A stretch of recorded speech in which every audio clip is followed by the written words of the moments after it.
Hello and welcome to this fundamental series on using HTML5 and CSS3 to build web pages.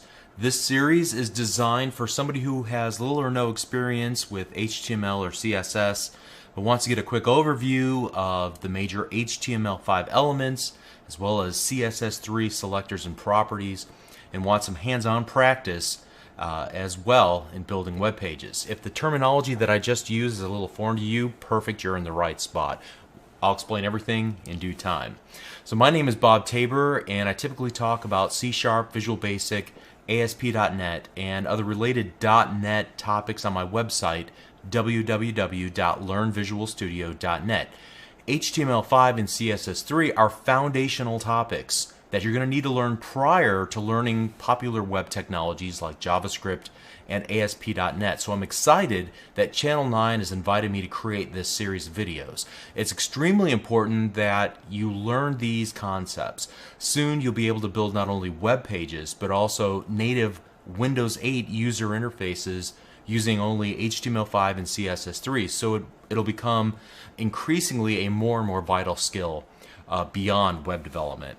If you're already working with HTML and CSS and you just want to learn what's new in HTML version 5 and CSS level 3, then this is probably not the right place to start. I imagine that you're looking for a what's new in HTML5 or what's new in CSS3, and that is not what this series is all about. This is going to cover material that you probably already know, as well as the most pertinent HTML5 and CSS3 additions for absolute beginners to web development. So again, your time is probably better spent somewhere else, quite frankly. Alright, so here's what I want to accomplish in this series. We're going to start by building a complete example. Now, we're not going to win any design awards, but it's still going to get us busy typing away and writing both HTML5 and CSS3. And then next I'm going to dissect the HTML5 syntax, and in the course of this discussion I hope to change any preconceived ideas that you might have about web design. Perhaps you're thinking I'm going to show you how to create beautiful web pages. That's not exactly what I'm going to do here. My focus is going to be on creating semantically correct web pages. That is at the heart of the newest features that have been added and offered by HTML5. If you don't know what I mean by that, then I assure you by the end of this series it'll become firmly cemented in your mind. Then we're going to talk about topics most developers skip over, thinking that they're not all that important, like doc types and validation and char sets, ems versus pixels versus percentages, and other geeky stuff. It's the good stuff that makes most normal people's eyes glaze over whenever you talk to them about it. And then we're going to talk about the importance of separating structure from aesthetics by separating out the work that we delegate to HTML5 from the work that we delegate to CSS3.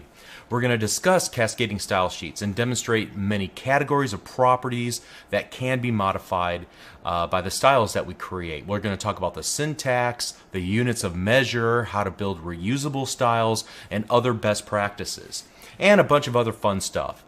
So my hope is that by the end of the series you're going to be able to look at a web page that was developed by somebody else and you'll be able to make sense of it. You'll be able to pick it apart, understand what they did, what technique they used, and you'll learn from them as a result. My hope is that this series gets you oriented in the right direction towards learning more about web development, and to that end, in the final lesson in this series, I'm going to give you a list of about a dozen or so hot topics and other resources where you can continue on in your self-study. So let me give you a quick caveat before we begin. My goal is to teach you the basics of HTML5 and CSS3 in this course. However, I simply can't teach you how to make an aesthetically beautiful web page design because frankly I don't know how. When I need an attractive, beautiful web page for my website, I work with a graphic designer or find a template and then license that for my website. When I worked in corporate environments and built intranet applications using HTML and CSS, JavaScript, and ASP.NET, the company usually had a team of web designers that designed the web page background, the text, the images, and sometimes they did this by using a tool like Adobe Photoshop. After the management team approved their designs, then they would give it to the developers who would then splice up and implement that design using just HTML and CSS. Now, as a result, I got pretty good at taking somebody else's vision and their design and then implementing that in HTML and CSS code. There are many courses, there are many websites, there are many books that would love to teach you how to become a graphic designer. That is not what we're going to do here in this series. You'll be learning from a decidedly developer-centric perspective, okay? Furthermore, this series is not meant to be an exhaustive reference for HTML5 or CSS3. Beyond the standards document that all web browser vendors are encouraged to follow, I'm really not familiar with any single best source for this information. I'm sure there's one out there, but what I usually do is I know that something exists, I need a little more information about it, and then I just go out on the internet and do a search on my favorite search engine. And fortunately, there are tens of thousands of websites that post HTML and CSS tips and tricks. And I generally purchase a book, or maybe I'll find a little cheat sheet on the internet that'll help me remember the syntax of a given element or what have you. These are all helpful, and perhaps in the comments below, you and your fellow students can exchange links for the best resources that are out there. Finally, there are many great tools that'll help you to author web pages. There are even free tools from Microsoft that provide many amenities as you create your code, including HTML and CSS hints as you type, a design view that allows you to get a quick preview of your web page without having to load it into a web browser, and a lot more. However, just to keep things extremely simple, I'm going to utilize two tools that I know that you already have installed on your Windows computer, no matter whether you're running Windows 95 or running the latest, greatest operating system. I'm going to be using Notepad, that's right, just Notepad, and Internet Explorer. I'm going to type the code into Notepad, I'm going to save the file, and then I'm going to open it up in Internet Explorer.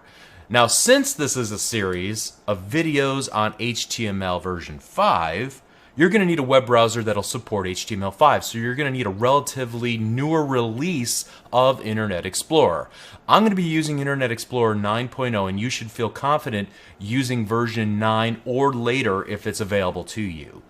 All right, after you finish this course, assuming that you are going to progress down a developer track and not a graphic designer track, I'd recommend following up by learning about JavaScript. And a great place to learn about JavaScript is my JavaScript Fundamental series, which is also free here on Channel 9. And then with my C# or Visual Basic Fundamental series, also here for free on Channel 9. Then you should finally be able to move on to ASP.NET, and I have a number of great ASP.NET courses on my own website, www.learnvisualstudio.net. Please feel free to drop by and check it out. If you follow that path, you're going to be well positioned to build dynamic, data-driven websites for small business clients, or work in an IT department as a software developer at larger enterprises. Again, I'll have more to say about where to go from here at the very end in Lesson 18. Okay, before we get started, the videos embedded on the web page on Channel 9 are presented somewhat smaller than how I originally record them, which is in high def, 1280 by 720. Now, I'll increase the font size of the text that I type into Notepad. However, if the text seems obscured or difficult to read, then it may have to do with the speed of your internet connection. In that case, you may want to download the videos to your computer first and watch them there. Also, you should be able to watch full screen. Take a moment to make sure you can see where to download the code on the pages that you're currently viewing these videos from, where you can download the video itself, how to go full screen in the video's player controls, and so on. Finally, you are in control of the viewing experience. To get the most out of this or any video series, you should become an active learner. Type the code in yourself to build muscle memory and to force your brain to understand what it is that the speaker is attempting to explain. Pause, Rewind the video. Ask questions in the comments area below the video. Active learners always learn more quickly. Commit the time and you'll have these ideas under your belt in no time at all. Okay, so let's go ahead and get started. In the next lesson, we're going to build our first HTML5 web page. That's pretty exciting stuff. I want to encourage you to get a plan in place to follow along and enjoy the entire process of learning. You can do this. It's fun, it's exciting, and we'll see you in the next lesson. Thank you.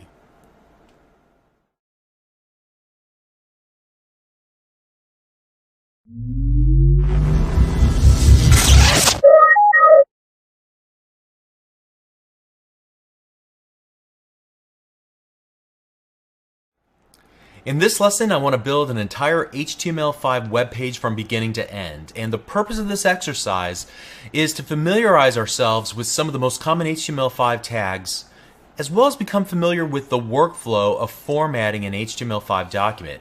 Now, my focus is going to be giving semantic meaning to the sections of our document by using HTML5 tags. I'm not going to worry about the aesthetics or the beauty of the final result. I'm going to worry about that beginning in the next lesson, okay? So let's go ahead and get started. Like I said in the introduction, I'm simply going to use Windows Notepad and then a version of Internet Explorer that can fully render HTML5 tags. And so that means I need to use 9.0 or greater. If you don't have Internet Explorer 9.0 or greater already installed, please stop the video, take a few moments to update to the latest version of Internet Explorer. Otherwise, you're not going to get the results that you would expect by trying to learn HTML5 in this series of lessons. Okay? So once you get to the end of this lesson, undoubtedly, you're going to have questions. Why did he do that? What does that mean? Okay, that's great. You should have unanswered questions once you finish this lesson. All those questions, I promise, they'll be answered throughout the remainder of this series of lessons. So don't get discouraged. I can't emphasize this enough. At this point in time, I need you to follow along and do exactly what I do in your copy of Windows Notepad. Please do yourself a favor and follow along by actually typing the code. This is easily the best way to learn. Don't cheat yourself. You've already invested the time to watch this video, so get the most from that investment by taking a few moments and making sure you do exactly what I do in your own copy of this web page that we'll be building. Pause, rewind the video if you need to, but make sure that you follow along. Alright, and to follow along, what you're going to need to do is download a file called lesson2.zip, or whatever they called it once they uploaded it to Channel 9. Download that file and you should be able to see that there's a lesson 02 file inside of that zip file, and you'll have 3 subfolders: a before, an after, and then a work folder. And so the thought process is this: I have all of the files you need to begin this lesson here in the before folder. So in this case, I'm going to select all these files and copy them, and then I'm going to paste them in the work folder where I'll do the majority of my messy work, okay? And then at the very end, I'll copy my work out into the into the after folder so that you can compare the work that you've done with the work that I've done, all right? And you can see how it all goes. So I would encourage you to follow that exact same process throughout the remainder of these lessons as you're following along. One other thing, you'll see in my version of Notepad, I have increased the size of the font significantly for your benefit. If you're streaming this video on Channel 9 and that looks garbled to you, if you cannot read that, this means that you need to download and watch the video locally from your own computer. That streaming is just not going to work from you, possibly due to the speed of your internet connection and the way that Silverlight works, okay? So just wanted to make sure you understand that. Go full screen if you need to in order to see things clearly. So with all of that, we've already copied our work into the work folder. I'm going to double click the before.txt file, and what I've created here are 2 articles, and I want to keep them on the same web page. I'm going to use this as the basis for the web page that we're going to create. These 2 articles are helpful because we get to format them, but also because they have some beginning information that every web developer needs to know. Now, I could read this all to you in a camera, which is going to be kind of boring, or you could just read it for yourself as you're working through this example, which I thought would be probably kill two birds with one stone. Also notice that because this is such a long document, and I've already recorded this video once and realized how long it was, I have gone and added some HTML tags to several different key spots. So we'll be skipping over many of these definitions of paragraphs. This tag defines an opening paragraph tag and a closing paragraph tag. We'll talk about that more a little bit later, but I just wanted to point out to you that I've already done some pre-formatting of this article for you just to save a little time, okay? And then if you scroll down, you'll see a bunch of double lines. I used equal signs, and this is where one article ends and the other article begins, and we'll chop this out at some point during this video, okay? So here we go. We're going to open this up. I'm going to select it all by hitting Control-A on my keyboard and then Control-C to copy it to the clipboard. I'm going to open up a second copy of Notepad, and I'm going to paste it in. This time what I'm going to do is click File, Save As in the new file, and I'm going to navigate to my Lesson 02 folder, the work folder. Okay, I'm going to change the Save As type from text documents to all files. I'm going to change the encoding from ANSI to UTF-8, and I'll discuss UTF-8 very briefly in Lesson 4. Just follow along for now. And then I'm going to type in Lesson 02, no spaces, .html, and then click the Save button. And now to verify that I did this correctly, I'm going to go back to Windows Explorer, look at my work folder, and I should see this Lesson 02.html page. You can see it has an Internet Explorer logo if that indeed is set to be your default browser. Great. Okay, so we're on our way. If we were to try to open this up, you can see that since I've added some formatting, we get some paragraph distinctions here, but there's very little formatting involved, and now we're going to set our minds to adding the rest of the HTML5 required to make this a real web page. Okay, so let's go ahead and get started at the very top of the page. I'm going to use angle brackets. The angle brackets are right above the comma and the period key. They're used exclusively in HTML, and so you're going to need to become very familiar with those keys. You'll be typing them tens of thousands of times throughout the course of your career, okay? And so we're going to open one up. So let me just say this. The opening and closing of angle brackets represents a tag in HTML. Like you saw a little bit ago, you create a tag by giving the tag a name. In this case, that's a paragraph tag. Usually what you do is you create an opening paragraph tag and then a closing paragraph tag. They look identical except for the leading /. So this would dictate a paragraph, and anything in between those, the opening and closing paragraph tags, would be formatted as a paragraph in your document. Now you can create other things, other information inside of this. For example, if I wanted to put a hyperlink inside of it, I could do that. Click here, but never would I take this anchor tag and put it outside of the paragraph. That would be improperly formed because the paragraph tag started before the anchor tag.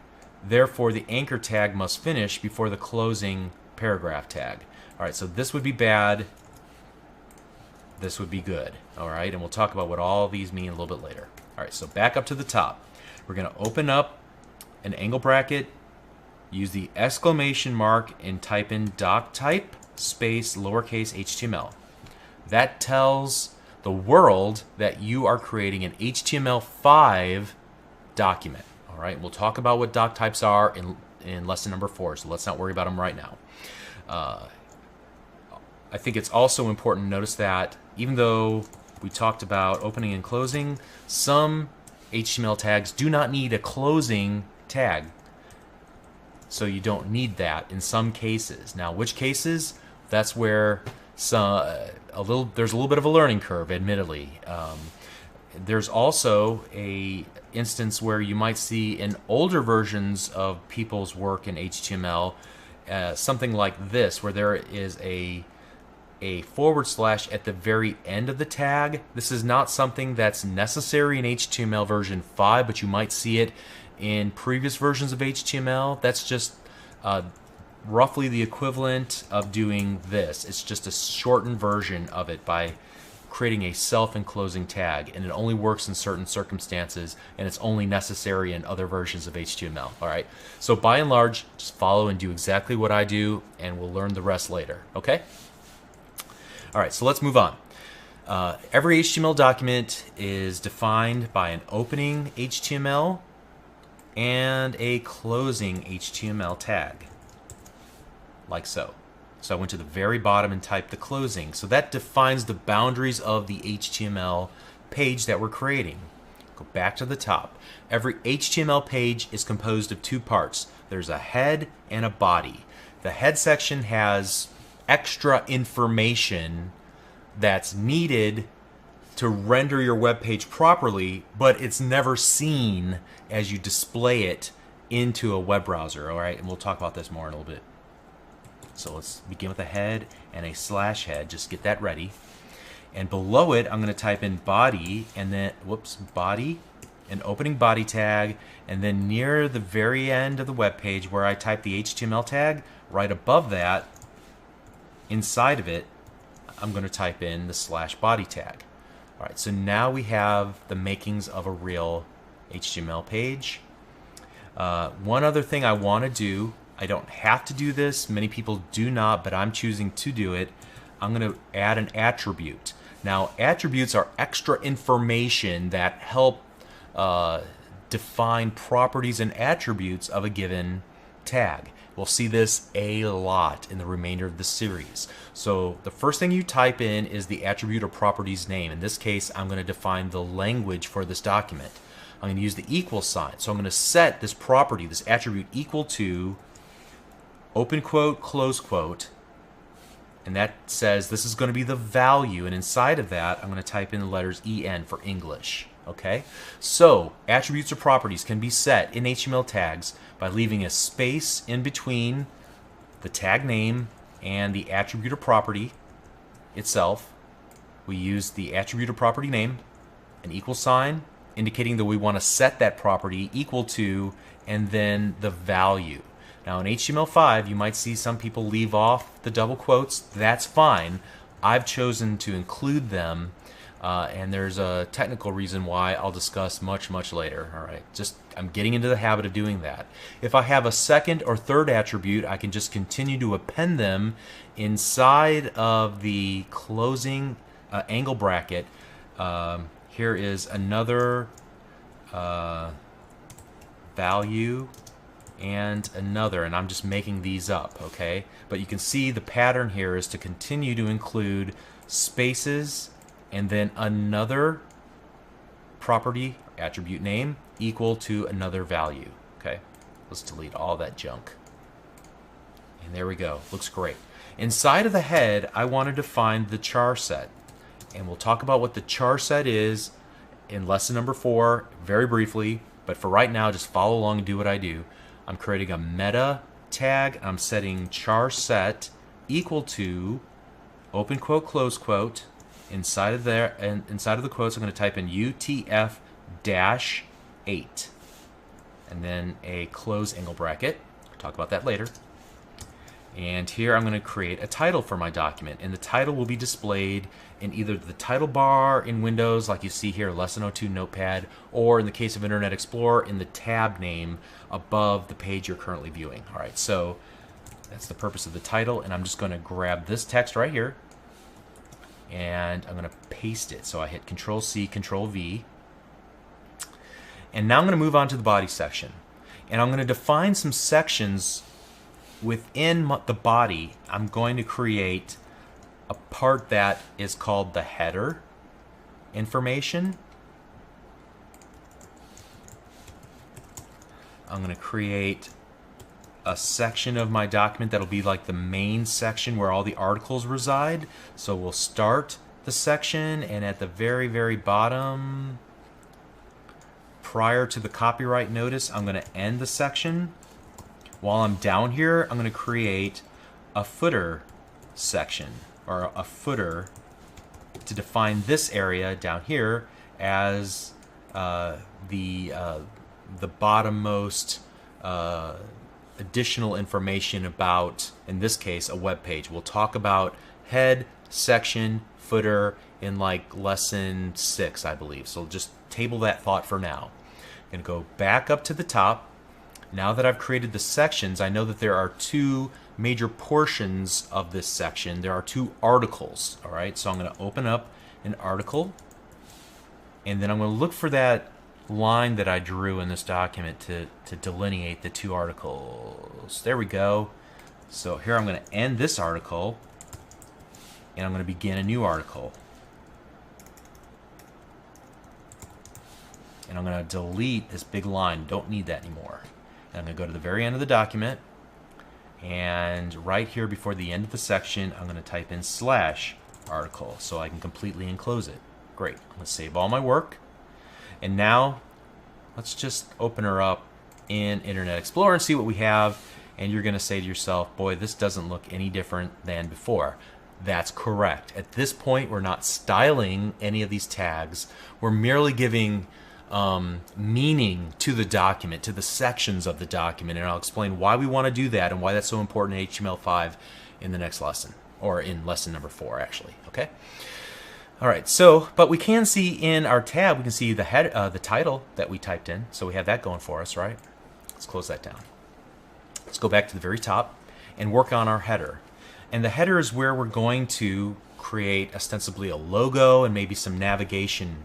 So here I'm going to use an H1, which is basically saying a very important piece of information, and then an H2, a slightly less important piece of information. We'll define what it exactly means later. And then I'm going to wrap these in a header group. So I'm going to say these belong together and should be treated a little bit differently than they would normally be treated in the body of my document or in the article section of the document. We'll talk about this later.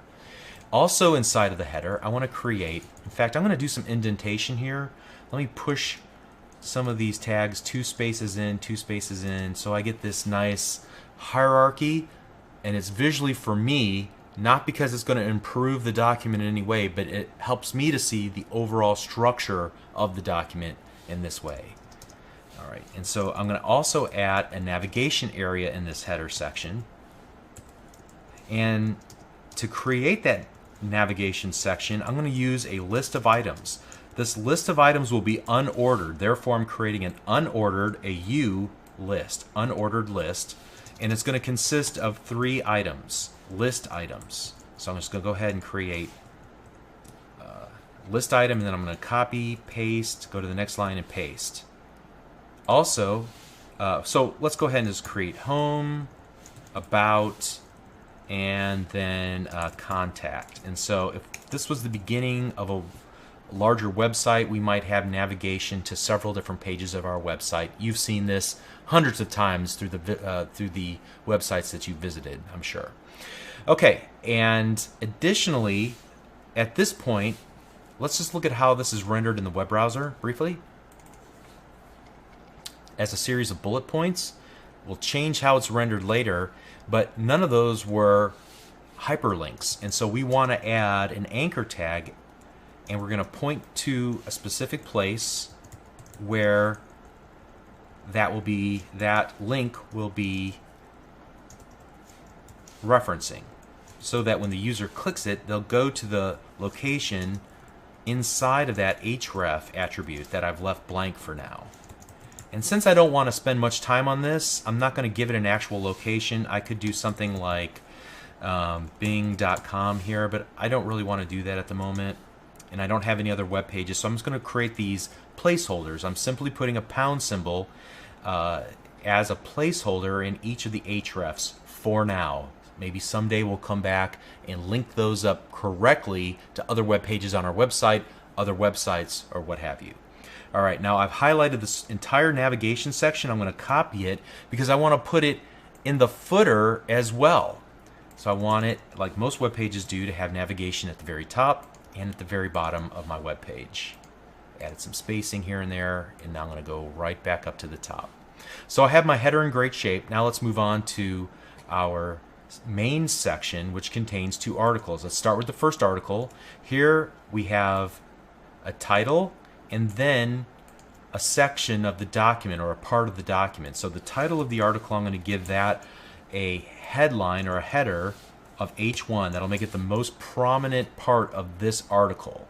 And then, since the first paragraph or two is an introduction, I'm going to give this introduction word a header 2, which makes it a little less important as we think of a hierarchy or an outline of our document. And I'll do the same thing with this brief technical overview of the World Wide Web. I'm going to give that an H2 and a closing H2 tag. All right. While I'm here, you'll notice that I don't have paragraph tags defining this paragraph beginning with the words "in this article I'll describe blah blah blah." So let's go ahead and add a paragraph tag before and a closing paragraph tag after that paragraph. The paragraph that begins, "The World Wide Web started out as a means for sharing," and so forth.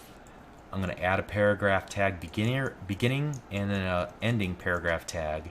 And then from that point on, you can see I've already taken the liberty of adding paragraph tags through the remainder of this document. So that'll be the last time that you'll need to define those. Great. All right, let's scroll down to the next interesting part, which is you'll see something that starts with http message.gif. And here what I want to do is include an image inside of a figure. And a figure, if you think about books that you've read, it's something that's important to the discussion, but it's included outside of the paragraph for reference sake. It could be even included on another page, and we're merely referencing it here. So I want to display this image, and you'll notice it's this image HTTP message here that I've added to my work folder when we first got started. And so what I'm going to start off by doing is defining a figure, and I'm going to enclose this whole thing in a closing figure. And then what I want to do is start creating the image. So I'm going to go 2 spaces in, open angle bracket, img, space, and then I'm going to use this file name as the source property, src equals. That means where am I going to find this file? I'm going to set it equal to the file name on my in the same folder where you find the lesson 02 HTML file. And then what I want to do is add an alternate message, and this will show up for those people who can't see the image for some reason. Perhaps their browser won't load it, perhaps they're vision impaired and their screen reader will read aloud this alternate message instead of displaying a useless image in their case. Okay, so then notice at the very end of that alt that I set, I close the image tag, and I don't need a /image in this case, and I don't need a self-enclosing image. Now you might see this in older versions of HTML, but you don't need it in HTML5. Furthermore, I'm going to add a fig caption around the text, and so this will associate this caption below this image that'll be displayed. So let's see what the result of this is in our web browser. Scroll down a little bit and you can see that here we have the image displayed. Furthermore, we have this figure caption displayed underneath our image. Awesome. Okay, and continuing down, we'll get another opportunity. So I'm not going to spend as much time. I'm just going to define an open and a closing figure.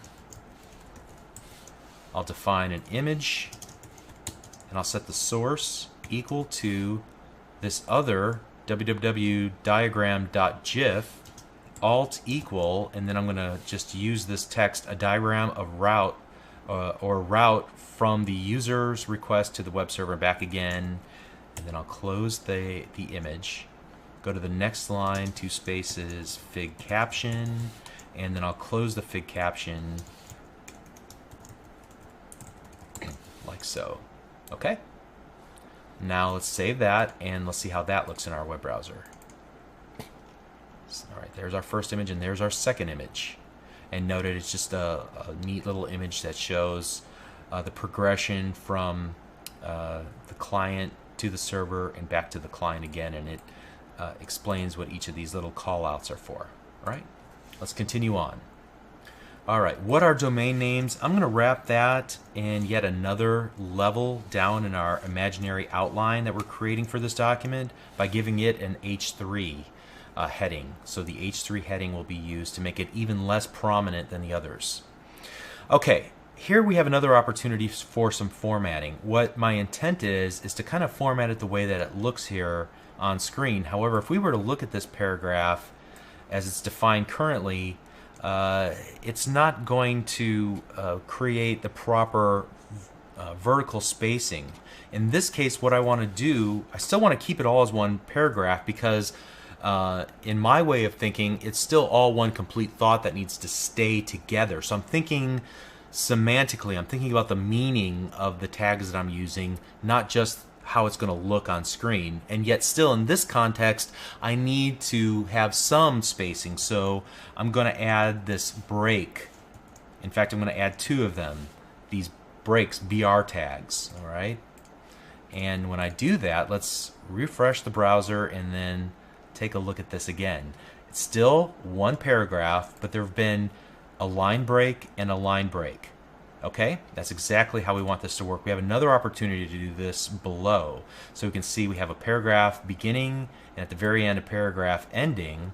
So what I want to do is add a series of BRs, pretty much everywhere where there's an empty space at the end of the line. I'm going to add a series of these. And I didn't have to do it. I could like remove all of the spaces like so. That would work just fine. White space does not matter in HTML. It will be largely ignored with rare exception. Okay.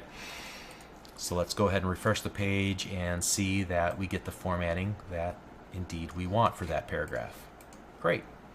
Let's move on here. All right. Again, in my imaginary outline, I want this to have a little less prominence. It's a sub-point of something we spoke about earlier, so I'm wrapping it in a beginning and an ending H3, header 3 tag. Keep going down here, and in the recap, I'm going to come back out one level of my imaginary outline and wrap that in a header 2. All right, and then here we have another interesting situation. What I want to do is render. You can see that there's, from a purely technical perspective, you should now understand a few things. First of all, second, hopefully, third, hopefully, fourth, hopefully, fifth, hopefully, and so on. And what I want to do is create an ordered list of these items because they all need to be kind of understood together and in a certain order. So I'm going to create a closing OL tag. And then I'm going to wrap each of these items with a beginning list item and an ending list item tag. Again, beginning list item, ending list item, beginning list item, ending list item, beginning list item, and ending list item. And finally, remind myself not to type so much next time, a beginning and ending list item. All right, and then at the very end of that, a closing ordered list tag. All right, so let's save all that, and now let's see how it's rendered in the browser. All right, and notice the default rendering uses this ordered list, and instead of bullets, it uses a numerical scheme 1, 2, 3, 4, 5. Okay, awesome. Now we may come back and change that at some point, but that's the default way that it's rendered in my web browser. And then we have one final note about our review, and I'm just going to wrap that in an H2 and a closing H2. And that should be about it for our first article. So now let's move on to our second article. And here I'm going to add an H1 since it's the title of the article. And here I'm going to add another paragraph tag around. There are 4 major parsing and rendering engines that are popular. And here the order doesn't matter.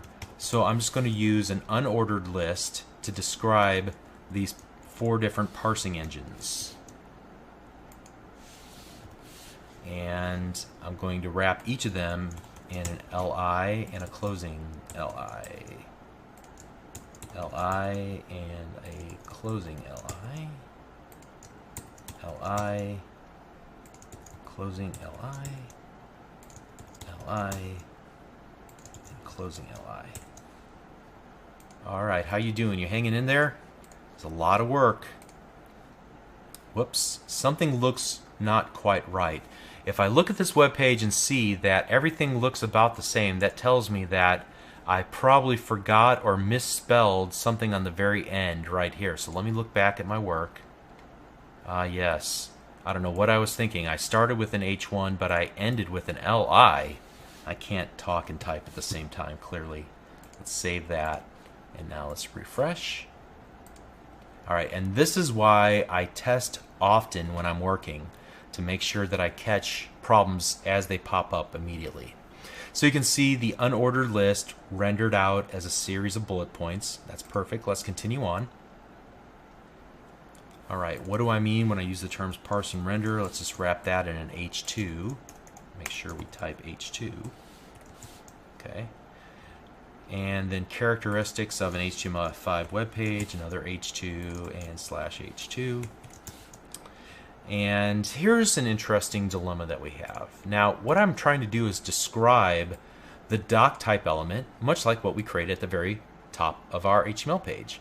But in this case, I want to render it to screen. Let's look at how it looks by default. Notice it just leaves off the opening and closing angle brackets. Well, actually, retype this. It's not even showing the doc type, okay, at all. So it's just got these blank types. It's ignoring everything. And the reason is because we need to use HTML encodings instead of these reserved characters. So in this case, I need a less than symbol. So I'm going to use the ampersand LT for less than, and then a semicolon. And we'll go to the very end and we'll use a greater than symbol. So the ampersand GT semicolon. All right, so this and this designates that we're going to use an HTML encoding, and then whatever's in the middle will be a special symbol. So there are like dozens of these HTML encodings to get around special symbols.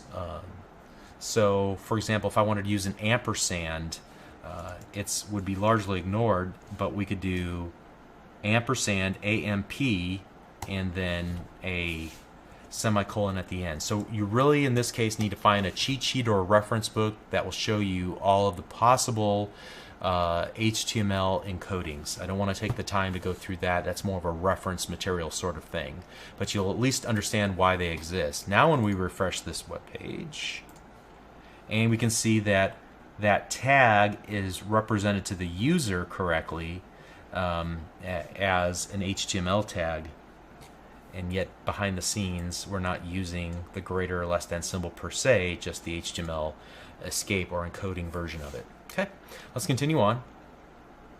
And we are almost done. So I'm going to go to the very last section here, and I'm going to add an aside, and I'm going to intentionally misspell this as AIS because that'll be a great lead-in for the next video. All right, you won't notice the problem in the web browser per se, but when we go and try to see if there's any errors with our web page and what we've done, we'll find the errors then. Okay, so let's wrap this final conclusion in an H2, and then wrap this final paragraph with opening and a closing paragraph tag. And then here at the very bottom in the footer section, we want, this is like lawyer speak, right? The copyright notice and all of that. So we're going to use a tag called small. Now that doesn't mean that this is actually going to be rendered out small per se. We're giving meaning to this content, saying it's like legalese. We'll talk about this more in lesson number 5 or 6. Can't remember which. Okay. Here is another instance where there's an HTML encoding for the copyright. In some cases, like the copyright, for example, you're encouraged in HTML5 to not use the HTML encoding. Instead, what you need to do is bring up a character map in Windows, and I think every version of Windows has this. And then in my case, I'm using the Courier New font. I'm going to find the copyright notice. It's right here, and I'm going to select it and copy it, and then I'm going to paste it over what I have there, and that should retain its formatting because I saved as UTF-8. Now let's see and make sure that this web page still looks good, renders well as we scroll through it, and it looks perfect. Okay, so this is where I'm going to stop the video. We're done giving structure and meaning to our document. In the next video, we're going to apply cascading style sheets to make it look a little prettier. Okay, we'll see you in the next video. Thank you.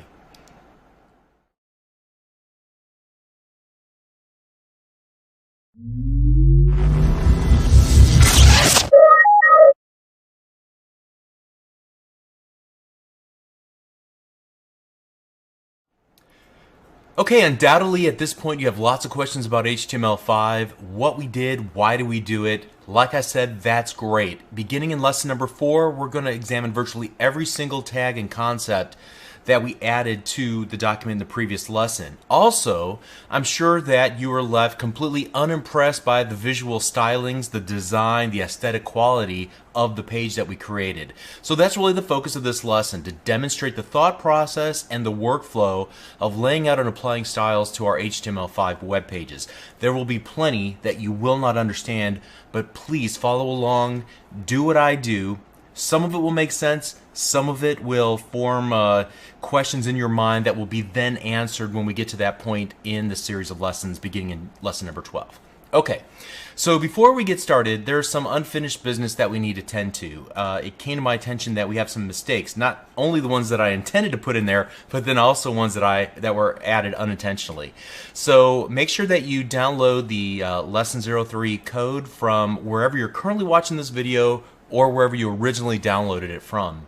Inside of that folder, we're going to have a before folder that will be an exact copy of where we ended in lesson 2. I just renamed the file. Okay, and so I'm going to copy all these assets, and then I'm going to go back to the work folder and paste them all in, and this is where we're going to do the majority of our work for this lesson. Okay, so next up, what we need to do is open up our lesson03.html page, and what I want to do is run our web page through a validator, and a validator will check the code that we've written to make sure that it conforms to the standards that we said, or the contract that we said that we're adhering to whenever we declare the doc type at the top of this HTML document. We'll talk about this in the next lesson. So what I want to do is open up my web browser and go to a popular validator. It's called validator.nu, and I'm going to choose the text field for the validator input. I'm going to go back to my document, hit Control-A, Control-C to copy the entire document out of my clipboard. Go back to Internet Explorer, Control-A to select all the example HTML that they create for us, and then Control-V to paste in our page. And I'm going to click the Validate button, and as soon as I do, we're going to get a couple of errors. And so the first one, it gives us a line number and a column, and it kind of gives us a general idea of where and what the problem is. Now, unfortunately, because I have word wrap on, it's not going to be exactly in the line that it said it was in. However, I happen to know that the problem here is that I opened an H1 tag, but I didn't close the H1 tag. I just created another opening H1 tag. So if I add a / and click Save, that should fix that problem. We'll check into that one more time in just a moment once we make all of our changes. Now I'm going to scroll down to where the two articles kind of butt up against each other when one article ends and the other one begins, and I intended to put an HR, which stands for horizontal rule, but it has a semantic meaning of separating two ideas or two unrelated items. And so we'll come back to the semantic meaning of HR much later in the series, but I wanted to include it here so that you can be exposed to it. And then I want to go to the very bottom of this document.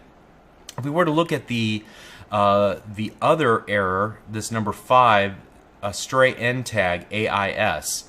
Now this is the one that we planted intentionally. I have an opening aside and a closing tag that I mistyped intentionally. So I'm going to rename that aside, so closing aside, save all these changes that I made, Control A to select everything and Control C to copy it. I'm going to go back and revalidate this document by clicking Control A to select everything in the text field and then Control V to paste in our updated version, and click the validate button one more time. And this time we get the document validates message. Success. Okay, so we can continue on now. That's awesome. I'm going to close this down, and we do need to make an addition now to our lesson03.html file. We're going to attach an external cascading style sheet file to this document so that when our web browser loads this up, it's going to see the link that we created, and it's going to go out and then request that resource from the web server, or in this case just our local desktop machine. So to create one of those, I'm going to go underneath the title, but before the end of the head section, I'm going to create link. Rel or relationship is style sheet. That's the relationship of this link to this HTML document. Type equals text/CSS, no spaces. href equals, and then the name of the file that we want to include. So styles.css. And then finally, media equals screen. And we'll talk about media elements later. I'm going to save that, and now I'm going to open up a second version of Notepad, and I'm going to create the styles.css file. So just so we have something in there to begin with, I'm going to style the entire body, setting the font for the entire document. So I'm going to select the body, so I'm creating a CSS selector, and say basically I want to change the font family to Arial. However, in case they don't have the Arial font on their computer, I'm going to say a worthy substitute would be Helvetica. And if they don't have either of those fonts, then any sans serif classification of font will do just fine. So now I'm going to File, Save As. I'm going to make sure to navigate to the appropriate folder, the Lesson 03 work folder. I'm going to change the Save As type to All Files, change the encoding to UTF-8, and I'm going to call this styles.css, and then click Save. Now if we did everything correctly, I should be able to open this file and we will see a Arial, or rather sans serif font. And we do, and simply by sans serif we don't see any of the decorative elements that we would normally see in the default font, which would be like a Times New Roman that has little flares off on the ends of the S's, and the E's look different and the A's look different. Okay, so we're working with an Arial font, and that much is obvious if you're familiar with fonts and typography. Great. Okay, so what we've been able to accomplish here so far is to create our first style. We have created a style by setting one attribute to a new value. Okay? And so now it's time for us to think about how we want to lay out our web page. In my mind, I've already given this a lot of thought. I want 3 distinct sections. There will be a head, there will be kind of the main area where all the text will reside, and then at the very bottom, a small footer. Now the head and the footer I want to be black with white text. In the main section, I want there to be white text with a black font. Kind of the chrome around the entire document I want to be a dark gray color. I also want there to be a thick border all the way around the document, a black border. And as far as the header is concerned and the footer, I want this Channel 9 and HTML5 and CSS fundamentals to be on the left-hand side, and then I want to represent this navigation area over on the right hand side, and I want it to be horizontal, not vertical the way that we see here, and I want to get rid of those little bullet points. Furthermore, I think at the very end of the document we have this aside, and I want to format that specially. I'm going to put it in a smaller font. I'm going to give it a bright green background, and I'm going to give it a green border with rounded corners so that we can exercise that new feature in Internet Explorer 9's CSS3 capabilities. And the same would be true then with the footer area. I want this copyright notice on the left, and then again our navigation to be on the right hand side. So to accomplish all that, I'm going to go back to the body, and I'm going to add that dark gray color which will provide the chrome around the background of the web page. So here we go. I'm going to set the background color :#333 333, and so I happen to know that this is a hexadecimal value that represents a dark gray color. So I'm going to save that, and now if I refresh my web page, you can see that it indeed turns the entire body of the document gray. And you might be thinking, well, that was counterproductive, because don't we need some black area backgrounds and some white background areas as well? So let's go ahead and then style up the three parts that we know comprise those sections. We have a header, we have the main section that contains the two articles, and then we also have a footer. And I'm going to make these the same in all three cases. I am going to, for example, make the header width :80%. So that will make the amount of horizontal space that it takes up less than the entire width of the browser, leaving 20% as the Chrome area to the left and the right. Okay. Now let's just go ahead and set the background color to black, and then the foreground color for all the text inside of it I'm going to set to white. Now notice in these two cases I was able to use named colors instead of hexadecimal colors. When we get to the part where we're talking about colors much later in this series, there's several different ways to define colors. These are just two of the more popular ways to do it. So let's just look at what we've accomplished here so far. Refresh our web page. And you can see we definitely get this header section that's only 80% of the entire web page. The background is black. The Channel 9 and the HTML5 and CSS3 fundamentals is in white text. That's great. However, it's not centered, and that's really what I want. So we're going to have to use this little trick. We're going to use margin-right auto and margin left auto. And this is just one of many tricks that have been developed or have been realized over time to do things which would seem to be simple, however require a few extra steps in cascading style sheets. So here we have a centered area, and that's awesome. And I want to apply that same styling then to the section and then the footer as well. So let's copy most of this and just paste it in both sections. However, in the section I want to leave the color alone and set the background color to white. And save this, and now let's refresh. Alright, so in a very short period of time we've gotten a pretty nice little layout here. Great. So now we have some things like spacing, we have margin and padding issues, and so let's go ahead and spend some time figuring out what we can do here to clean up some of these sorts of things. The first thing I want to do in the header was to add some padding around the inside of the header area, because all that text was butted up too close to the edges here, and that makes me a little uncomfortable. So that gives us a little more spacing. However, for my tastes, a little bit too much spacing, so we may come back and modify some parts of this. Also, I don't like the fact that the text here in our paragraphs are butted up right against the side. So what I'll do is for every paragraph, I'm going to set its padding, or I think probably, let's try margin instead. I think that's what I want.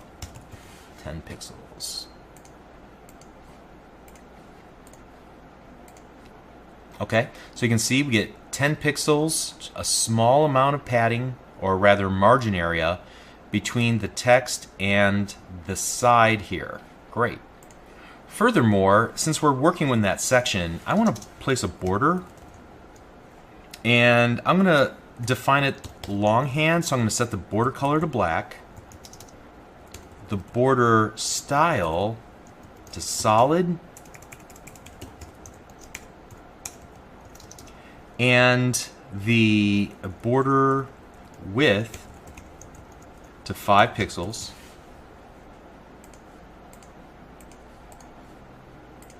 And now we get this nice thick border all the way around. Awesome. The next thing I want to do is focus on the H1s and the H2s and the H3s below. There's not a lot of differentiation between them, and so I'm going to set the default styles for each of those. Furthermore, this H1 doesn't look like this H1, so I want to standardize those sizes. So to do that, here I'm going to go arbitrarily here and just type in an H1, an H2, and an H3. And for the H1, I'm going to set its font size to 2 EM, which means 200% of the default font size for the web browser. I'll set the font size to 1.6 for the H2, and then the font size to 1.3 for the H3. So this basically says 60% larger than your normal font size and 30% larger than the normal font size. That's used in the rest of the document. Okay, so let's go ahead and refresh and see what that does for us. Alright, so now this definitely makes this much larger, and it makes the H2s considerably smaller and the H3s smaller yet. Great. Furthermore, if I look at this document, in both cases I don't like how much vertical spacing there is between the H1 and what's below it and above it, so I'm going to modify that as well. In fact, I'm going to reset it, both the margin and the padding, to 0, and then I'm going to reset specifically the padding top to 10 pixels. So let's see what this does for us. Okay. Next up, let's deal with this H group, including the H1 and the H2. And what we're going to do is treat this whole area inside here as 100%, and so we're going to commit 70% of the space inside of here to this header group, and then 30% of the space to this group. Furthermore, we're going to move that all the way over here to the right hand side, and so let's go ahead and work on that. So here we go, H group, and we're going to set the H group to a width of 70% of its parent, and then we'll float that to the left. Then we'll take the nav section, and we're going to set its width to 30%, and we're going to float that to the right. Let's see what that does. Alright, so this looks very odd right now because we haven't finished quite yet. We have an issue that since we're using floated areas, our header just doesn't know enough about what's inside of it to render it correctly. So what we're going to have to do is do a little trick here with this header section, and I'm going to add an overflow of hidden and see if that helps the situation out a little bit. Alright, and it does. Great.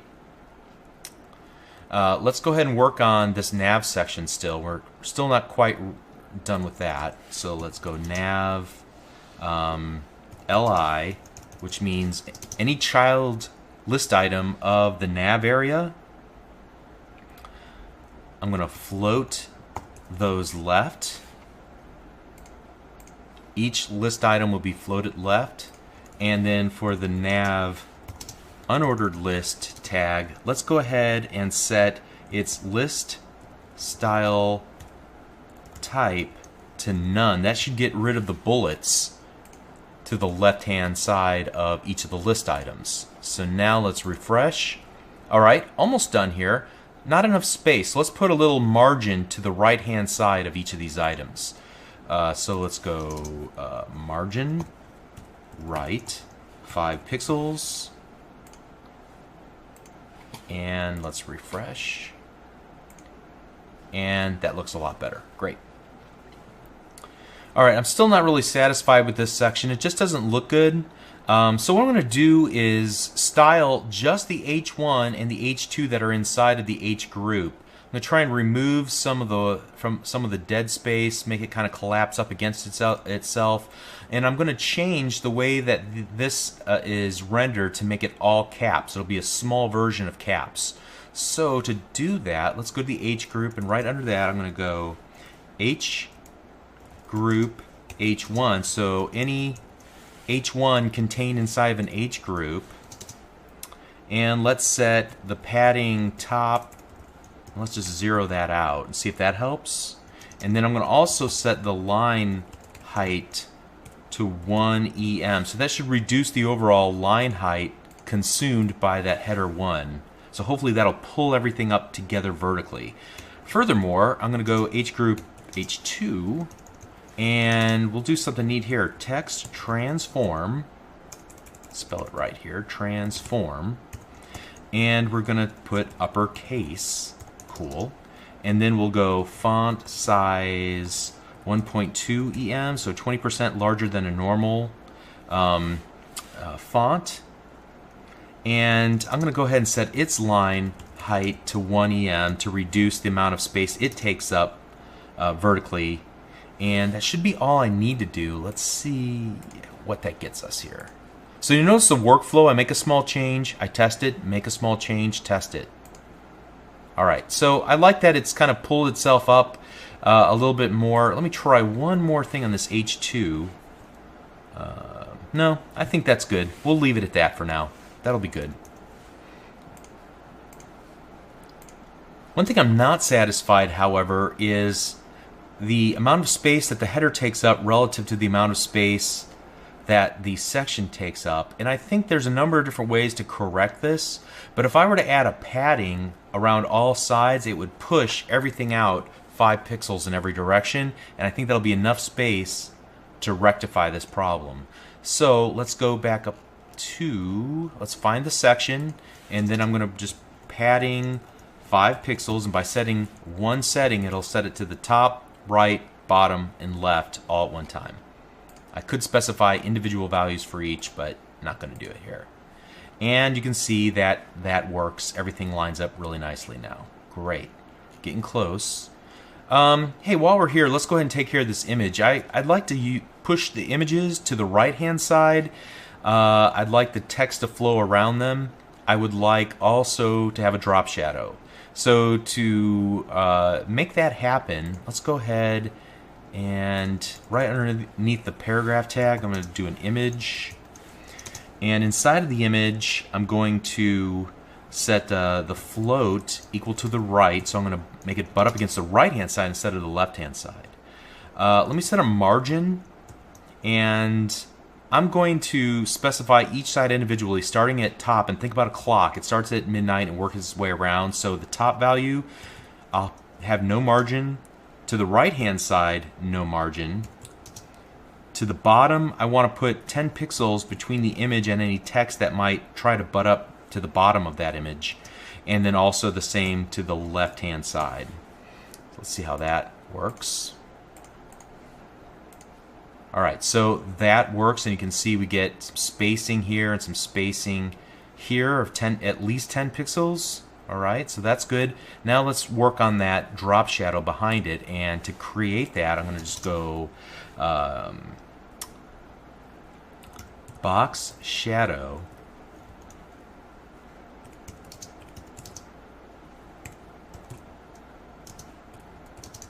and this is kind of a convoluted set of values, but they have to do with offsets, the amount of how precise or how blurry the drop shadow is, and so on. And then this would be the color of the drop shadow, a light gray color. All right, so let's take a look at what that produces for us. All right, so a nice subtle drop shadow, which makes it pop off the page just a little bit. Very nice.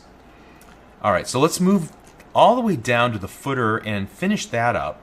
I don't like how wimpy the footer is. I'd like it to have a much more pronounced height, but the content inside of it at this point isn't going to really take up that much space.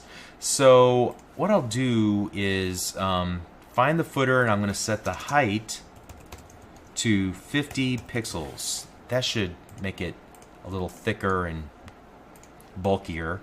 All right, that's nice. Still have some issues with not quite coming out to the full width that we need to match everything else that we've done. And so let me add a padding like we did above, and I think 10 pixels should do it. So let's go padding, and to get 10 pixels around every side, you just have to type it in one time. Save that, and now refresh one more time, and now it looks great. And there's probably more I could do to pull this section up more to the upper right hand corner. Doing so would probably affect how it works here as well, but I'm going to leave that alone. The final thing that I'm going to do is deal with this little aside area. If you recall, we're going to give it a smaller font. We're going to make it smaller than the rest of the text.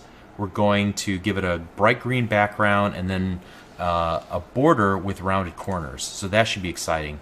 Let's go ahead right before the footer here and aside. And so I'm going to make this 80% of its parent, which will be the article, which would be the section. We're going to use that trick where we center it. So margin right auto, margin left auto. And we'll make the we'll set the font size a little bit smaller, so we'll use 0.8 EM. Okay, so let's see what we get so far. Well, actually, let's do one or two more things, and then let's take a look at it. Look at the background. And I happen to have a bright green background color here in hexadecimal. So you can do hexes in capitals or lowercase, doesn't matter. So EEFF99. Save that. Now let's see what we get. Go all the way to the bottom. Okay, so we're off to a good start. We need some padding, and then we obviously need that border with the rounded corners. So let's add padding to all sides, 20 pixels. And then we're going to set a border, and I'm just going to use some shorthand here. Instead of using each of the individual border properties like we did here, we can use a shortcut and just do 1 pixel solid and then give it a color, 696, and that would imply a second set of 696, but we'll just use a shortened form in this case of the hexadecimal color, the dark green color. Alright, so let's look at that. Awesome. One last thing, we need that rounded corner. So to get that, we're going to use border dash radius and set that to 20 pixels. If I wanted a smaller border radius, a tighter radius, I can make this like 10. If I wanted it larger, I can make it 50 or something very pronounced. Also make it almost look like a pill shape. So now we get the rounded corners. Awesome. And as I just comb through it here one last time, this looks about like what I had envisioned in my mind, and you could continue tweaking for for days and days. It's not the best looking web page I've ever seen, but it's certainly not the worst out there on the internet. So all good for at least one video. It served its purpose. It was a brief whirlwind introduction to cascading style sheets. I'm sure you have tons of questions. I used a dizzying number of CSS properties, and I didn't try to explain what all of the special characters like PX and EM and this just briefly explain the hexadecimal version of a color and things of that nature. All of that will be explained in due time when we get to those parts of this series. So let's go ahead and push forward into the next lesson so we can get started talking about HTML5. See you in the next video. Thank you.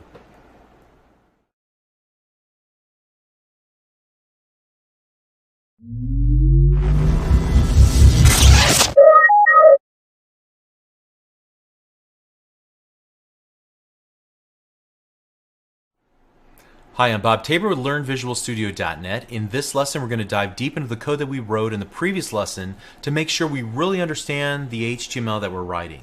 And to that end, make sure that you've downloaded the code that's associated with this lesson. It's available from wherever you're currently streaming the video or wherever you originally downloaded the video file from. Inside of that zip file, there should be a folder called Lesson 04. Inside of that folder, there should be a test.html page, which we'll use in just a moment, and then a before folder. And the before folder is merely a snapshot of where we left off from in the previous lesson. So you'll see the lesson03.html page, the styles.css page, and then a couple of image files. And so what we want to do is open up the lesson03.html file in Notepad. There are many different techniques. Use the technique you're most comfortable with. For me, I'm going to right click and select Open with Notepad. And so ultimately you should see on your screen what I'm looking at on my screen. Okay? So in lesson 2 we worked together to add HTML5 tags to an existing document in order to give it structure. And then in lesson 3 we applied styles to our HTML5 document using cascading style sheets. And I hope by now you have clear in your mind the difference between HTML5 and CSS. HTML5 is for structuring the content. CSS3 is for styling the content. So we have two concerns here and we're keeping them separated. Content and presentation. Content structure and styling information. We keep them separated, and there are some big benefits to keeping the style sheet information separated out, even separated out into its own file. The biggest of which is that we can apply those styles to many web pages in the same website or in many different websites. So sure, you could mix the styling information directly in with your HTML, and you'll see many pages on the internet do this. You'll see that even I will use this technique a couple of times just to show you how it's done. But you'll quickly see that you should never take this tactic whenever you're building real web pages, because it'll make it difficult to reuse those styles in the future. Furthermore, there's a larger philosophical issue here as well regarding semantic purity, and we'll talk about semantic purity later in this video. Okay, so let's dive into the HTML5 page that we're looking at right here that we created in lesson 2 and 3. I want to explain why we did what we did, and I want to start at the very top and work my way down. So first of all, we have this doc type, angle brackets, exclamation mark, doc type in all caps, and then lowercase HTML. Looks very official, right? But what is it doing? Well, it's simply an instruction to the web browser explaining which set of rules that it should use to interpret this, or rather parse this document. Each version of HTML has a different set of rules, and those rules are set out in, ideally, a specification. In lesson 3, I showed you an HTML5 validator. Remember the validator.nu? We used it to ensure that we were following the rules of HTML5 in our document. And remember, we weren't. It found a couple of mistakes, and we fixed those. It used the doc type declaration to determine which set of rules that it should check our document against. So this HTML5 doc type is pretty simple to remember. For contrast's sake, take a look at what the doc type from a previous version of HTML, XHTML 1.0 strict. It looks something like this, as you see on screen. XHTML 1.0 strict essentially treated your web page as an XML document. Now I'm tempted here to go off into a long explanation of what XML is and the history of how XHTML 2.0 died in favor of HTML5, but for the sake of brevity, just know that there's an interesting backstory about how HTML5 came about in the first place, and keeping that in mind, let's go ahead and just keep moving forward here with the important stuff. So compared to XHTML 1.0 strict in general, HTML5 is really laid back. In fact, if we open up validator.nu and we were to go to this validator input and set that to text field, and it gives you this little template here, let's delete everything out of it except just the title and the doc type, like so. And if you click validate, that's all that's required in order to get this markup to validate as a valid HTML5 document. Okay, it's pretty crazy. So I guess the moral of the story is that HTML5 is extremely forgiving. In fact, the absence of hard and fast rules or syntax styling rules was one of the design goals of HTML5 in the first place, to not break the web. If it already is working in today's web browsers, well, allow it to keep on working. Don't do anything that would break existing web pages if you can help from it. So the practical result is that HTML5 is a very forgiving declarative language. It accepts many different syntax styles. And as an instructor, I would merely say, find a syntax style that works for you and stick with it. Now, what exactly do I mean by the words syntax style? Well, up to this point, I've only used one syntax style, the one that I'm most comfortable with. But ultimately, there are many different ways that you can write HTML5. For example, you can choose to use all cap letters or all lowercase letters whenever you're defining tags. Most people are going to use the lowercase, but I've seen it done both ways. Previous versions of XHTML require to use all uppercase, for example. Then there's the difference of how you set values to the attributes inside of given tags. For example, if I were to, on this div tag, set the class equal to important, I can choose to use double quotes around the word important or choose not to. I still recommend you use the double quotes around it. You can choose to use self-enclosing tags or to omit the enclosing tags. So in the case of a cell defined within a table, and we'll talk about that much later, you can choose to define cells just as a open close angle bracket TD, or you can include the closing /TD in order to define one specific cell. It's up to you. Again, most people, I think, if they're coming from a background in writing HTML, are more comfortable with including the enclosing tags. There's also the notion of self-enclosing tags. You can see there's a BR or a line break. You can either write it without the self-enclosing tag. In other words, at the very end, you see how there's a space / angle bracket. That's just another style. You can choose either styles. They both represent the same thing. So it's really up to you. Now, if you go out on the internet, you search around, you're going to find heated debates about which style is the best. I'm going to leave it up to you. Pick one and stick with it. You can choose the one that I use, which is very close to what you might see in previous versions of HTML, just because that's where I'm comfortable, what I'm comfortable with. Okay, so let's shut this down. Let's get back to this document. And at a high level, whenever we were creating the tags around our document, we started off by declaring an HTML tag. It sits almost at the very top, and it's closed at the very bottom. Furthermore, inside of that HTML, or children to that HTML tag, there were two major sections. There's this head section. So here's an open head and a closed head. And then there's this body, and then at the very end, or almost at the end, you can see where the body tag is closed. All right, so an HTML tag can include a head section and a body section. All right, these define the major boundaries of an HTML page. Now, you might find it interesting that even these are not required in HTML5. You can still create a valid HTML5 document without these, like we saw just a moment ago. Web browsers will actually do you a favor, I guess, and insert the HTML head and body tags in as the browser is going through and parsing your document, no matter whether you declare them or not. And just to demonstrate that, here we have this test.html page. If we were to open it up and look at it in Notepad, you can see that it's very simple. we've just included the word hello world inside the title, and I've added a paragraph, hello world, in the body. If you were to open it up in Internet Explorer by double clicking it, it's a very simple web page. What's interesting about this is if we were to go to the options over here on the right and select F12 Developer Tools, and then make sure that the HTML tab is selected here in the F12 Developer Tools, it shows you kind of an outline for the document as it parsed through it, interpreted it, and as it begins to render it. And so this is how Internet Explorer sees our document.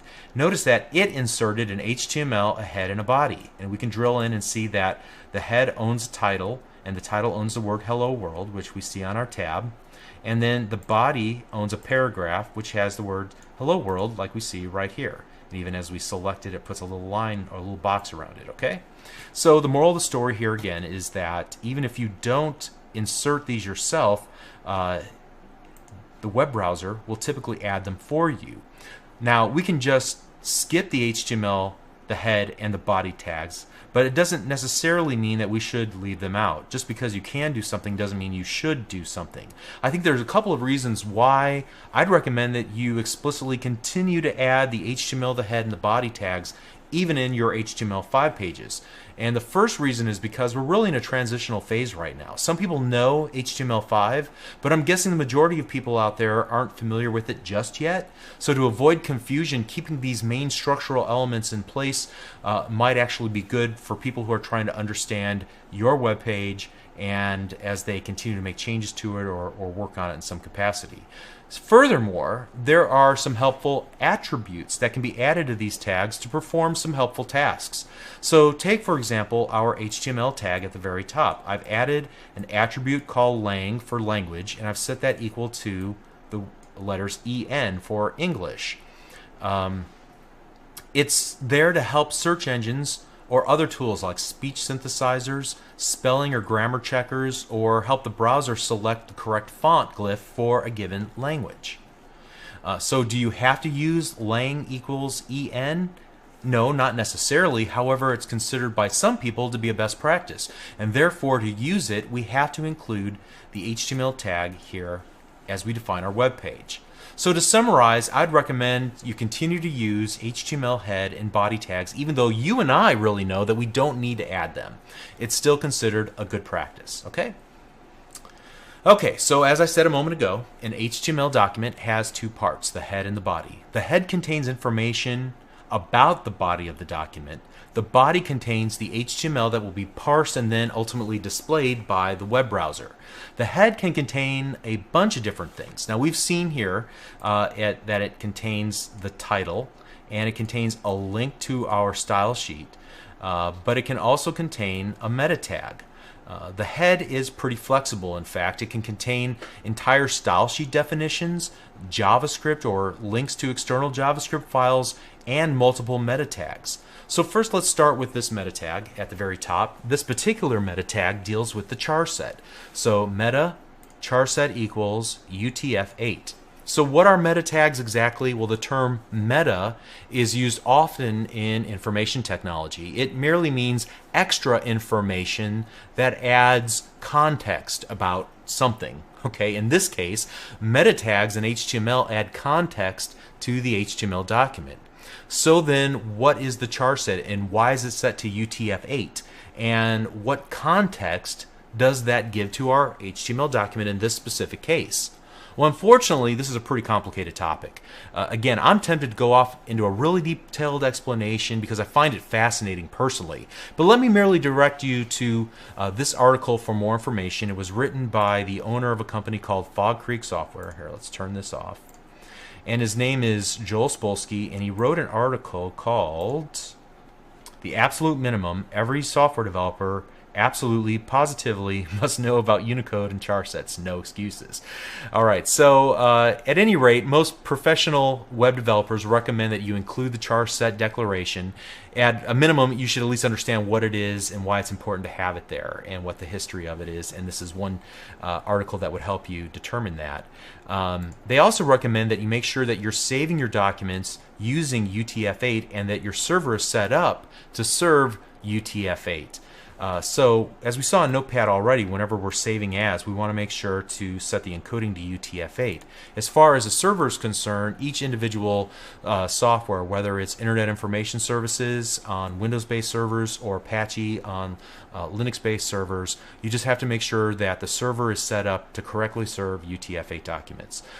So ultimately, if your international users ever report seeing these weird characters in their web pages, like black diamonds that have a question mark, a white question mark in the middle, you may have to investigate this further and see what's wrong with either your declaration, the way you've saved your web page, or the way that your server is set up to serve out those types of files. Okay? Okay, so what other types of meta tags could be added instead of or in addition to the char set UTF-8? Well, take a look on screen. I've got a couple of examples here. We have a description, keywords, an author, a revised, and then also a refresh. And so some of these are used purely for SEO purposes. For example, description just allows you to explain the purpose of this given web page. Same thing with keywords, what keywords are closely aligned to this web page, so that if somebody's searching for it, the given search bot, engine bot, might use this to help determine your ranking. There's also information about who originally authored the web page, the last time the document was modified in any way. And then there's this HTTP equiv equals refresh content equals 60. Basically, this just says that the information on this web page could change potentially often, and so like a news website, for example, and so you should continue, the browser should take that as a cue to refresh the web page automatically every 60 seconds. Okay? So next up, we have the title. We've already talked about this. The title is simply the text that you want displayed in the web browser's title bar or in the tab's title area. Okay. Then we have this link, and we've talked about it already in the previous lesson. It was fairly simple to understand. All the attributes of the link element are basically rel, which is the relationship. So what is the relationship of this link document to this document? In this case, the relationship is that it's a style sheet. Secondly, the href is where you can find this style sheet or this external file. Then there's the type. What type should we interpret this file as? It's a text/CSS file, all right? And there are some very specific types that are available to you to use here. And then finally, there's this notion of media equals screen, and we'll talk about this much later whenever we're talking about building responsive web pages, all right? So when you think of the head section, think simply additional information about the document, even referenced inside of the document, but not necessarily displayed within the browser itself, all right? All right, so next up is the body, and you can see that takes up the lion's share of our file. And I'm tempted to talk about the body tag and what goes on inside of it. However, we're going to be spending really the next 7 video lessons on this topic. So let me just talk about the goings-on of the body tag at kind of a higher level. I've used up to this point the term semantics or the term semantic meaning a couple of times so far in this video series. Simply put, when I use the term semantics in relation to HTML5, I'm talking about the implied meaning of a part of the HTML document so that a machine, or I suppose even a human reading the code, could interpret the subject matter going on inside of those HTML tags, okay? So the hope is that by being one of the first generation of web developers to mark up our web pages using these rich semantic tags, we're laying the groundwork for developers to add semantically smart software to interpret our web pages. So, for example, search engine spiders or screen readers for the visually impaired, and maybe other ideas that in 2012 I can't conceive of, but the next generation of developers have this rich foundation to build on top of and be able to extract pieces and parts out of the documents that we mark up in this manner. So, for example, by adding a nav tag to our web page, a visually impaired person could theoretically go directly to that part of the web page using a special key on their keyboard and more easily navigate our entire website. Or a search engine bot could skip all of the design chrome around of a web page and go directly to the main articles or sections of the web page more accurately. And these are just some of the examples, again, that we can conceive of today. Over time, it's possible that by embracing the notion of adding semantics or meaning to our web pages, it'll pay off in a big way long term. I'm going to have more to say about this as we continue through the series, but for now, when you hear me say semantic meaning, you'll know everything that I'm implying by that. Okay? All right, so let's move on and talk about HTML5 browser support. So HTML5 is relatively new, right? So it stands to reason that older web browsers are unaware of the newer tags that have been added to HTML5. This is why I want to work with Internet Explorer 9.0 or greater in this series of videos. Still, we know that it takes time for people to upgrade their web browsers, and some people may never upgrade. So what are you going to do about that as a web developer? Should you avoid HTML5 altogether and only code HTML 1.0? Well, all I'm going to say is that in this series, we're going to talk about HTML5 and CSS3. The number of issues and workarounds that you could employ to try and make HTML5 and CSS3 effects work inside of older browsers could easily make up a series of lessons on its own, and I'm going to leave that to somebody who's much more knowledgeable and talented than I am in that area. I would just say that if you're learning HTML today and you don't have a deadline in the near future for a project that has to work on every single web browser ever created from the beginning of time, then please focus on HTML version 5.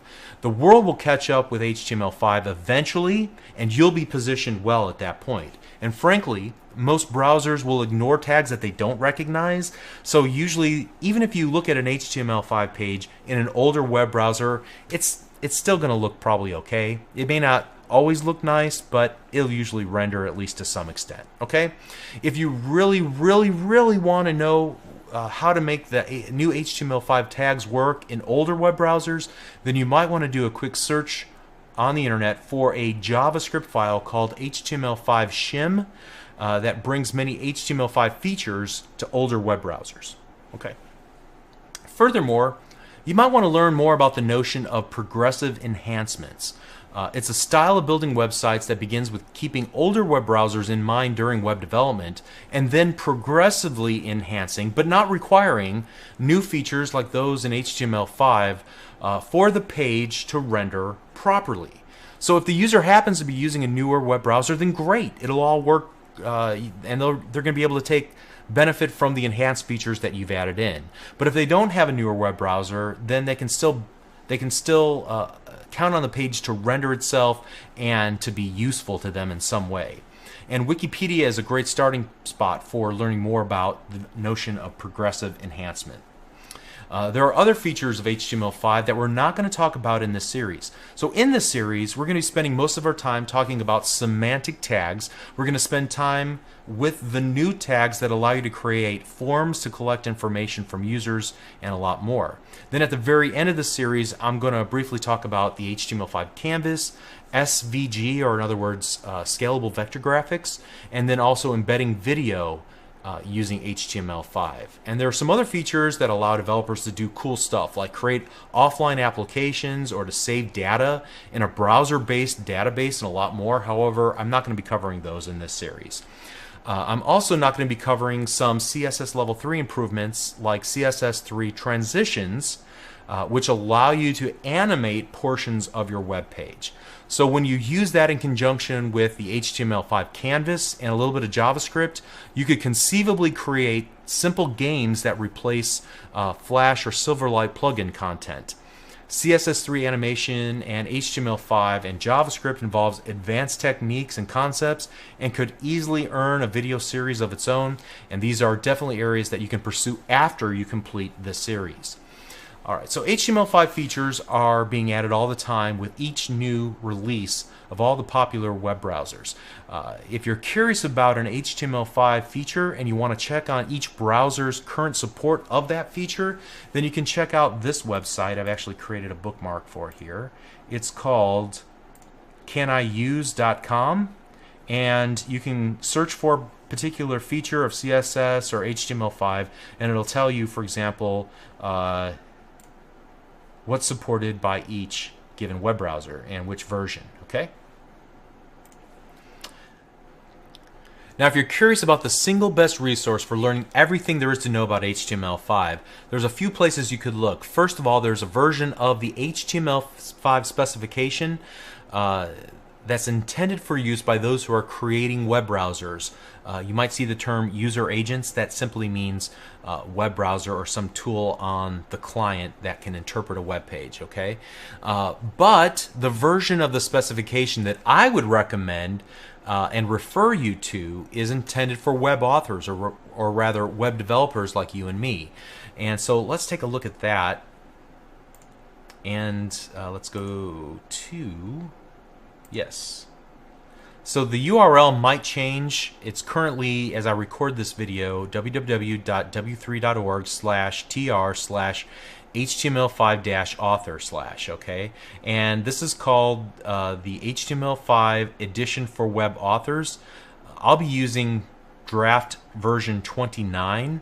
However, there might be a newer version by the time that you begin watching this video series.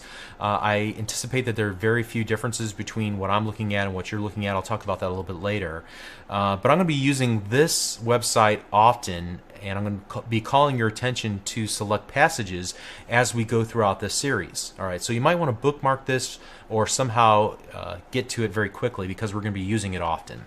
Okay, so let's go ahead and stop right there. We're off to a great start. Now we're going to start getting deeper into the details of HTML5 beginning in the next lesson, so we'll see you there. Thank you.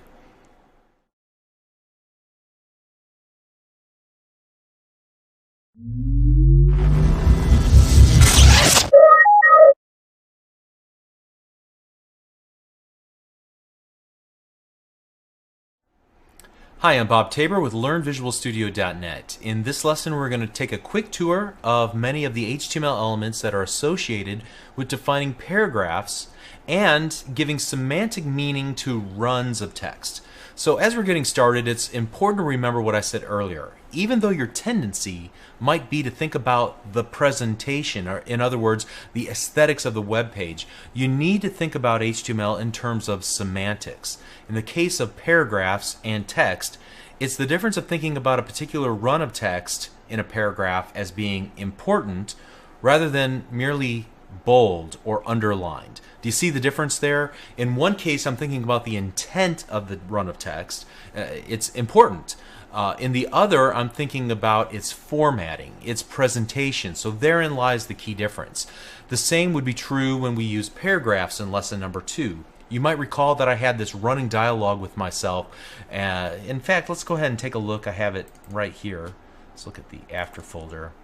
And I was specifically talking to myself about this section here. We have a paragraph defined here, and then another paragraph defined right here, where we're including some URLs or IP addresses. And the internal dialogue I had as I was vocalizing it was that I really wanted to put a paragraph kind of to surround all of these things, but yet I needed this vertical spacing so that conventionally it would look correct on a web page. So the way I solved it was to use a paragraph around all the highlighted text you see there, but then to use line breaks, because that's the semantic purpose of the line break. So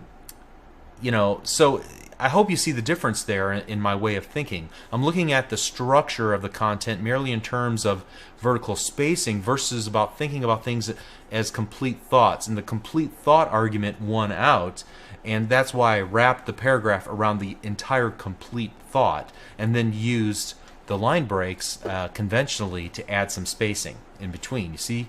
So I'm keeping thematically complete ideas together as one unit. All right, so once you get that distinction down, moving from merely presentation onto semantics, it'll become easier and easier to understand the purpose of each of the elements that we look at in the specification. So I want you to recall from the previous videos, the last video, that we were looking at the specification here. We're looking at the version of the specification called HTML5 Edition for Web Authors. It's draft 29, created in March 2012. You might have access to a newer version of it. That's great. The changes will probably be nominal. You can still follow along with what I'm doing, all right? And I encourage you to do that. But if you scroll down on this document, there will be a table of contents, and it's a pretty intense a table of contents with a lot of level of indentation, which is awesome.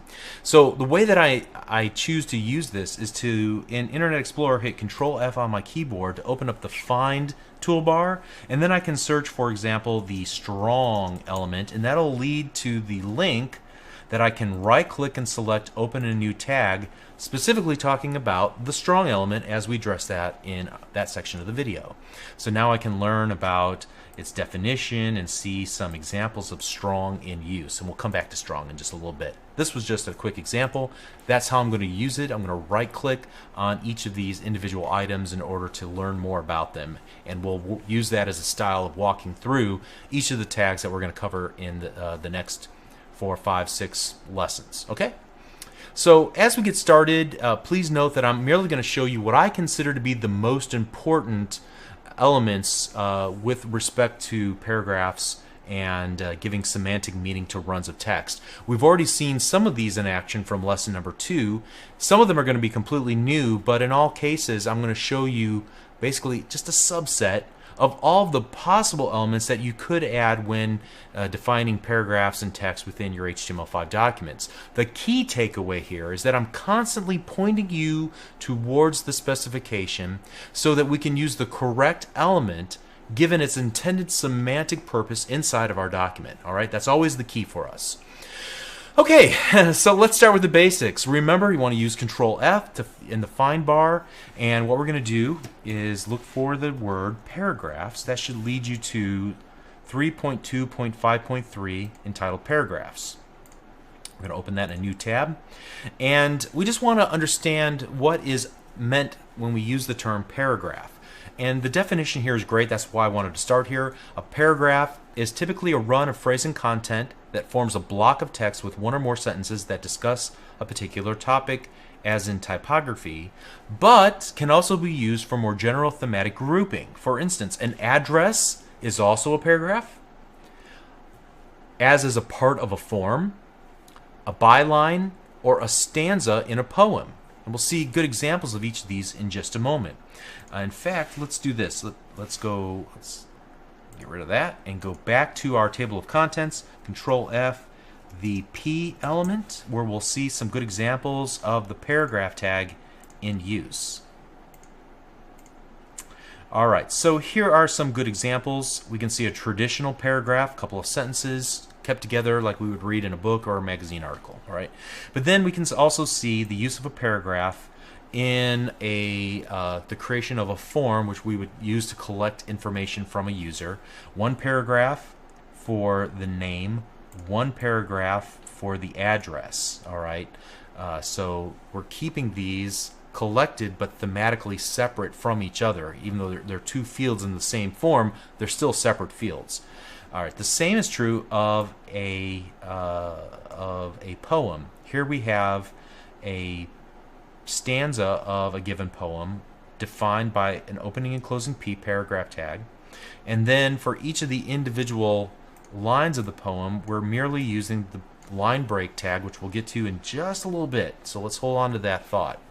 And then we have some uses and abuses, some examples, and that's very helpful. But structurally, the paragraph tag represents a complete thought, a grouping of sentences or ideas together, but the specification also uses a typography term, a run of phrasing content. It also uses the word thematic, indicating that it can be used beyond a simple textual paragraph, as we saw some examples of just a moment. And we'll see another one of an address here in a little bit. So that brings us to the next idea, which is the line break tag, or the BR element. All right, and I'm going to right click and select open a new tab, and you can see the BR element represents a line break. And let's see, if we need a break in the thought, of a given paragraph, and yet the break is merely conventional in nature, then we can use the line break. And a great example of this is a address. We already saw that a paragraph can be used to define an address, but here we see an address created, and by convention we use these BR elements, the line breaks, because that's how we normally visually see an address. Even though it's still one complete thematic thought, we still use these tags to split it up into their own vertical lines, because conventionally that's how we use it. And then below that, it gives us some correct uses and abuses of the BR element. So just to recap, addresses in poetry represent good uses, while using it to separate thematically new thoughts is wrong, because this is the domain of the paragraph element. Now, I just finished saying don't worry about presentation. However, it's hard to ignore the default formatting of the paragraph tag. We saw it just a moment ago when we were looking at the work that we did in lesson number 2. The default style sheet will give essentially one carriage return for a line break item, and 2 carriage returns for a paragraph tag.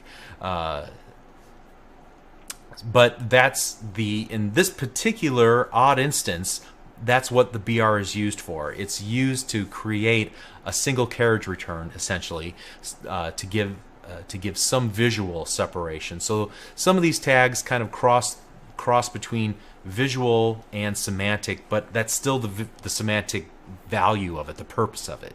Okay, let's move on. Talk about formatting the text itself, giving semantic meaning to the text. And so to do that, let's start with the strong element. And I see it right here, so I'm just going to right click it, but you could type in the strong element to the find and then open it in a new tab. And you can see the strong element represents strong importance for its content, like a warning message, for example. Now, that's in contrast to, if we take a look, let's look at the B element and open that up in its own tab. And the B element represents a span of text to which attention is being drawn for utilitarian purposes without conveying any extra importance, and with no implication of alternate voice or mood, such as keywords in a document abstract, product names in a review, actionable words in an interactive text-driven software, or an article lead. Now, the only reason why I bring this up is because there's some confusion between strong and the B element with previous versions of HTML. I think there is now a clear semantic difference between the two. With strong, you are indicating that this text has strong importance. With the B element, it's text that you want to draw attention to. Again, in previous versions, it indicated that you wanted the text to be bold, the B tag. However, for that, you should be using strong for that purpose, semantically. Now, the B element merely means that you're pointing out or highlighting those words, but not saying they're important necessarily. And honestly, that's a difficult distinction to make, in my opinion, so I would probably not use the B element as often, preferring other tags that are more suitable for this purpose. But I think the good example of this is where they're using a first paragraph, or the first part of a paragraph, and indicating this as the lead, using a class, which we'll talk about a little bit later, to say that while this text doesn't have importance like a warning message, it does serve a purpose within this paragraph. In this article, it might be, the byline for the headline. Okay, so let's go ahead and move on and talk about some other markup elements. We're going to look at the mark element, and right click and open that in a new tab. And so the mark element, it indicates a run of text highlighted or marked for reference purposes. So a good example is whenever you're presenting search results on a search results page, you can show the occurrences of the word that was being searched for in line, and then using cascading style sheets, you can highlight that using a background color of yellow or something to call that out. Or you can mark a run of text that you want to call attention to, and will explain or describe later in the section. All right, so that's the purpose of mark. Then there's the MEM element, and this indicates a word or a phrase of emphasis when you read it, where changing the emphasis changes the meaning of the sentence. This doesn't necessarily indicate the importance of that phrase or that word, just the way that you say it. You might be thinking this is similar to italicizing, however, there's a slight semantic difference between the M and the I element. So let's open up the I element, which traditionally in the past and previous versions of HTML indicated italicizing. In HTML5, however, the I element represents a term that has a special voice or mood, or in some way is offset from the rest of the text. The specification here gives the example of using the I element around a run of text indicating a technical term, and it gives another example. So in this case, look here, here's the technical term. In this other, it gives an example of wrapping it around a dream sequence inside of a short story, okay? And I bring these up, the EM and the I, because the I element was used in previous versions of HTML for presentational purposes to represent italicized text. But in HTML5, using the I element merely for italicizing some text is a semantic no-no. If you want that to be italicized in the sense that you want it to be read in a different voice or it has some ironic meaning, you would probably choose the EM element instead. All right, so let's go ahead and get rid of these two and move on to the U element.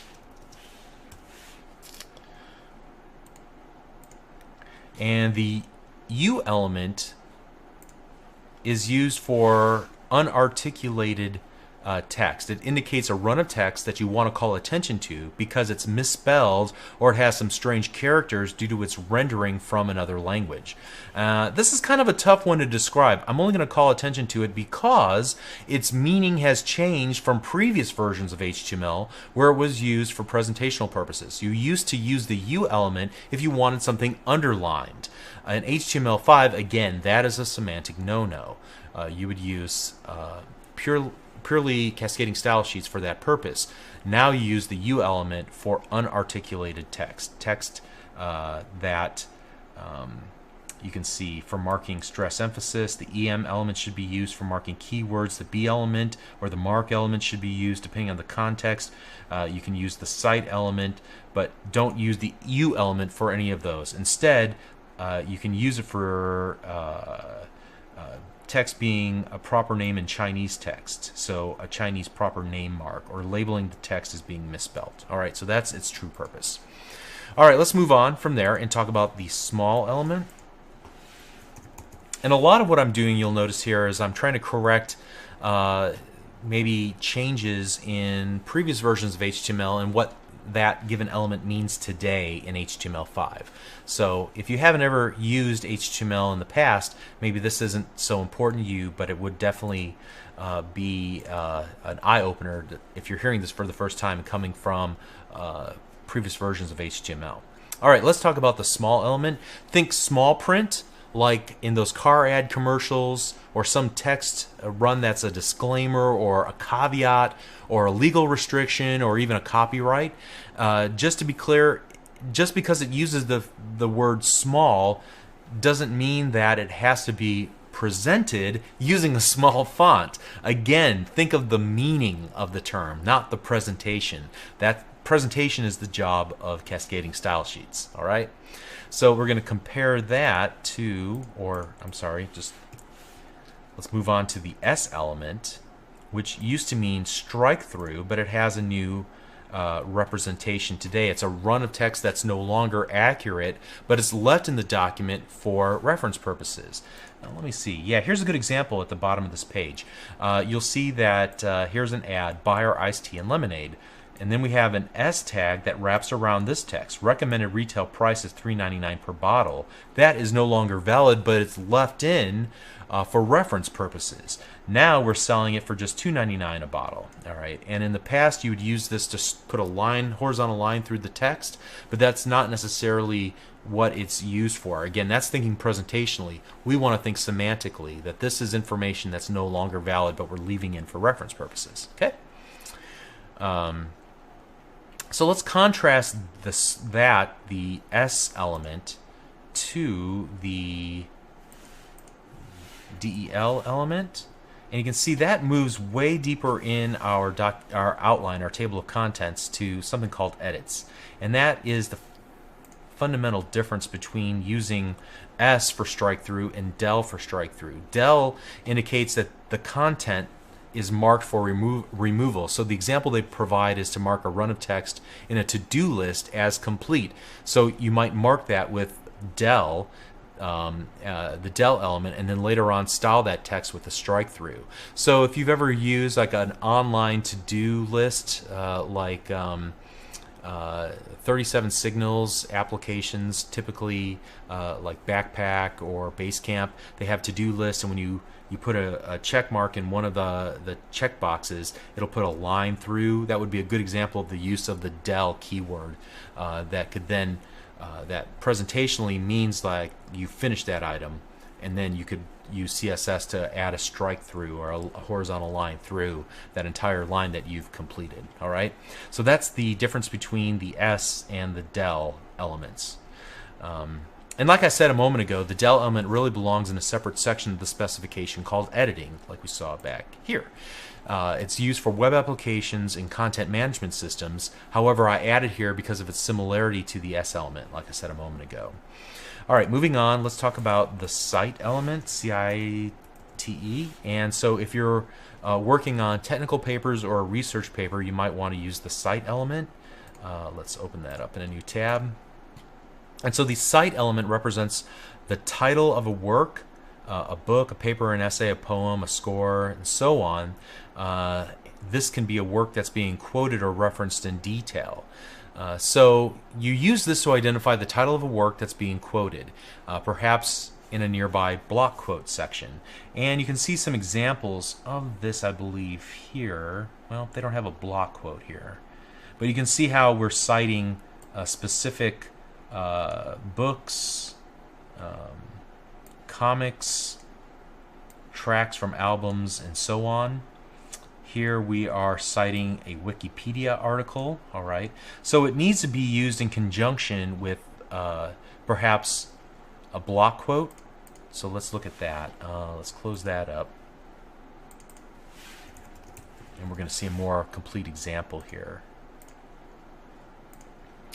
And so the block quote is a grouping element used for quotations from another source. Let's scroll down to find the one that has a good cite in it. There we go. So you would then often cite the source inside of the block quote using the cite element that we just looked at a moment ago. The cite can also be used outside of the block quote to call the user's attention to the block quote from, say, a paragraph. Let's see. Yeah, here we go. Take a look at this example. Here we're citing Sonnet 130 and then using the block quote element with a cite property or attribute set to where we pulled this from originally, a web page on some fictitious example, all right, where we have then the actual sonnet being quoted in the block quote, all right? And so again, here's another example of a block quote. Then in the caption of that block quote, we're citing the specific articles and citing the magazine or the professional publication where it was originally published. All right, so just keep in mind that block quote and cite sometimes work together and are used whenever you need to reference in a more professional context other websites, documents, books, music, whatever the case might be from around the world. Okay. All right, and then let's move on to the code element. And that kind of takes us in a whole other direction. And you can see the code element represents a fragment of computer code. And so a good example of this as we scroll down is this section here, where we are defining a run of text as code, specifically code, and we're going to use the class element to say that this is Pascal programming language. Now this is optional, and there is nothing here that would prevent us from putting any language, even something that's not really a programming language. This is probably more for presentational purposes, to format this different than, say, C# or C++ or Visual Basic Code. Okay, but at any rate, we're using this this element, code element, again around a run of text to indicate its semantic meaning, that this is code and it should be interpreted as such for presentation purposes. There's also this pre-tag, which we're going to ignore mostly for now. It's used to essentially maintain the indentation levels, for example, the amount of individual spaces, the fact that this is returned, because otherwise HTML would not pay any attention to white space, carriage returns, and things of that nature. But we're not going to look into that any further in this lesson, at least. Okay, so let's now take a break and move on from there. And I want to talk about the anchor tag. It's a big deal in web development, and so it's important that you know how it works because it has quite a few options. You use the anchor tag to create hyperlinks within your document, and we've used hyperlinks all along, even in this lesson where we see these are all hyperlinks. As I hover my mouse cursor over, notice that the URLs are changing near the bottom left-hand corner of my web browser. All right, and you know how hyperlinks work. You've used them probably to get to this very video or web page where you're watching this video. There's a whole section of the specification that are devoted to defining anchors or hyperlinks in your document, and I'm going to distill it down to just the basics so that we can move through this material pretty quickly. The good news is that this is a great opportunity for you to get your hands dirty in writing some code. So what you should do at this point is download the code that's associated with this video. Inside of that zip file there will be a folder called Lesson 05, and inside of Lesson 05 there's a before, a work folder, and an after folder. What I want to do is copy everything inside of the before folder, and I'm going to paste it in the work folder, and here's where I'm going to do all my work. So I'm going to open up lesson05.html in Notepad using any technique that's familiar. And if I were to just open this page up in Internet Explorer by double clicking, you can see there's just a lot of thick text with some H1 tags defining I'm at the top, or I'm sorry, I'm at the bottom, and then anchor tags. And we're going to add some anchor tags right here, and we'll talk about this thick text a little bit later. But for now, let's do this. I want to start with a really simple scenario, and I'm going to add a link to Bing.com. And to do that, I'm going to start with just creating a paragraph, and inside of that I'm going to define an anchor tag, an opening and closing anchor tag, and inside of that I'm going to give a href attribute. I'm going to set it equal to the URL of www.bing.com, and then between the opening and closing anchor tag I will insert any text that I want the user to be able to click on, in this case to Bing. And so let's save this and then open it up in Internet Explorer, and you can see I get a hyperlink that says to Bing beneath my anchor tag H1 here at the very top and my thick text below it. When I click on that, it opens up Bing.com in my web browser. Awesome. Alright, so what I've done here is I've defined what's called an absolute URL, where I'm including the full http://.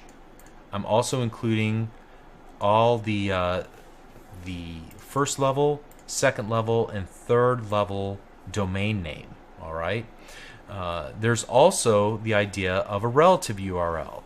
So in this case, let's create a reference to another page. In fact, this page will be just another.html, which is akin, I guess you would say, it is a sibling to the lesson05.html page inside of the same folder. And so to create this relative URL, I'm going to start with the opening and closing anchor tag, and then href equals, and then I'm merely going to use the name another.html. And then here inside of, or between the opening and closing anchor tag, I'll just type in another HTML page, like so. Save this. Now let's go back and refresh our page. You can see we get this link to another HTML page. When I click on that, it opens up the another.html page. It's in the same folder as my lesson05.html page, and I merely added before you even before I recorded this video, I created that page, added the link back to this lesson05.html page, so we're able to return here using a return hyperlink. Great. There's a bit more to this story. If you take a look at this folder where I'm doing all my work, the lesson05.html page that I'm currently typing in, we've already looked at another.html. There's also a subfolder called subfolder, and inside of the subfolder there's a subfolder.html page. So what if I wanted to create a relative hyperlink from this page to the page that's inside of my subfolder? Well, to do that, let's go ahead and add another paragraph tag, and then inside that href equals, and here I'm just going to type in the word subfolder, since that's the name of my subfolder, slash then the name of the file that I want to reference, subfolder.html.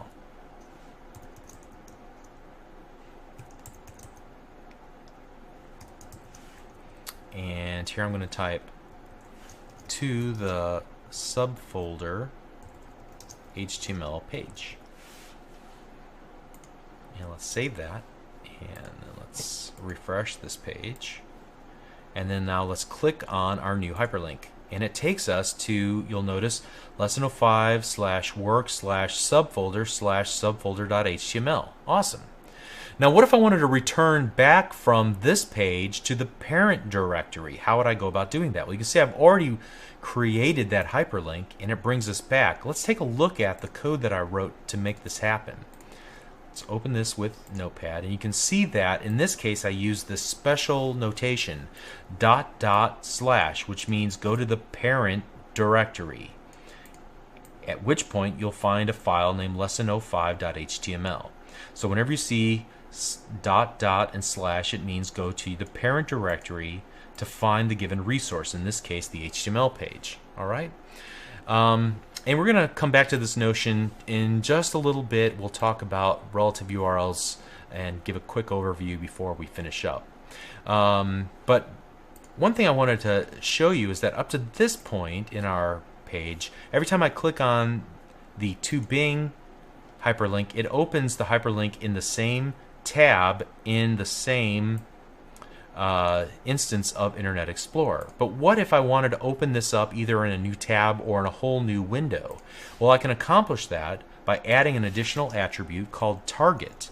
And there are a number of different target values that I could put here. The one I'm going to use though is blank, which means open up in a blank window essentially. All right.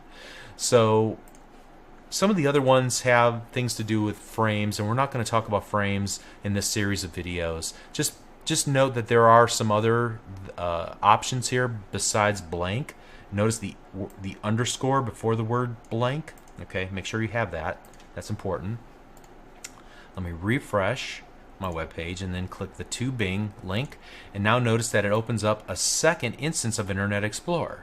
Now that's just how I have my copy of Internet Explorer configured. You can configure it to open new URLs in new tabs in your first instance of Internet Explorer if you wish, and you would just go through, I'm not sure exactly where to do that. I think it's somewhere in Internet Options. You can configure that. I guess it's right here under tabs probably. All right, but I'm not going to take the time to look through that. All right, but that's how you would open up, and the benefit of that is that it keeps your user on your page while opening up your references to other web pages that you might have, if that's something that you want to enable. All right, finally what we want to do is talk about named anchors, and that's really the purpose of having all of this text. I needed a lot of thick text so that I can create essentially a bookmark, or I can push you deeper down into the web page using a named anchor. So let's go ahead and create a paragraph. Inside the paragraph, create an anchor tag, and inside the anchor tag I'm going to set the href equal to, and I'm going to use a pound symbol and then the word bottom, which will be the name of the anchor I'm creating, and I'm going to use this text to click on to bottom. Now what I want to do is scroll to the very bottom of this document, and where it says I'm at the bottom, I'm going to put another anchor. This time I'm not going to use an href attribute. Instead I'm going to use the name attribute, and I'm going to make sure it matches what I formerly used prior to that in the href, the pound bottom. Now I'm just going to use the word bottom with no pound symbol. So name equals bottom. I'm going to save this, and then let's open up Internet Explorer. Let's refresh this page. I have my to bottom link, and when I click it, notice it pushes me all the way deep down to the very bottom of the web page. So you see a lot of times when you have a long article, there might be a go to the top of the web page hyperlink in the right hand corner, in which case it'll take you all the way to the top. You can enable that type of navigation. We've been using this sort of navigation all along inside of the table of contents. So for example, here I want to get to character encodings. Notice the URL in the very bottom left hand corner. There's an infrastructure.html pound character encodings, so that when I open this in a new tab, it'll bring us not only to the infrastructure.html page, but then it'll push us deep down into that web page to the named anchor character encodings to this, so that we can get specifically to this part of the page. All right, one other thing before we conclude here. Let me get back and open up our lesson05.html page that we've been working on. Notice that once you've visited a hyperlink, the default style that's applied to those hyperlinks changes the color to purple instead of blue by default. You'll have control over this in Cascading Style Sheets. However, if you want to reset this in Internet Explorer, you'd merely go to the Tools, Internet Options. You would go to Browsing History and click the Delete button, and make sure that you are deleting the history, and then click Delete, and you'll get a little message. Internet Explorer has finished deleting the browsing history. Let's go ahead and click OK, and then close down the browser, so that the next time I open it up, you can see it's reset which links I've already clicked through and which ones I haven't. Again, we can control the colors of the different states of a hyperlink using Cascading Style Sheets, and we'll talk about that a little bit later in this series. All right. Okay, so when we refer to external resources in an anchor element or an image element, we need to be aware of path syntax. And we've already looked at this a little bit whenever we were looking at the subfolder a little bit ago. We've already talked about the differences between absolute and relative URLs. So this really is more about referencing relative URLs, because absolute URLs, we would just put the full domain name and all the folders until we get to the actual resource, whether that's a GIF file, an HTML page, or whatever the case might be. So if we wanted to reference something else in our href, for example, of our anchor tag, we would use, and that resource was in the same directory as our web page, we can merely reference it like so, a.gif. If that file was in a parent directory, we could use the .. notation that we talked about just a few moments ago. If the given resource is in a subdirectory called images, then we would use images/a.gif. And we saw this whenever we were referencing the subfolder, where we use subfolder/subfolder.html. Okay. But what if the images folder was, I guess, at the same level, a sibling to the current folder that we're in? So then first we need to travel to the parent directory, then travel to its subdirectory called images to find the a.gif. So that's what's represented in that ../images/a.gif.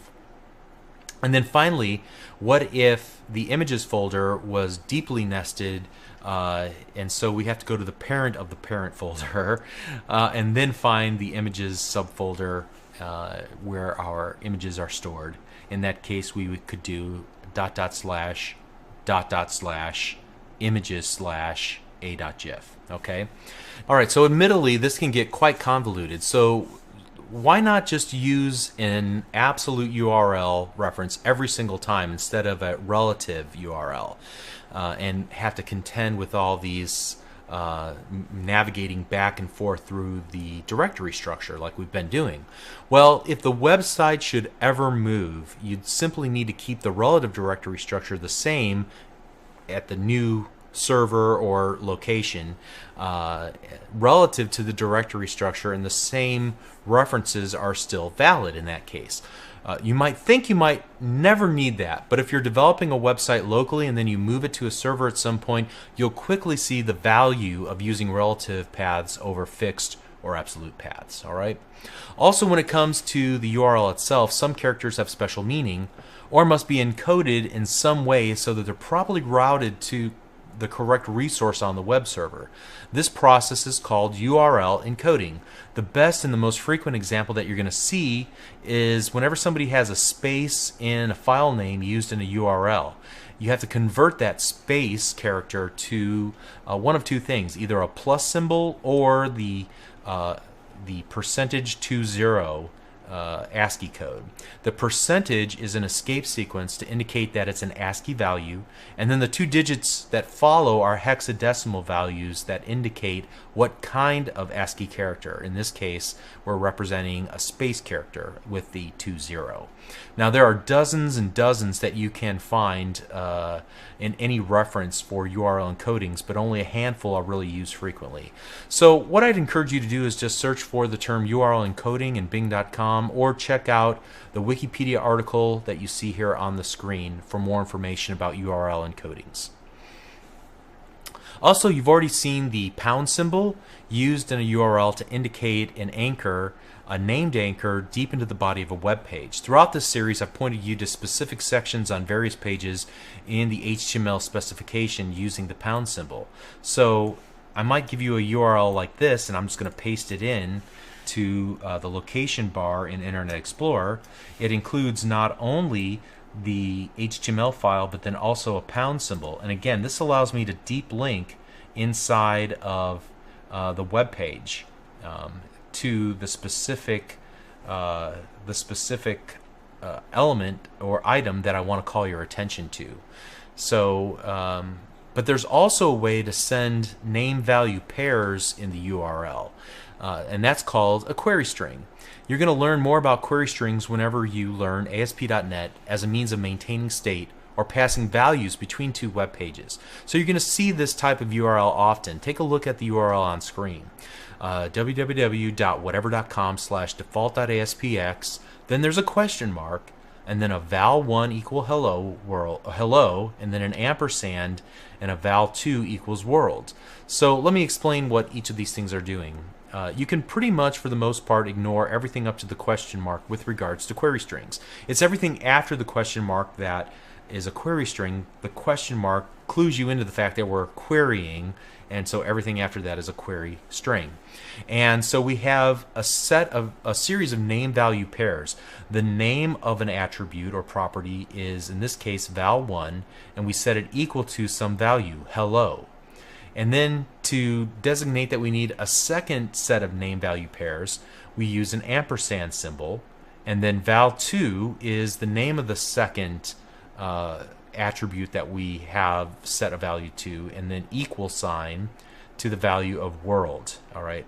So why you might ever want to do that, again, once you get into more programming topics where you need to pass values from one web page to another, and it might be information that would be then used to look up something in a database, you'll see the value of that. But for now, just note that everything after the question mark is considered a query string, and you'll see those URLs often whenever you're looking throughout the internet. Okay, so that's all I really have to say about URLs and hyperlinks and anchors and the difference between relative and absolute URLs and so on.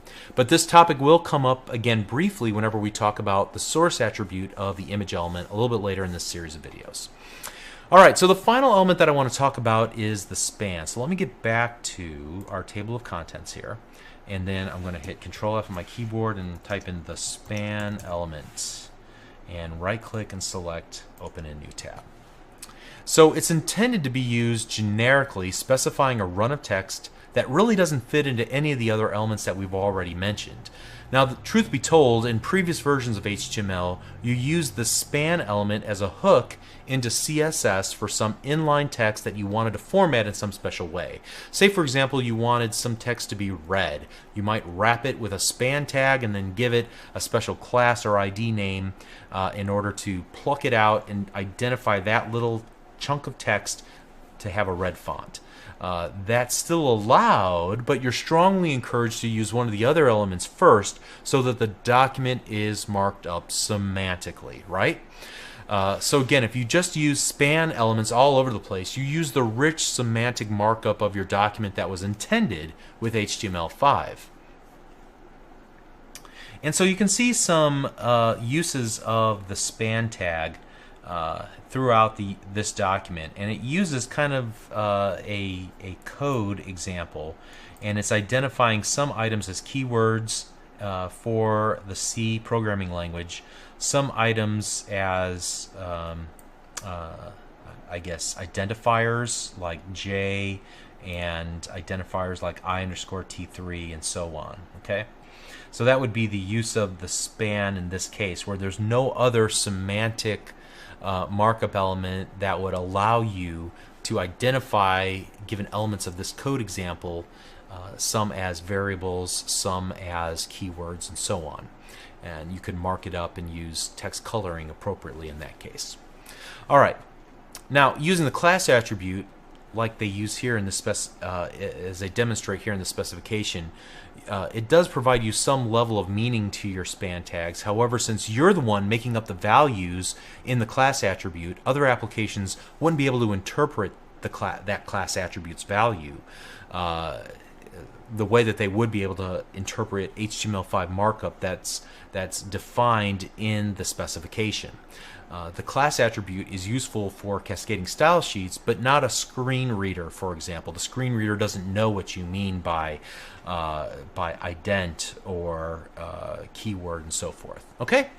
But if you see other people's code, especially code that's written to target versions prior to HTML5, you'll see this used quite a bit, and as well as its sectioning equivalent, the div tag, and we'll have more to say about the div tag in the next lesson. Okay, finally, before we wrap up this lesson, I want to talk about the attributes that can be added to each HTML5 element. And there are a few global attributes that apply to many elements. Here in this case, I have a span tag on screen, you can see, and there is, first of all, a class attribute equal to storyline, and then an ID equal to first story header. In this case, I have two attributes, a class attribute and an ID attribute. Now, I've used a span tag, but I could have used any element here. What I'm about to show you are global attributes. They can be used on any attribute defined in HTML5. I've added a class and an ID. An ID is typically used as a unique identifier that I can add to each element if I so desire. The ID attribute is typically used for client-side scripting, for example, whenever I use JavaScript, so that I can access one item programmatically. It can also be used with cascading style sheets by referencing just the ID. So the ID attribute is completely optional, but if you do choose to use it, each ID must be unique on a given page. Similar to the ID is the name attribute, which is typically used on the server side to process form data. I'm going to discuss this a little bit in more detail when we get to the lesson on creating forms. It's similar in purpose, but typically it's utilized by our server-side code logic to retrieve a user-submitted value. Let's just table that discussion for right now. Let's talk about global attributes, and to do that, let's be in our table of contents, let's type in global attributes, because if you look at this particular web page inside the specification, it'll give you a list of global attributes that can be applied to virtually any HTML element, as well as others that have some specific uses and intent for handling events. But let's just focus on these at the very top here. The class attribute as you can see, it's one of the global attributes that are available, is a classification of a given element. You can invent as many class values as you wish, and they're typically used by Cascading style sheets as a hook for styling the elements on your web pages. Other software could utilize the class attribute for other purposes. But it's a good idea to keep class names semantically correct as well. So you might be tempted to create a class called red text and then create Cascading style sheet styles that set the appearance of the font to be red. However, a better idea might be to call it something like important message, then style it with a red font if you wish. We'll talk about CSS later, and we'll make sure to re-emphasize this idea. And there are other attributes like style and title that are global in nature, and then there's dozens of attributes that are specific to different types of HTML5 elements, and we'll cover these as needed in the rest of our lessons. Okay, so let's go ahead and wrap this up. As you probably noticed, many of the links that I used in this lesson were from this section 4.6 in our table of contents, this text level semantics. We looked at the anchor and the M and the strong and the small and the S and the cite, but we didn't look at things like the Q and the DFN and the ABR and the time and the var and the SAMP and so on. All right, so there's still a lot of work for you to do on your own. Go through each one of these and make sure you understand, or at least read through, what the semantic value is for these. So when you face a situation where you need to add some semantic markup inside of your paragraphs, you can give them the rich meaning that they deserve with HTML5. Okay? So in the next lesson, we're going to look at structural semantics. It's extremely important.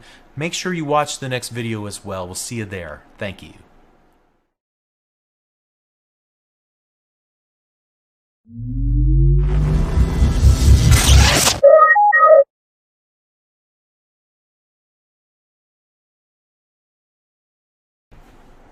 Hi, I'm Bob Tabor with LearnVisualStudio.net. In this lesson, we're continuing our look at the various elements available in HTML5. In this lesson, we're going to focus on the heading content and sectioning content. A combination of these will provide structure to our web pages, or rather, they're ways of grouping content on our web page in a semantic manner. The previous lesson merely dealt with paragraphs and runs of text. However, there are larger structural elements in a typical web page that define sections like the header, the navigation area, the footer, and of course the main area. You might be working through this and asking yourself, do I really need these? Do I really need to know all these HTML5 structural elements? And the truth is that we can create web pages without any of these structural elements that we're going to discuss in this lesson. However, a real HTML5 page will contain these because of the reasons that I mentioned a little bit earlier and in previous videos. Leaving them out means that our page is void of semantic structural meaning. These are important as far as HTML5 is concerned, so let's go ahead and dive into them. And we're going to start with heading content, specifically look at H1, H2, H3, and so on. So you can see I'm already starting here on the specification page. If you haven't already, please navigate to it and create a bookmark because we're going to keep coming back to this. And you'll recall from previous videos the technique we use is to hit Control F on our keyboard to bring up the find toolbar. And here I'm going to type in the H1, comma, and that'll get us close enough to this title called the H1, H2, H3, H4, H5, and H6 elements. I'm going to right click and select open in new tab, and these heading elements define the headers of the various sections in our documents. So here we have a series of ranks. H1 is the highest rank and H6 would be the lowest rank. So for example, H1 would be the subject of a section, H2 would be subsections that belong to the H1 section, and so on. So you can think of a hierarchy or kind of an outline where you have up to 6 levels of hierarchy or indentation or whatever, what have you. Okay, actually there's a way to get more than 6 levels with sectioning, but that's kind of an advanced concept and I don't want to talk about it right now. So these are the ways that you describe the various sections that we're going to define using sectioning content elements in just a bit. So I created a really quick example of this. Make sure you download the code from wherever you are currently watching this video or wherever you originally downloaded this video, there should be a zip file that has a folder called lesson06. If you open it up, there's just one file in it, and if you double click it, you can see an example of using an H1, H2, H3, H4, H5, and H6. We can look at the source for this file, and there's really nothing up my sleeve here. It's fairly simple and straightforward. I think it's interesting to note that by default there's a style sheet applied that makes the H1 a very large font and the H6 a very small font, and each of them in between are various degrees. Okay, but again, you style this using cascading style sheets. You typically never just adopt the default style sheet if you're going for a highly stylized web design. All right, but at any rate, semantically, what we're indicating here is a number of ranks and a hierarchy for our content. Okay, so let me go ahead and close that down and get back into our web browser. So let's talk about sectioning content elements. We use these in lesson number 2, and they're tags like the header. So let me start off by doing this. The header element, and I'm just going to right click and open that in a new tab. Then we're going to type in the footer element, and I'll right click and open that in a new tab, and then also the nav element and open that in a new tab. Alright, so before I discuss what each of these are and why they're important, we need to know that they can be added in any order within our document. In fact, a footer can appear before the header because we're interested in the semantics, not necessarily the order of how these elements appear visually on the web page. If we take a look at the header element here on our page, we can see that the header element represents a group of introductory or navigational aids. So we used it in our example in lesson number 2 as the very topmost section of the web page, but it could be used in other sections on the page if we wanted to indicate that it will contain important information for that given section. So you might think of an example of a blog. You might have a web page that has multiple blog posts on it. It might contain, each of those individual blog posts are contained in a section, and each individual blog post might have a title and author, how many likes it got, buttons to various social networks, and so on. So you might, in that case, have a couple of different headers. One header for each of the blog entries on that given page, and then another header section at the very top of the web page itself.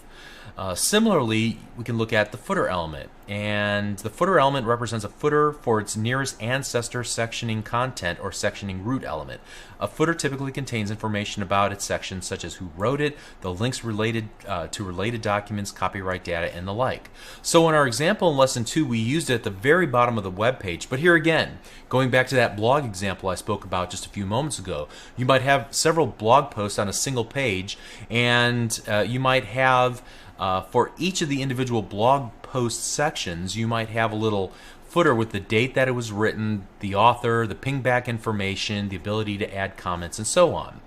And then there's the nav element, and you can see it describes the nav element as represents a section of the page that links to other pages or to parts within the page, a section with navigation links. So we might typically think of the navigation in terms of a menu at the very top of each page of a website and possibly at the very bottom of every page as well. However, if you had links on the page that push the user deeper into the web page, kind of like we have here, with using named anchors and so forth as a form of bookmarks, or any sub-navigation on the page, you would use a nav tag to indicate that regardless of where it appears on the given page or whether it's in a header or footer or not. So we said that these tags, the header, the footer, the nav, can appear in any order. It's relative to their meaning within the given document. Furthermore, they can appear multiple times, again, if it makes sense semantically to do so. So, for example, a page that lists multiple blog posts is a good example of that, where we were able to use, or at least conceive of how we would use the header, the footer, and the nav multiple times on a single web page. But let's not worry about that too much. If we keep our pages simple, this really won't be an issue, at least not right away. So, but here we can begin to see the value of defining our markup in terms of semantics. so that a screen reader can skip the header, the footer, and the navigation areas and go directly to the main sections like the articles on a given web page. So next up, let me shut all these down. Let's talk about the article element, and let's talk about the section element. Alright, so let's start with the article element.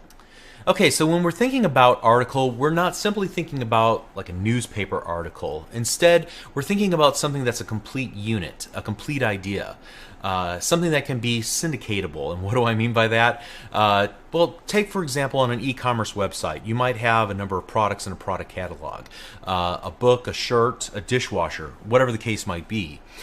Each of those products might have a title, a description, an image, a price, and so on, right? And so if you publish these correctly in a way that's consumable by other websites, they can be syndicated on those websites. So for example, a search engine or another website that's like has an affiliate relationship with your website could take the entire definition that you created inside of the article designation, inside of the article specification, and then include it on their own website so that your products come up as items in the search engine, or could be included as in a comparison website. And so this gives a company another avenue through which to sell their products by merely structuring the content for each of their products using articles and making them syndicatable. Okay, the same could be said of a blog post, for that matter, or a news article, or sports scores, or anything that's a complete thought should be marked as an article so that it can be potentially syndicated by others if that is indeed your ultimate intent. Now, the sectioning element, as we see here, there we go, the section element has a different intent. You can see that the section element represents a generic section of a document or application.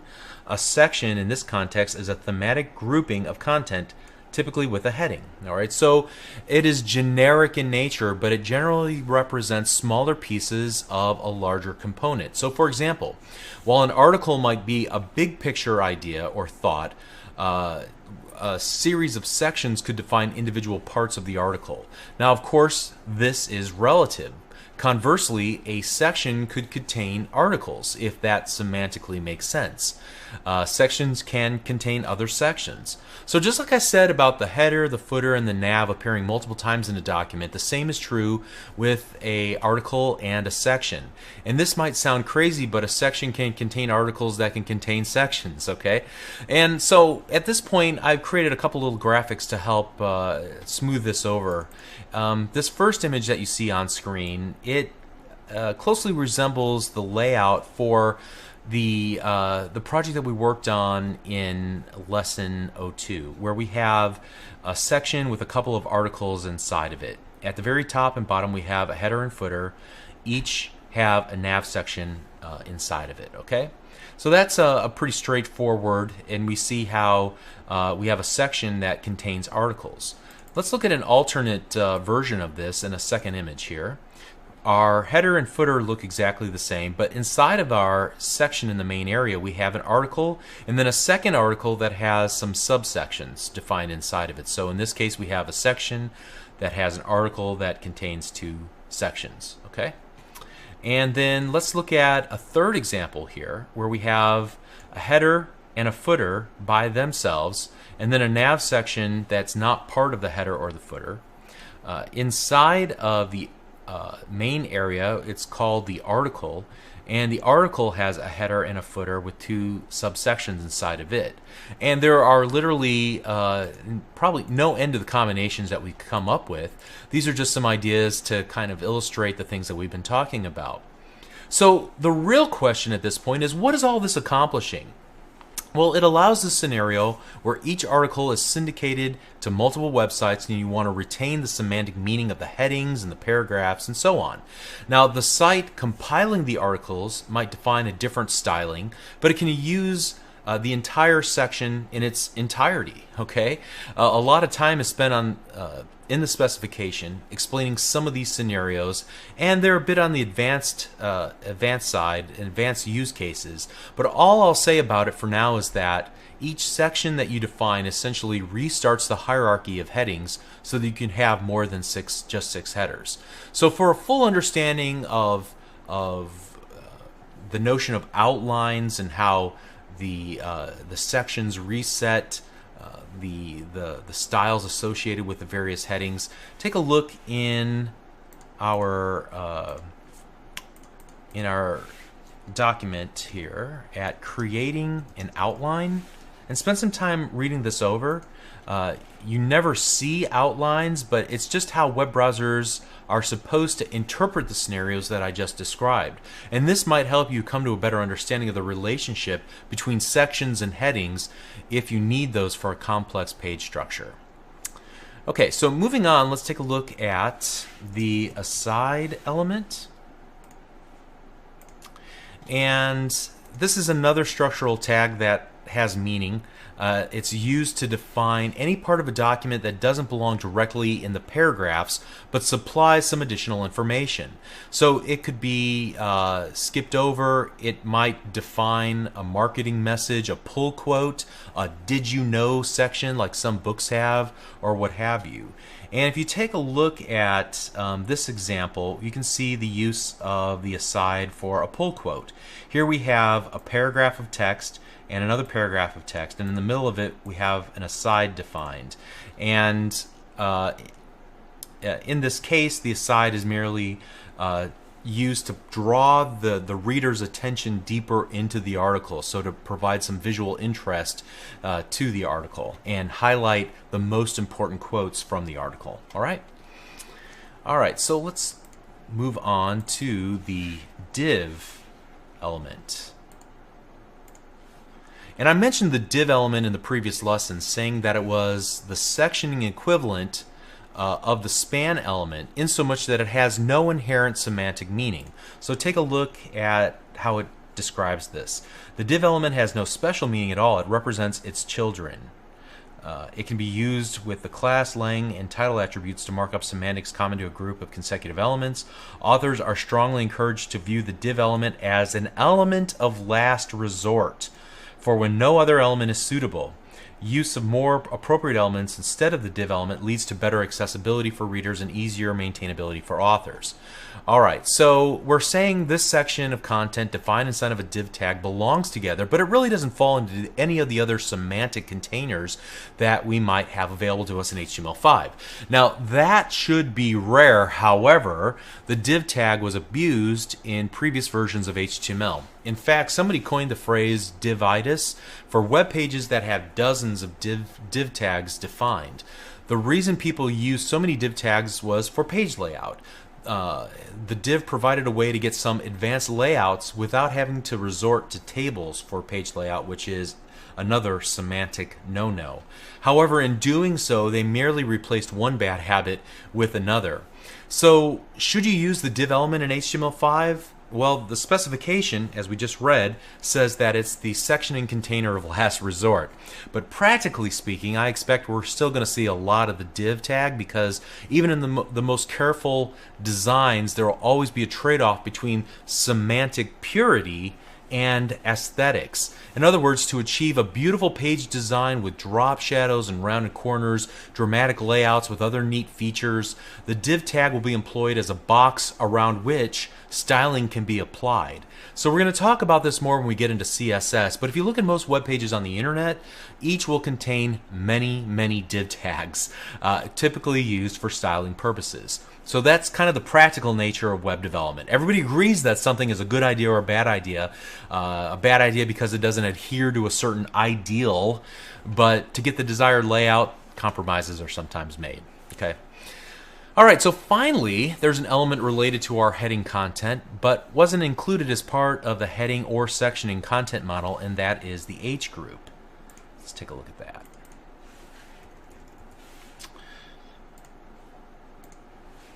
So the H group, or the heading group, element represents the heading of a section. The element is used to group a set of H1 through H6 elements when the heading has multiple levels, such as subheadings, alternate titles, or taglines. So the heading group is a new tag that's meant to treat multiple heading tags as a single unit. Sometimes the H1 tag is used for a company name to be displayed besides the logo, and then the H2 is used or intended to be used as the byline or some type of phrase to describe what the company does. In these cases, you can group them all together to be represented as a single entity, not as a hierarchical elements the way that you normally use the H1 and the H2 and so on. And I have a good example of this. You can see here we have an H group where we have a perhaps an article or a book, and then so the book's official title, and then a byline or a secondary title, as you can see it described as here. Okay, so I think I covered most of the elements used for sectioning and heading purposes. I think conceptually the hard part is over. We'll merely add to the elements that we're going to cover for adding things like images and lists and tables and forms and so on. But I want to emphasize that what I talked about in the last two lessons, as well as this lesson, may seem like pretty heady stuff, but honestly, I wouldn't sweat it a whole lot. If you make a mistake and you use the wrong tag, chances are your pages are still going to look correct on most web browsers. The worst that can happen is that semantically, your page loses a little bit of value, a little bit of semantic meaning. We could have just ignored lessons 5 and 6 for the most part, but I think you miss the heart of HTML5 if you skip these new tags that have been added. You might ask, well, what's the purpose for all these tags? Well, hopefully we've been answering what the purpose for all these tags is all along, so that you get a strong sense of meaning and semantics whenever you're thinking of using HTML5. Okay, so like I said, I think the hard part's over. It's all downhill from here, just learning new tags, but hopefully firmly ensconced in your mind is that difference between the semantic meaning and its representation or its aesthetic representation within the web browser. Once you get past that hurdle, it's all pretty easy. Okay, so we're going to continue on the next lesson. We'll see you there. Thank you.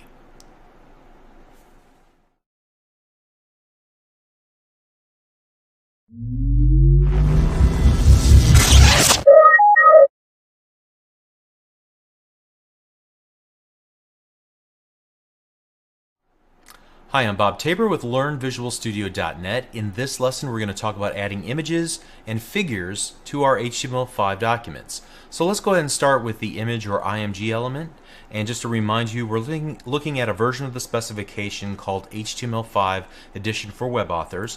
And I'm just going to scroll down to remind us that we're searching on the table of contents. I'm going to hit Control F on my keyboard to bring up the Find toolbar. I'm going to type in the IMG, and that'll bring us to a section of the table of contents specifically related to the image. Notice that unlike many of the elements that we've looked at up to this point, there's a lot to the image, as we can see clearly from the amount of the indentation levels, the amount of content that is contained inside of the IMG element. But let's go ahead and just open it up in a new tab. You can see there are a number of attributes that are specific to the IMG control, like the alt and the source, and we'll talk about those in just a moment. In its basic form, you simply need the following to define an image.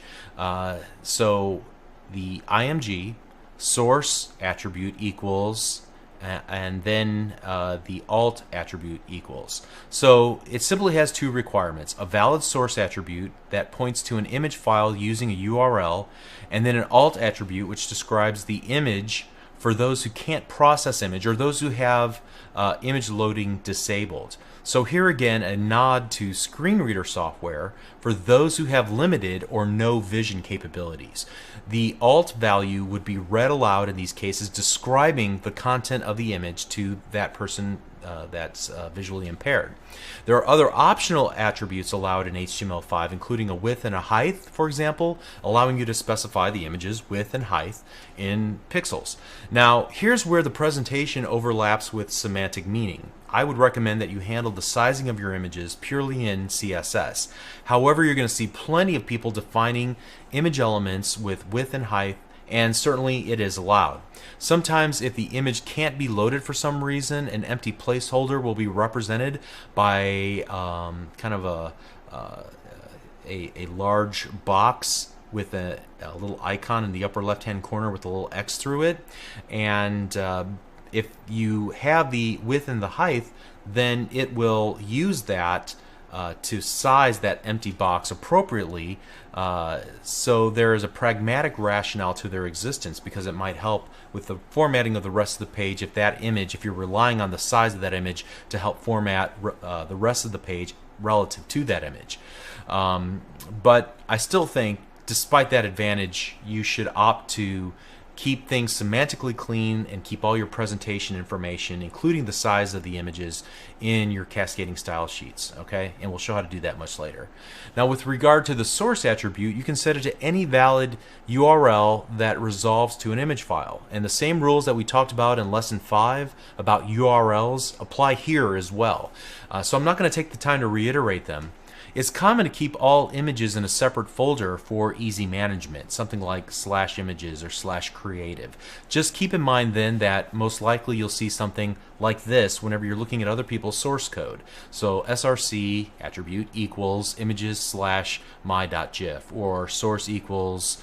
remember that means go to the parent directory, and then the images directory my.gif. Okay?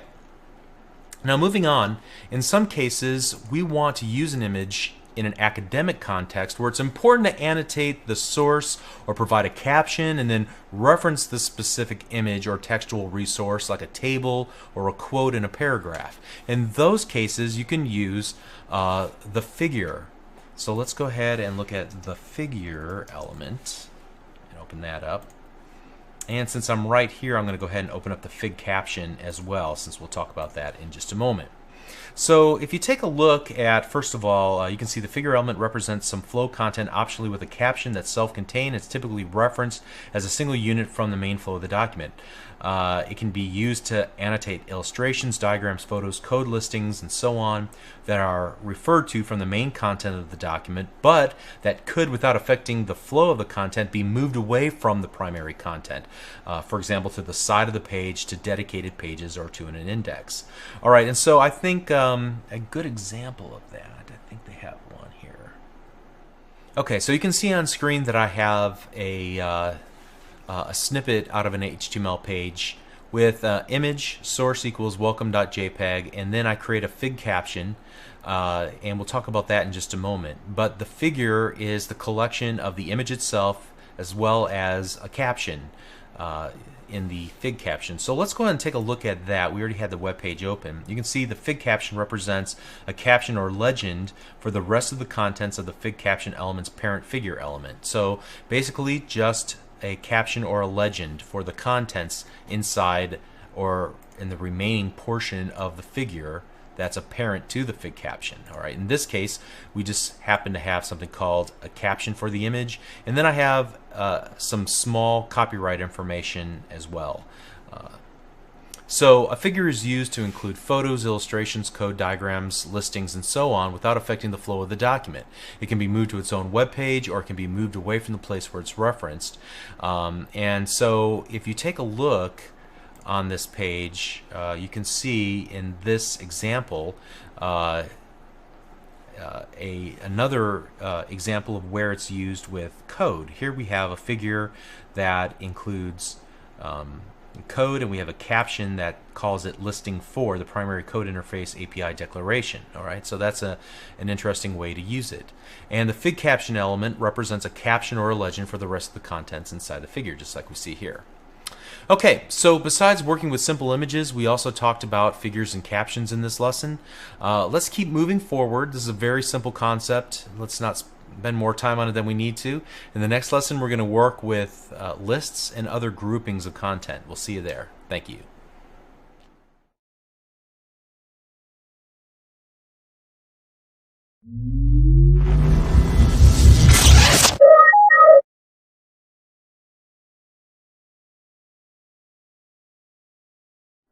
Hi, I'm Bob Tabor with LearnVisualStudio.net. In this lesson, we're going to talk about grouping content together. We'll start by talking about lists, which are simply groupings of individual list items. And then we're going to broaden the scope and look at grouping the way that the HTML5 specification understands grouping. And we're going to look at all sorts of groupings. Some we've already looked at, just didn't realize that we're actually looking at a group, and then others that'll be completely new to us. All right, so let's start with talking about lists of things. And there's three different types of lists in HTML5. There is the unordered list, the ordered list, and then the definition list. So we always need to start with the specification to see what it says about the semantic meaning of these tags. So again, I encourage you to go to the address. You should already have this bookmarked, but we're looking at the version of the specification called HTML5 Edition for Web Authors. We're going to scroll down and search through the table of contents by hitting Control F on the keyboard. And we're going to start by looking for the UL element, and that'll get us close to not only the UL element, but also the OL element and the LI element. And so let's start with the unordered list, or the UL element. It represents a list of items where the order of the items is not important. That is, where changing the order would not materially change the meaning of the document. They have some good examples below. Notice this first one: I've lived in the following countries. And then we have a UL and a number of individual list items. Now, one little stylistic thing I want to point out here, notice that they don't use the enclosing /li element. Again, not required in HTML5 for certain items like the list item. I still feel like it's good practice, so I'm going to encourage that when you're writing code, but you don't have to.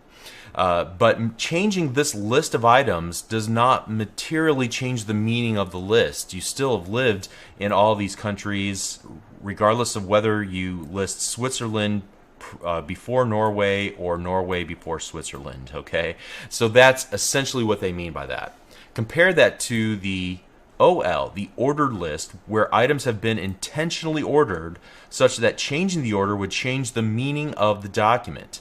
All right, and so a good example here would be I've lived in the following countries given in the order of when I first lived there. So now we have imposed on this list a meaning to each of the individual items. We're changing the order of the items would change the meaning of the list. And so you can see that in this case, Switzerland comes before UK, before US, before Norway, because we're looking at them in a specific order, the order of when I first lived there. The list item element itself is pretty straightforward. There's not a whole lot to it. Notice that it can be used in an OL, a UL, or a menu element, which we're not going to talk about in this series. And it just gives some additional examples of individual list items. But I think the best way to get this concept under your belt is a little practice, right? So you should be able to download the code that's associated with this video, either from where you're currently streaming the video or from where you originally downloaded it. It should have a folder inside that zip file called Lesson 08. Inside that folder there is a before, after, and a work folder. In the before folder there's some opportunities for improvement to the HTML file that I have in there. So I'm going to right click and copy that, and then go back to the work folder and paste it in, and this is where we're going to do our work. I'm going to open it up in Notepad, use whatever technique you're comfortable with to open it up.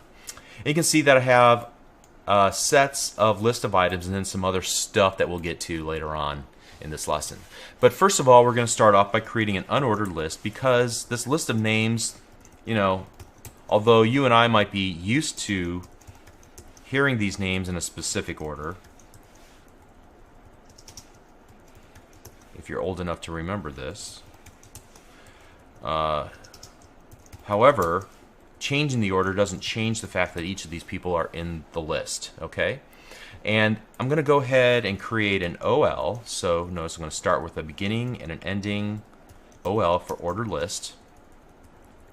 And note that I'm just using my space key on my keyboard to create two spaces. This is purely for aesthetic purposes. As I look at the code, it's definitely not necessary. HTML5 will ignore the white space for the most part. Now we're going to look at the pre-tag again here in a little bit, and we'll see how that would affect our use of white space. But I merely do this indentation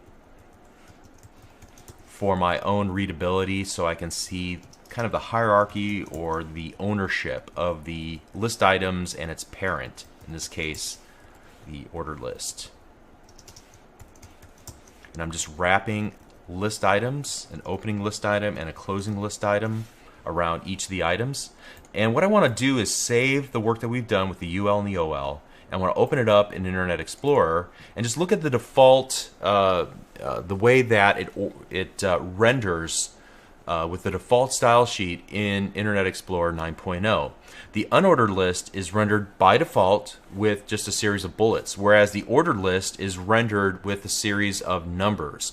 Now, we're going to learn later in this series of videos how we're going to change that, the bullets or the leading character, I guess you would say, in front of each of these list items using cascading style sheets. And there are a number of options that are available to us there. But this, again, is the default way that it renders in the browser.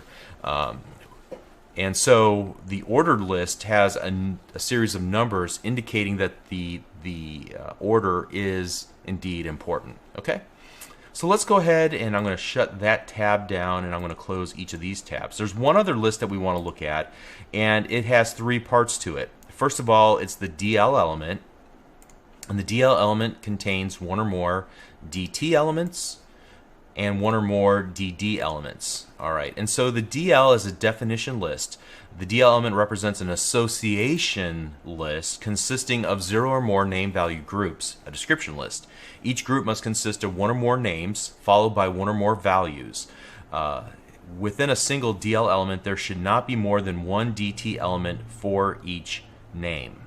Okay, and so we can see some examples that they've used here.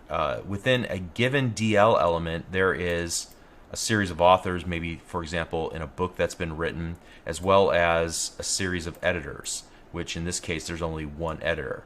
But at any rate, it designates the term authors and the description next to it using a series of DD or definition description elements. Okay, and so that's really the difference between the two. The DT element represents the term or the name, part of a term description group in a description list, and the DD element represents the description, the definition, or the value part of a term description group in a description list.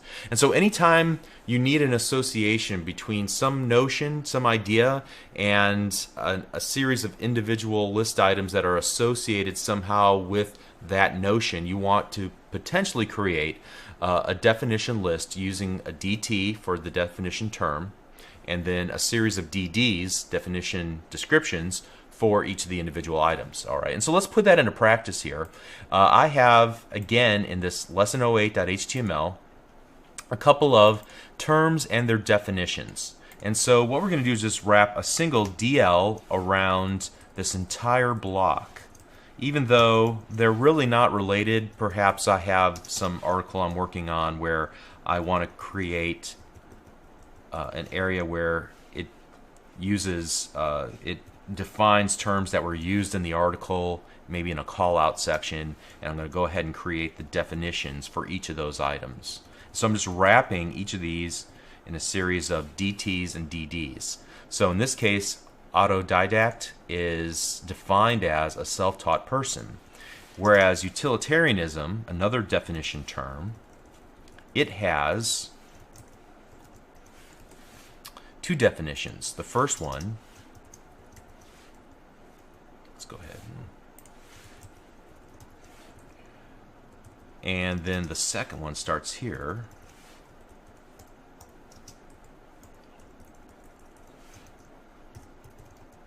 All right, so let's see how that's rendered now in our web browser. So I'm going to save the work that I've done and then open it up in lesson08.html. And notice the indentation levels. For the definition term, there's no indentation, but for the definitions below it, there is a full, I don't know, 50 pixels, maybe 100 pixels, a full tab, I guess you would say, of white space leading into it to make sure you understand the hierarchy between, the relationship between the two items. The same is true for the second one, where we have two definition terms, or two definition descriptions underneath the definition term. And you can see they're nicely aligned as well, so you can see the clear hierarchy of the items together. Okay. All right. So we've looked at all three of the lists that we're going to look at in this series, but you know, at a high level, again, we're talking about groupings of items. In this case, we're looking at groupings of list items. But the authors of the HTML5 specification understood the concept of grouping in a more macro sense. And if we can see this, let's close all this down. Here we are in where we were working with the OL, the UL, the LI, the DL, the DT, and the DD. It's all from this grouping content area here in the documentation. And you can see that there are several additional groupings. And when you think about it, for example, it has the paragraph element. Well, the paragraph element is a grouping of thematically similar content together, at least as it was defined in HTML5 specification, as we saw in lesson number 4. In addition to the P element, we have the block quote element, which we learned about in lesson 5, and there's also the figure and fig caption, and the div element, which we learned about in the previous lessons as well. These are all responsible for grouping things just like our lists. What they group is just a little bit different. All right, so what I want to do is pick 2 additional items from this list and talk about them. We briefly talked about the pre element. Let's go ahead and open that up in a new tab. And the pre element represents a block of pre-formatted text in which structure is represented by typographic conventions rather than elements. And so it gives some examples of where this might be used. Email with paragraphs indicated by blank lines, lists indicated by lines prefixed with a bullet, and so on. Fragments of computer code, that's the example that we saw when we were looking at the code element in lesson number 4, with structure indicated according to the conventions of that language, and then finally displaying ASCII art. So back to our examples here, you can see that whenever we open this web page up, at the very bottom here we have some computer code and then we have some ASCII art, but it loses its value, its meaning, because it's not formatted correctly. And so the pre element will allow it to retain its formatting with the white space and line continuations and things of that nature. So I'm just going to wrap pre's around both of these listings. Pre around the public class hello one, public static void main. This is just a snippet of C# code to create a hello world example. And then here you can clearly see, as I pasted it in, some ASCII art of an alien. All right. And now whenever we've added the pre tags to it and we open it up, this will look like actual code and this will look like ASCII art. Okay. And so that's all that we use the pre tag for. Okay, so finally, let's talk about the HR element. Let's close all this down. And you can see that's another one of these items in the grouping content list here. And the HR element represents a paragraph level thematic break. For example, a scene change in a story or a transition to another topic within a section of a reference book. All right, so it derives its name from a horizontal rule, HR, which indicates presentation, but it has been repurposed. Previously, you would use it to just create a line across the screen, okay, and you think about it purely in terms of presentation, but it's been repurposed as a grouping function in HTML5 to group, or rather, to do the opposite, to separate themes in a given document. Still, its default style sheet, as you're going to see in a moment, is a horizontal rule or horizontal line on a web page, but now it has this rich semantic meaning. So I think that probably the easiest way to do this is just to add an HR element, and we can just type it like that, or we can use a self-enclosing with a slash near the end of the angle bracket. I'm just going to use the format that I probably will use now that we're working with HTML5, which is just the HR element by itself. And we can see how it's rendered as we separate one thematic idea from a new thematic idea using this horizontal rule, this HR. All right, and it just by default, with the default style sheet in Internet Explorer, creates a horizontal line. However, again, as we looked in the specification, it doesn't have to be rendered that way necessarily, and we're thinking more semantically. It's separating two different ideas but are added to the same document. Okay? All right, so we've covered all the grouping content here or in previous lessons. So now let's move on to tables and learn their proper uses as well as their abuses in the next lesson. We'll see you there. Thank you.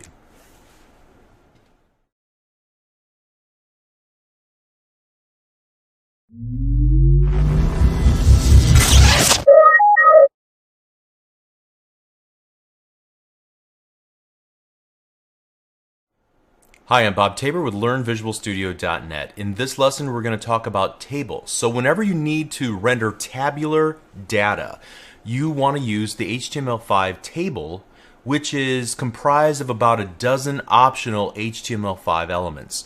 At a minimum, you probably want to define a header row, so a row that explains what each of the columns are for, as well as individual data rows that contain cells with the data you want to display to the end user. I'll be referencing the elements described in this document in the specification, the edition for web authors. We're going to scroll down, take a look at, and hit Control F to find tabular data. So this section, which is 4.9 in my version of the document, we're going to look at many of these elements, including the T-body, the T-head, the TR, the TD, and the TH, and so on. Okay. It's also important to note that, again, many of the table's elements are completely optional. So you use the parts that are semantically necessary to convey the idea that you're trying to convey in your table of data.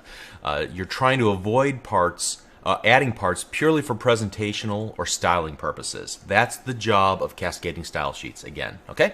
So to really exercise this idea, instead of going through an academic discussion of each of these items, let's go ahead and have some fun. You'll want to download the code that's associated with this video wherever you're currently streaming the video from, or wherever you originally downloaded this video to play. There should be a code file.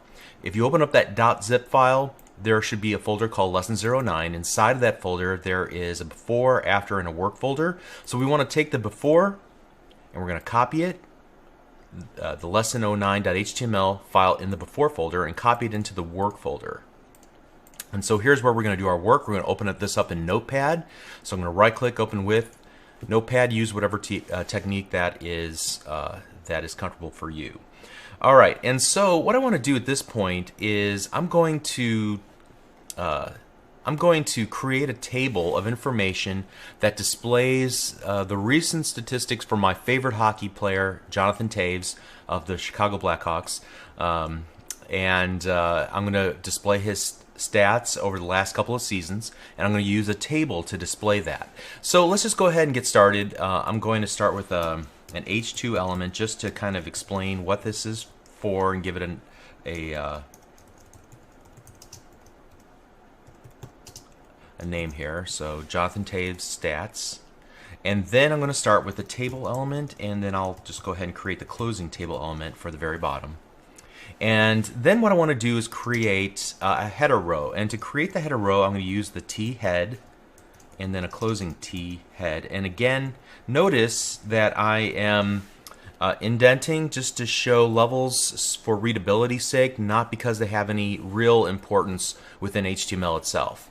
But you know, the T head element represents a row of data that's considered to be the heading row.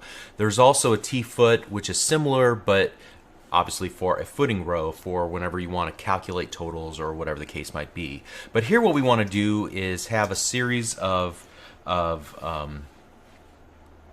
TH elements, and each of these represent a cell, a header cell of data considered to have the heading information, but doesn't contain any data, no numbers or statistics, for example. Okay, so here we're going to have 3 cells or 3 columns across the top, one for the season, and again I can leave off the closing TH, but in my style I like to include it.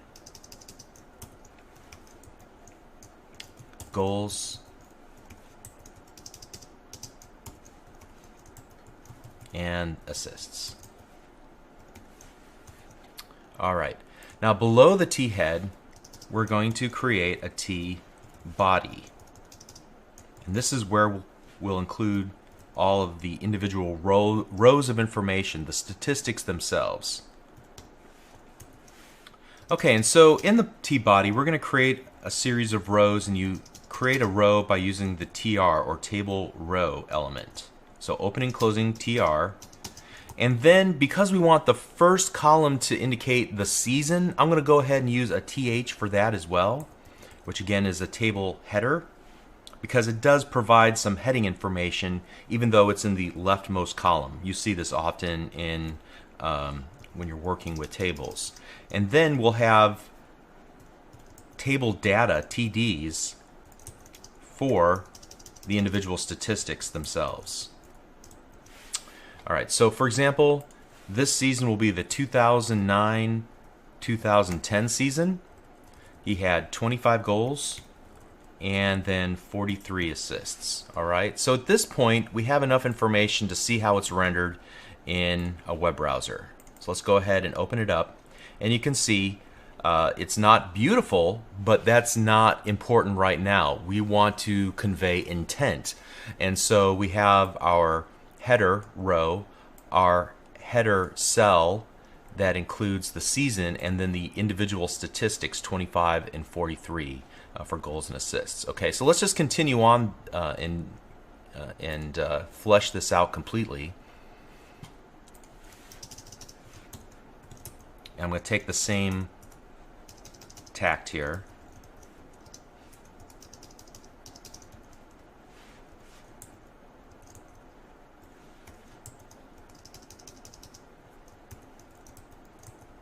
In fact, now that I have this structure in place, and I know I'm going to need several of these, I'm just going to copy and paste this a couple of times. That should be sufficient. And we're going to create the 2010 to 2011 season, and then we'll create the 2011 to 2012 season. I think I forgot something here. There we go.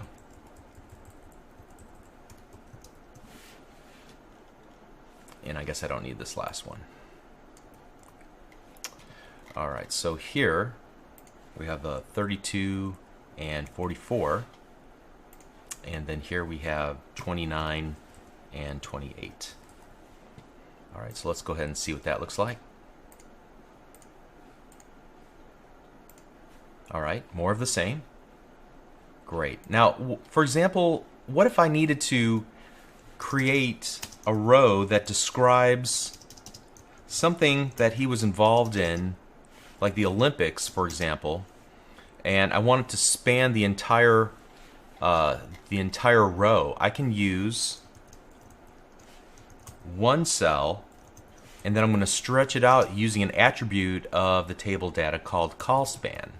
I'm going to set that equal to 3. So whatever data I put in here, so I want to just make a note, 2009 to 2010, also played for Canada at Olympics. All right, now this might change my formatting of my table a little bit, pushing things out a little bit, but you can see I'm able to create one cell that spans the entire width of the table by using this callSpan. In this case, I want it to stretch 3 columns. All right, so where did I get columns from? When you create these cells, you're creating essentially columns. All right, so at the very bottom of this, let's add some things up here. And to do that, we're going to add a T foot.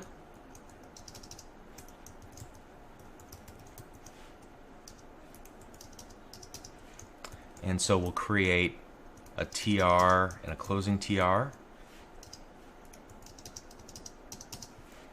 And then we'll use a header to explain that this row is for the totals. Okay. Again, much of what I'm doing here is optional. It's just a matter of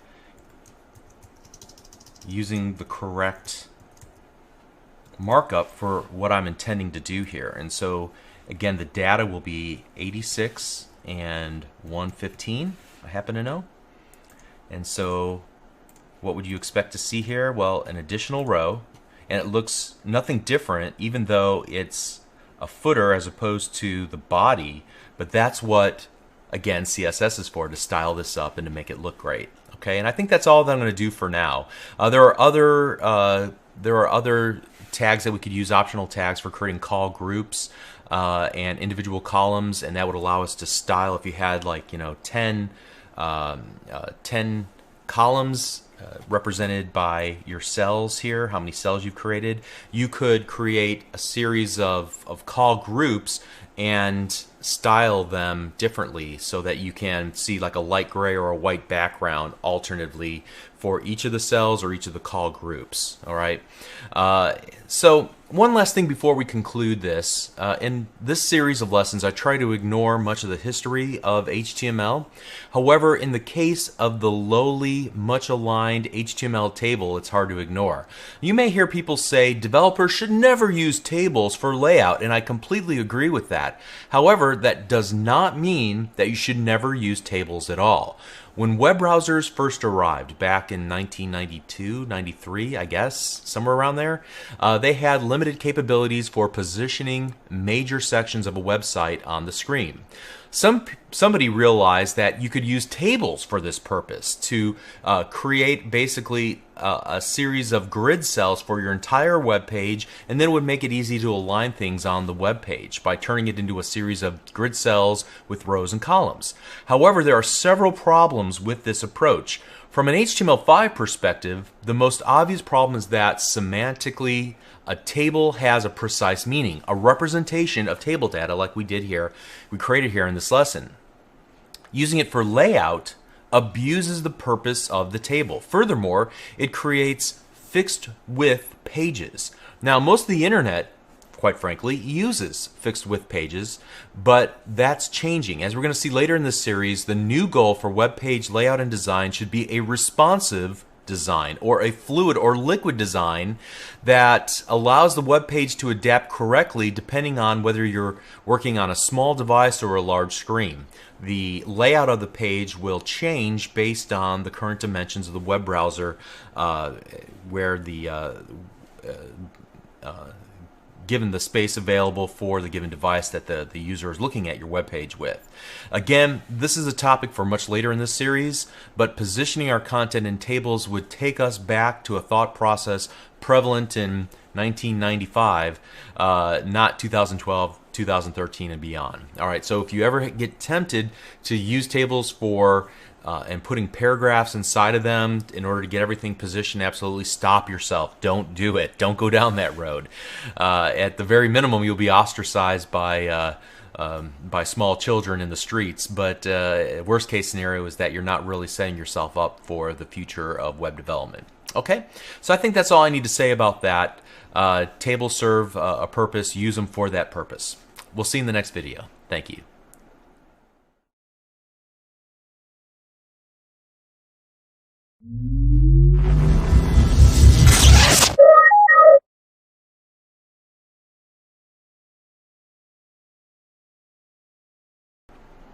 Hi, I'm Bob Tabor with LearnVisualStudio.net. In this lesson, we're going to talk about HTML5 forms. Up to now, all of our HTML5 work has been to display information to the user. In this lesson, we begin to retrieve information from the user. And I know you've used forms on web pages before. If you've ever signed up for a username and password for a website, if you've ever registered for a webinar or some other event, if you've ever purchased anything on the internet, then you've used a form. And there are different types of form fields that you can use to collect different types of data, or rather to restrict the types of selections or choices that a user can make. So in this lesson, we're going to talk about forms and even build a simple form with several elements on it. In the next lesson, then we're going to add some additional elements and talk about validation on the client, which is new to HTML5. So let's start with the basics of forms. Whenever a user types information into form fields, like a text box, for example, or makes selections in form fields, like a checkbox or a radio button, for example, they have to somehow trigger the submission of all the form information that they have filled out back to the server. All the information in the form, so all the data that they type or the selections that they make, it all gets bundled up and sent to the web server.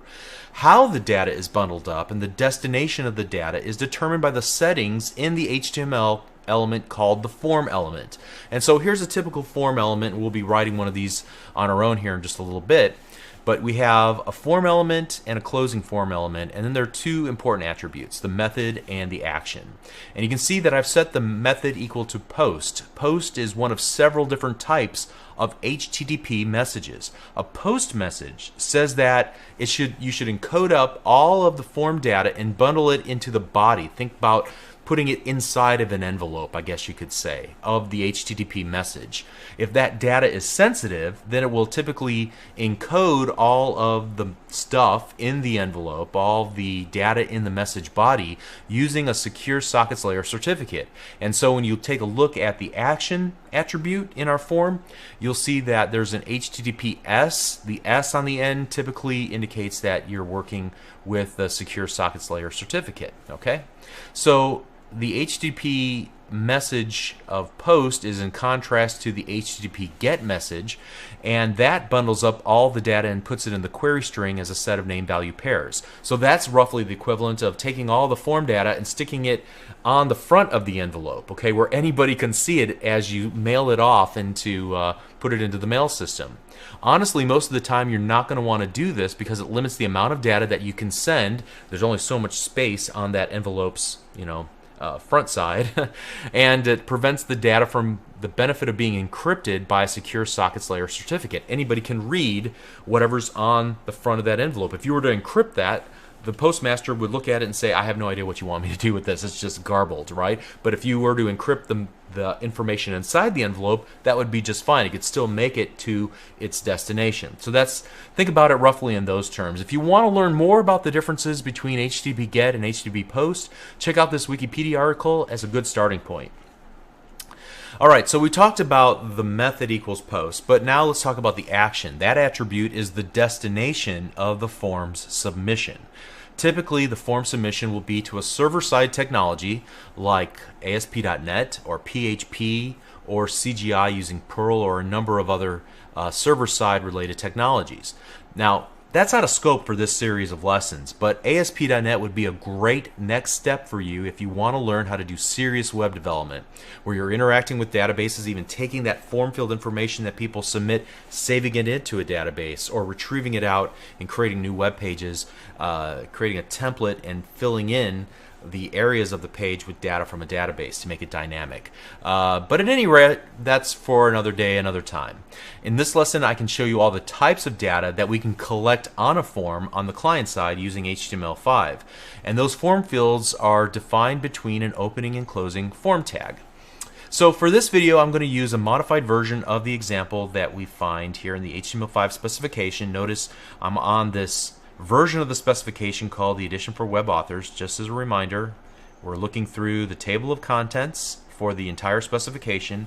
I'm going to open up my Find toolbar by using Control F on the keyboard and then typing in Forms, and you can see that that brings me to section 410, and there's quite a bit of information under 410. That's because forms are a really large topic. We're only going to look at a small subset of that. But if we were to open this up in a new tab, it uses a pizza shop, an online pizza delivery form as an example, and so I want to create a modified version of this for our purposes, but feel free to look through this and to complete the example using their code instead of my code after you've finished this video, just to learn a little bit more.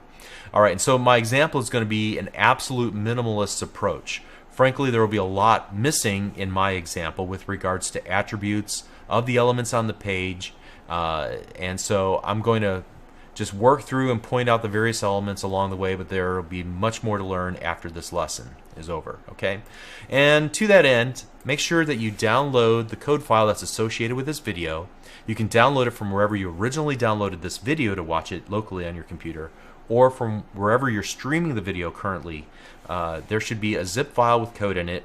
There is a folder called Lesson 10 inside of that zip folder, and there will be 3 subfolders: before, after, and work. what I want to do is go to the before folder. I'm going to copy the lesson10.html page. I'm going to paste it into the work folder where we're going to do all of our work. And then, like we've done in every other video, I'm going to right click and select Open with Notepad. Use any technique you're comfortable with. But this will be a good starting point for creating our own forms.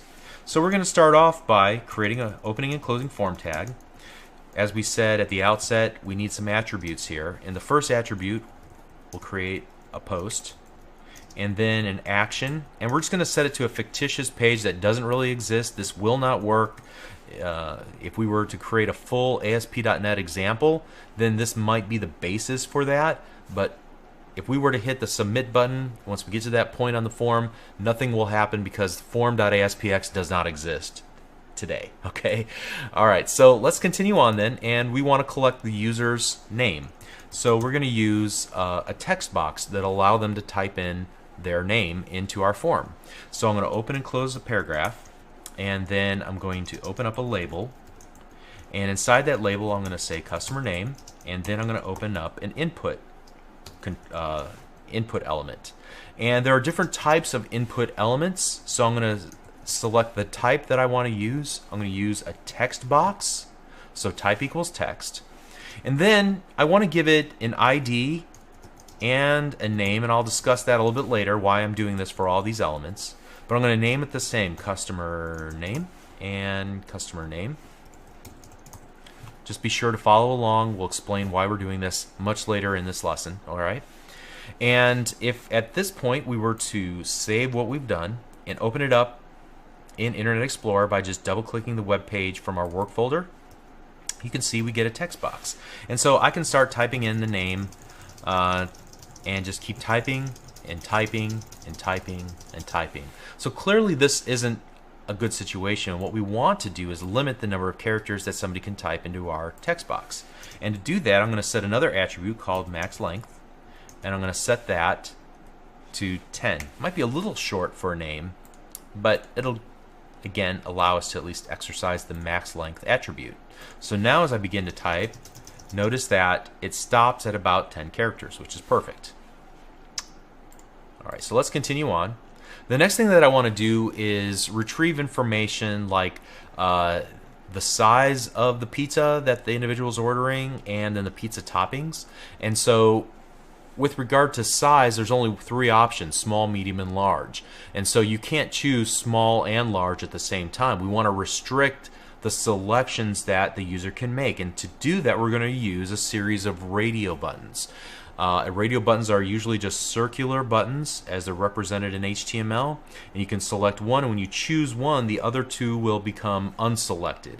If you choose one of those, then your original selection will go away, so you can only make one selection from that list.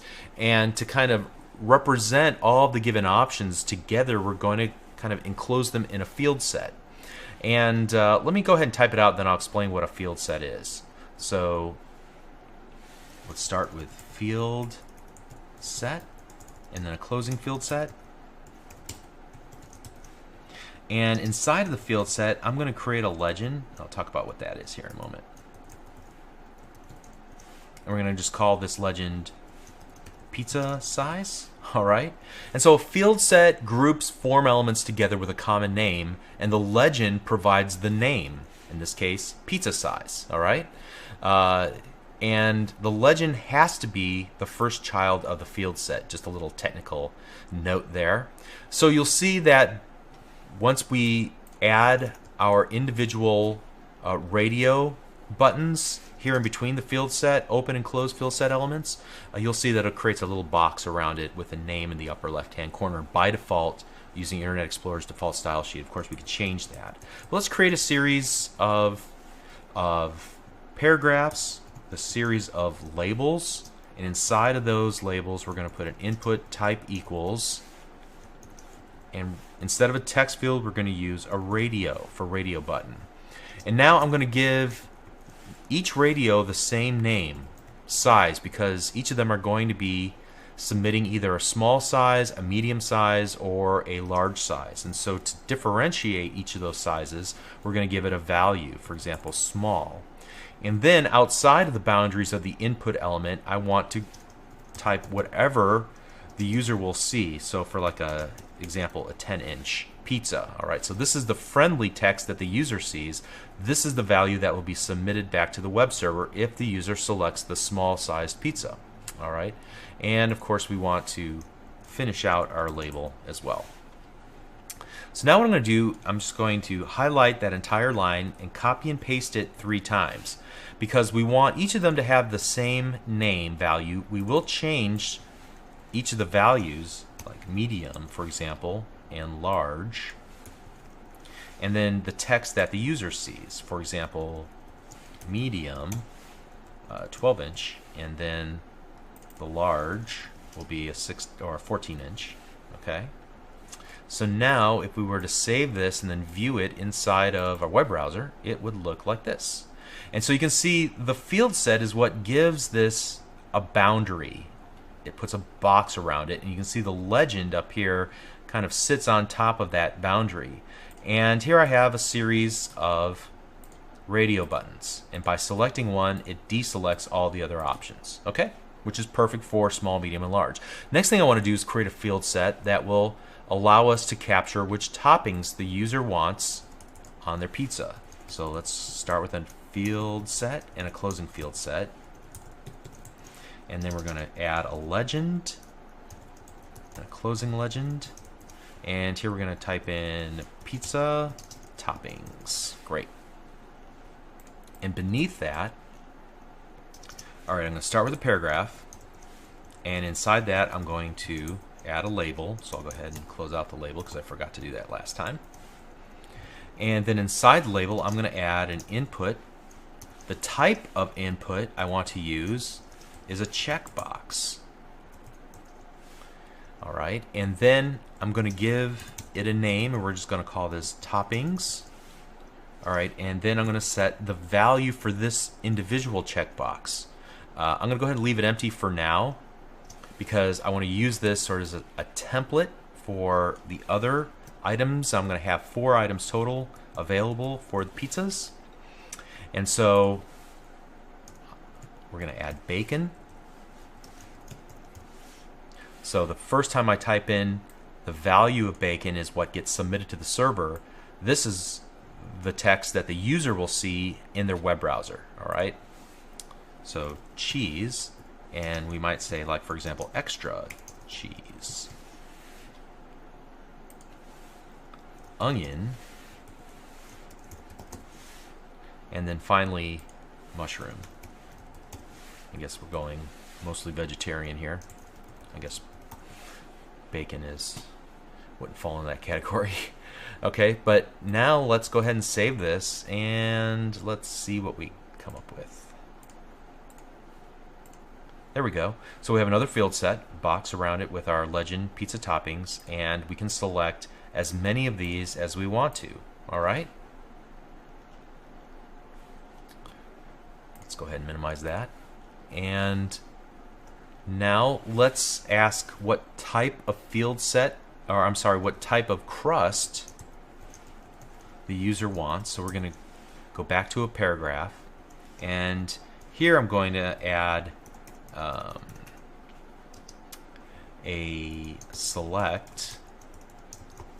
Let me close out the paragraph. So here's a begin and end select, and inside of that we want to create a series of options. And so we're going to say normal.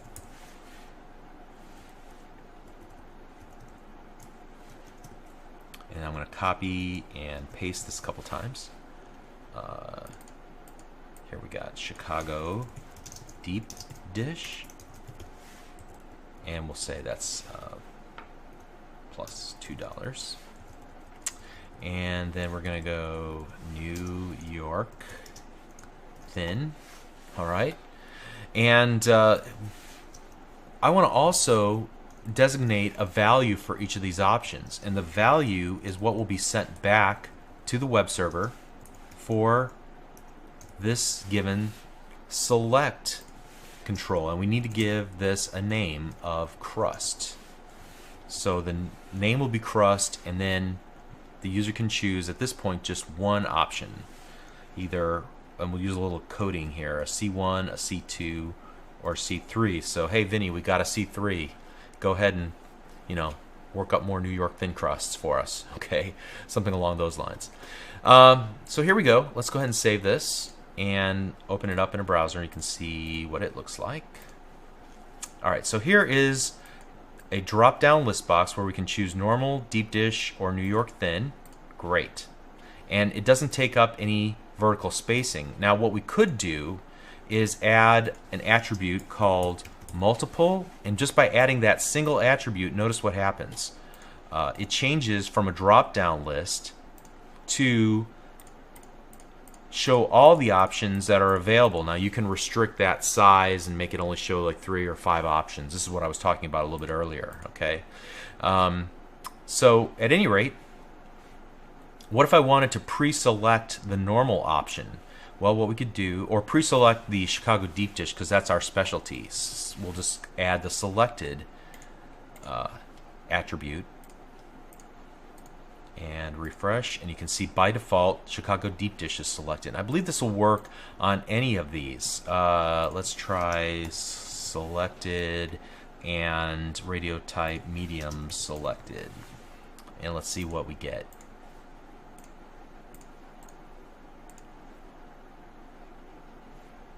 Actually, I think it's checked.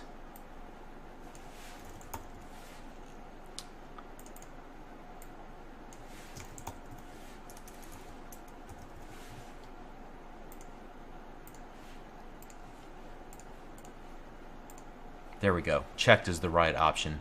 Similar in thought, just a different attribute. Okay. So by default, a medium, and all pizzas will include onion by default unless you deselect it or if you change the size. Okay. Alrighty. Let's continue on here, and I'm going to add an area for the user who's ordering a pizza to type in any delivery instructions, and I'm going to use a different type of input box called a text area. So it has a whole different element name, and we're going to give it a name equal comments, and here we're going to give it a number of columns and a number of rows. So we'll give it 50 columns in width and then 5 rows in height. And then also we're going to add the max length and only allow 1,000 characters. So let's go ahead and save that and look at it. And you can see I've done something wrong here. The problem is I didn't add a closing text area. And what it did was it treated everything after the opening text area as text that belongs inside. So we might say inside here, how do we get to your house? Alright, and you can see how that will manifest itself here. And notice that it uses kind of a pre, so we may want to even remove some of this if we wanted to default that.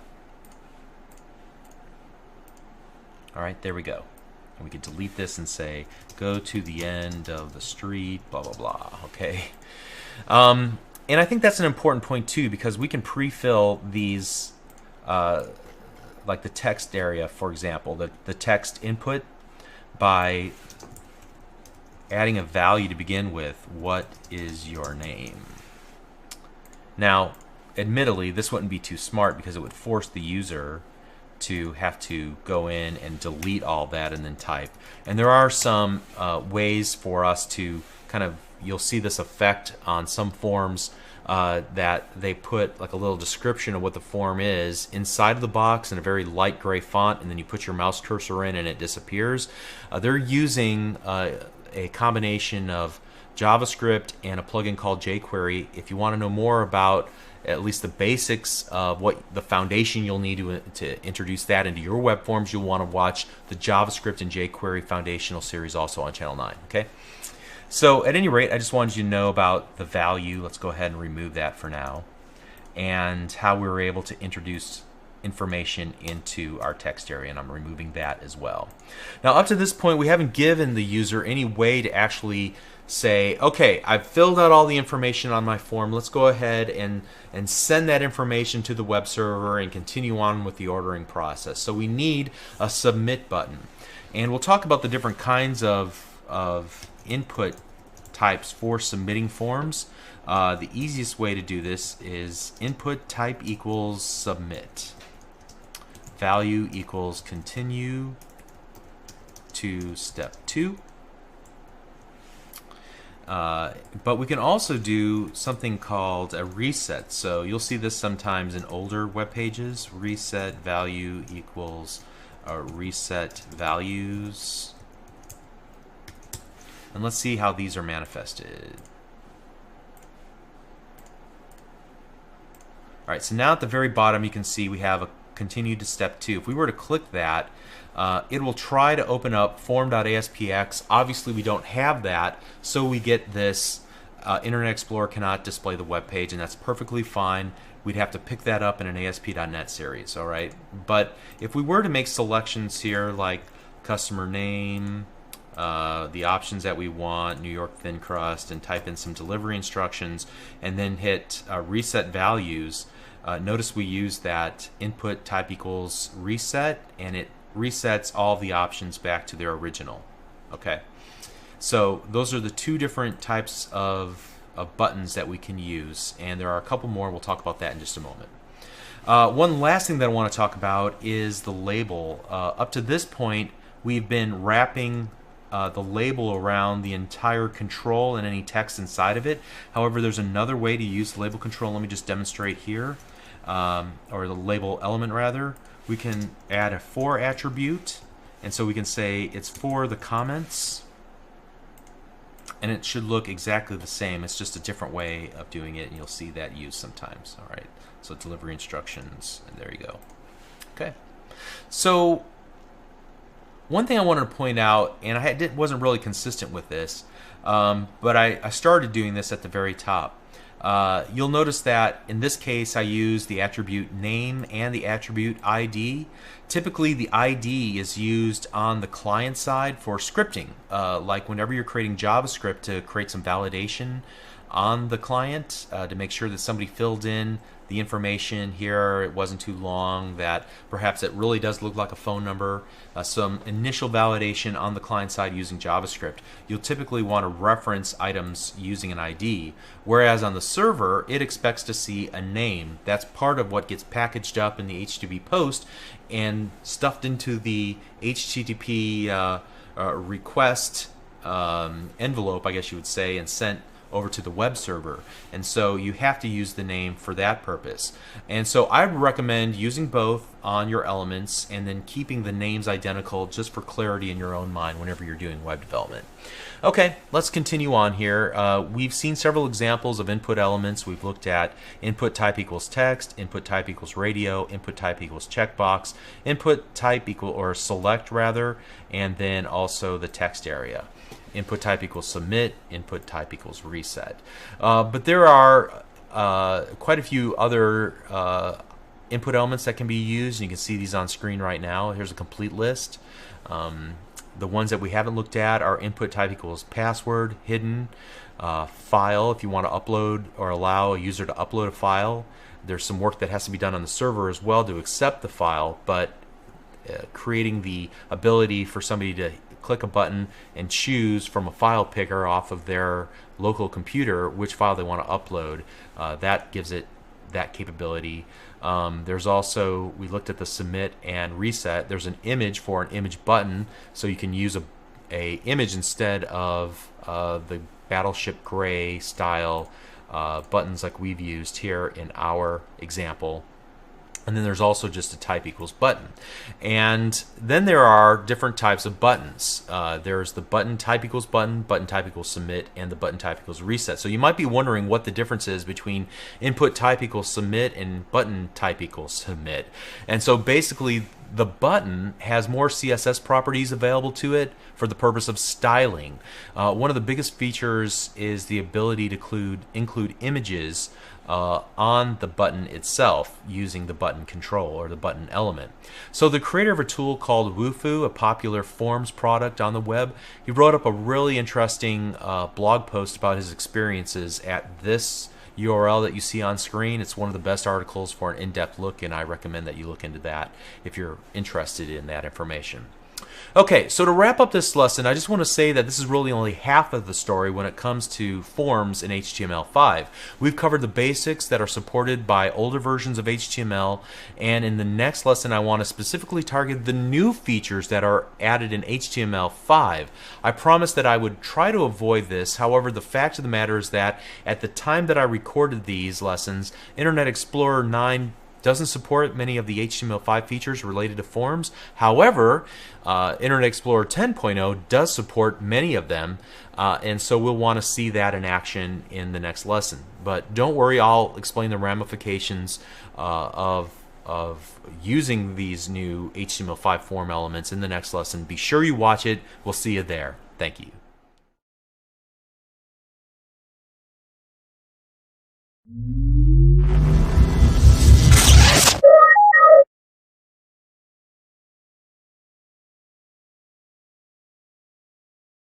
As I mentioned briefly in the previous video, we've been using Internet Explorer 9 in the lessons up until this point, but Internet Explorer 10 has a more full implementation of HTML5 forms, and I wanted to demonstrate that.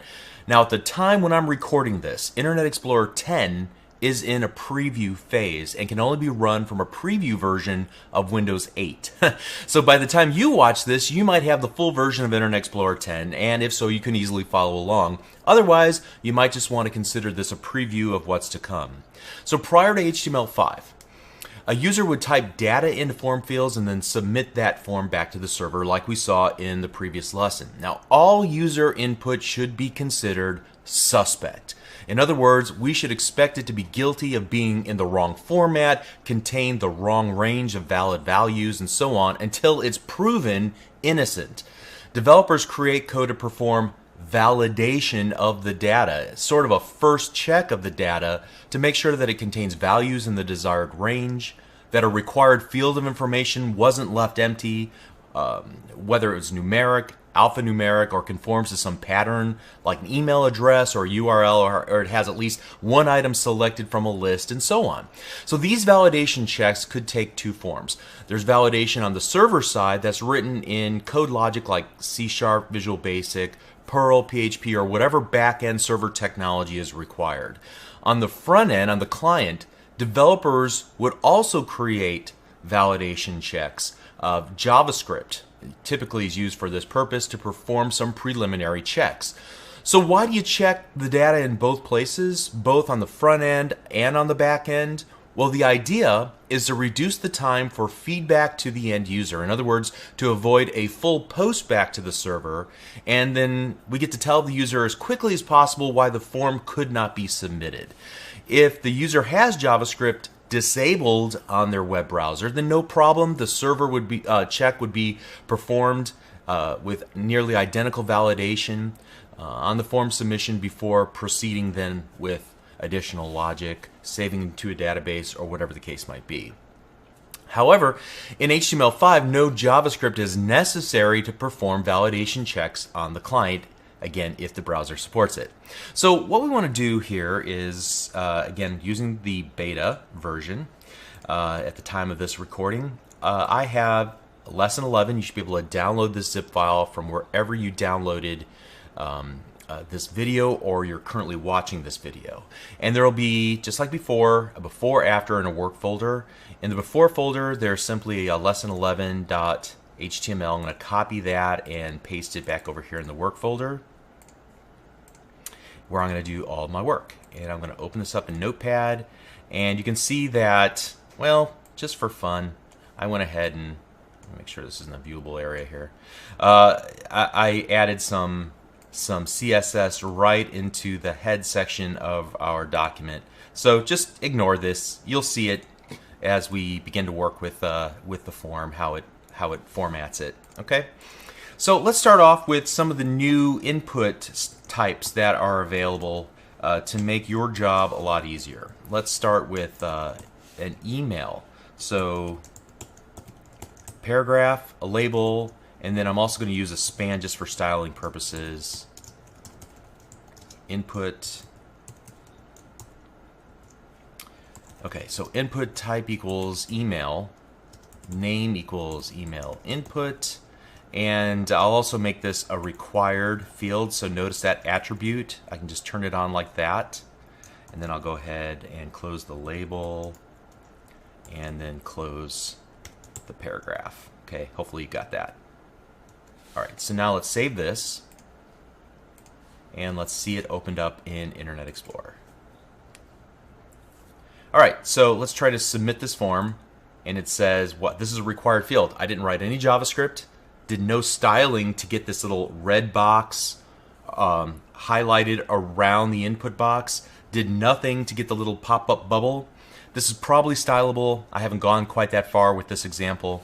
However, let's go ahead now, since it's a required field, let's go ahead and try to type something in, like just junk, all right, and click submit, and it says you must enter a valid email address. Wow, that's awesome. So let me send it to an email address I never checked, so don't even bother sending an email here because it won't work. And now we try to submit it. It tried to submit the form. Clearly we don't have anything to submit it to, but at least it passed the validation check and continued on. Okay, so great. So type equals email, very neat. What other kinds of specific types are there? Well, right now in the specification there's one called telephone, or TEL. It's a little bit of a different case though. We're not going to get quite the satisfaction out of it.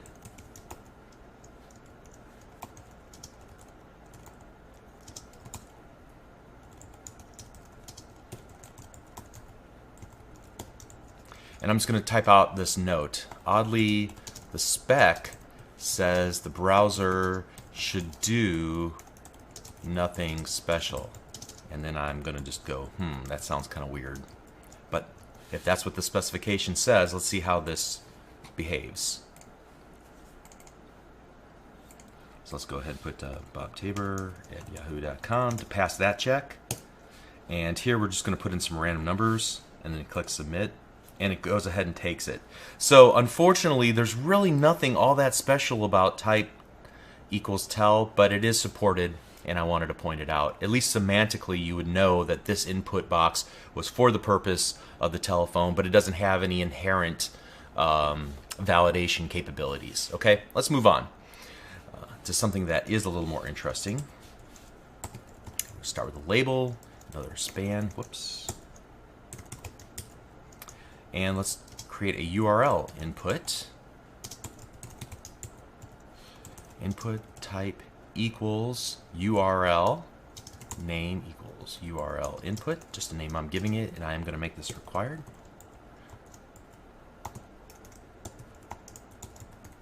And finish it up like that. All right, so let's save that.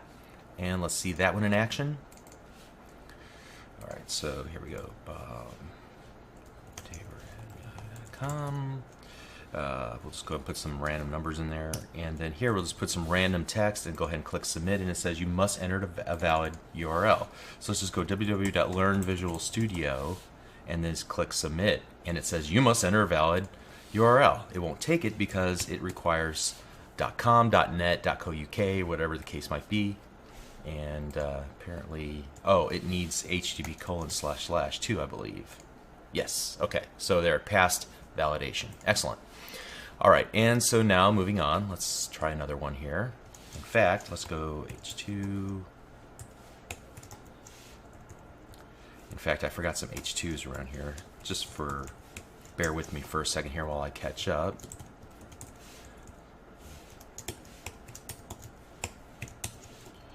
We'll call this URL. Here we're going to call this numeric values. And the first one we'll do is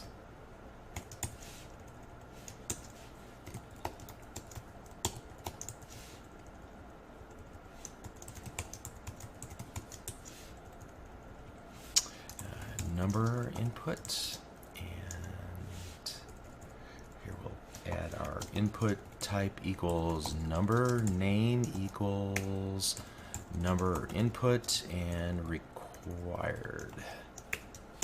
Okay. Let's see how that looks. All right, so let's go ahead and type in Bob Tabor at yahoo.com. Just put some numbers here. Let's go HTTP keys on bing.com, just to make it short. And then a numerical input. Let's just put some crazy combination of numbers and letters, and it accepted it. Let's try just some text information. All right, so let's just type in something, some letters here, and then click submit. And notice that it doesn't really give us a message about numeric values. It just kind of empties it out and said this is a required field. If I type in a real number, it'll go ahead and let it submit. So I think this might be a function of the fact that this is a preview release. They're probably still tweaking some of the bits of functionality, but at least it is supported from a validation purpose. All right, let's move on. There's another kind of interesting one called a range input that I like how it's rendered in Internet Explorer.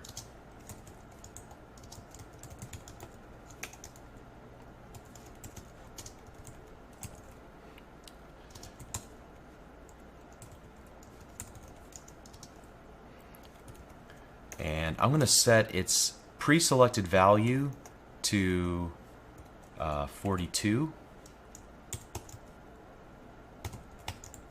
And I'm just going to say off to the side, value set to 42. By default, values accepted are between 1 and 100, just so you know. Okay, so let's see this in action, assuming I typed it all correctly.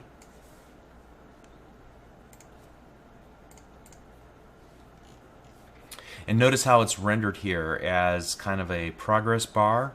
It's a range bar, so here I can, as I move the number, notice a little box overhead, and again it goes from 0, I said between 1 and 100, it's actually 0 and 100. Let's go ahead and change that just for posterity.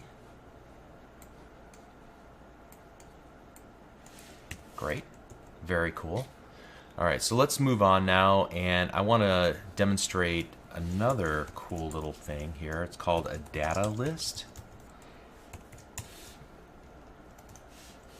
And you might have, for example, a need for a combo box, which is kind of like a text input box, kind of like a select box, but it'll let you type in different values from what is in the selection box that drops down. So it's different than the typical select that we saw in HTML in the previous HTML forms in the previous lesson.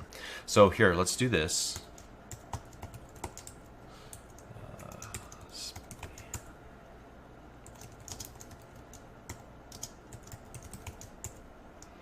I'll go to the next line here.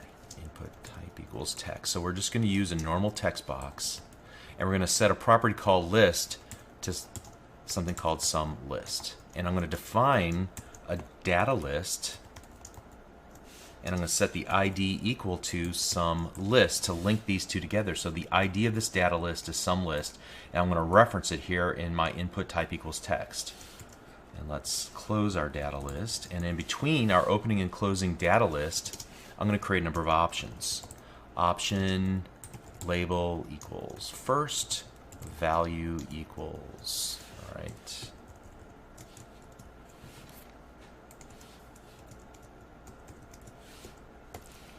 All right, we'll do second and third.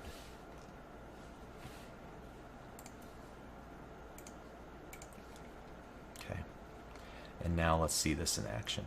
Or actually, let me finish this up.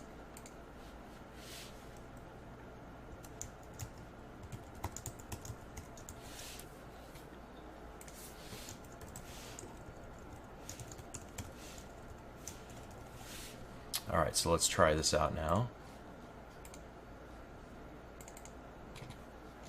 Go down the bottom here. And you can see that whatever is in the value field will be displayed here in the list. So I can just escape and say I want to type in fourth, but as I typed in the F, it limited the list down to just those, and then I could use the arrow key to select one and then use the tab key, or I'm sorry, let's try that again, the first, and then just hit the enter key to select the given item in the data list. Okay, pretty cool. All right, so in addition to all these new HTML5 controls, there are a number of new attributes that you can apply that are kind of global in nature and can be applied to just about any of the controls. So for example here, let's create another quick example. And here is autofocus. So we'll just create an input type equals text, and then we'll use this autofocus, or we could set it autofocus equals true. We'll just use it like that, for example, and then slash label slash p. Okay, save it, and now let's refresh. And notice that the cursor automatically goes to the autofocus. So this is where we would begin typing in our form. We can use the shift tab or tab key to move on from there. All right, but at least autofocus will put the cursor into a specific form field so the user can begin typing as soon as the page loads. Pretty cool. Let's go on from there and look at pattern. And we'll use a pattern that I've basically already created. Truth be told, I stole it off the internet, so if you see this floating around, don't be alarmed. Okay, so this is for, let me do this. Hint, use a valid or invalid zip code. So we'll either work with a 5 or 9-digit zip code. And let me just quickly fill in this. Put anything in there. http://bing.com. Leave that selected. Down a second. The autofocus.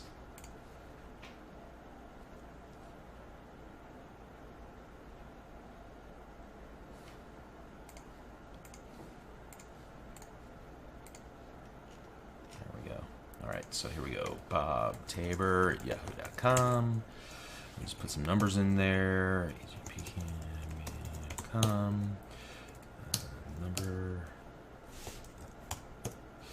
Autofocus. We'll just type anything. Doesn't really matter. And here in the pattern, let's go ahead and just type in too many numbers and click the submit button. And it says you must use this format. Now it doesn't show the format, but if I were to do just 5 numbers, it'll take it. Okay, awesome. All right, moving on. We can also use this, and I see this effect used often, this placeholder.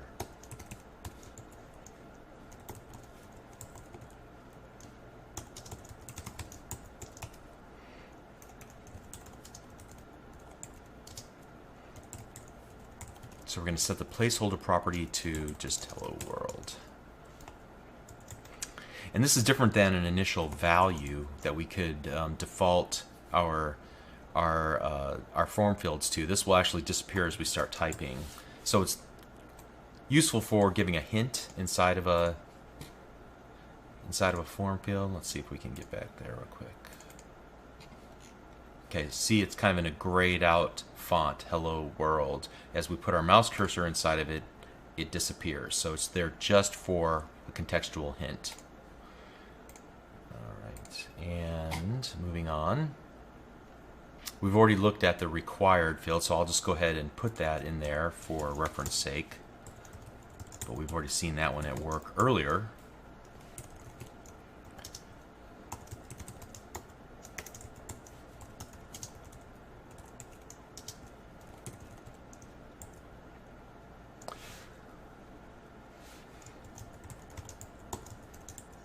And let's move on to the next one, which will be step.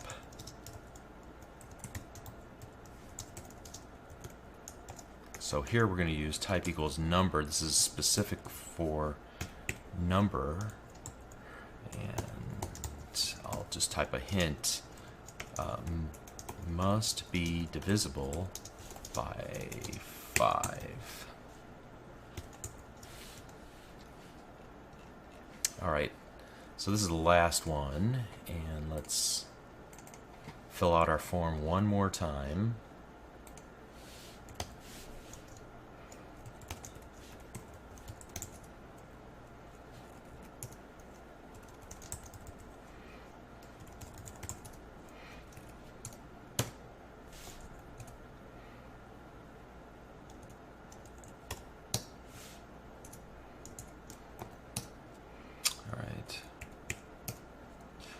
Placeholder, let's type anything we want in there. Required, anything we want in there.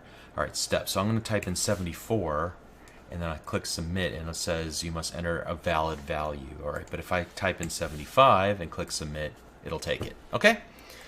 Alright, so again, coming down the pipe, and there are others that are defined in the HTML5 specification that are exciting, and I'm sure over time they will be included as well. And so it's kind of a great time to be a web developer because it takes less and less code to accomplish just as much as it would require to use a bunch of custom JavaScript to accomplish these same sorts of things. Alright, great. So I think that pretty much wraps up our discussion of HTML5 proper. We're going to move on to CSS beginning in the next video. We'll see you there. Thank you.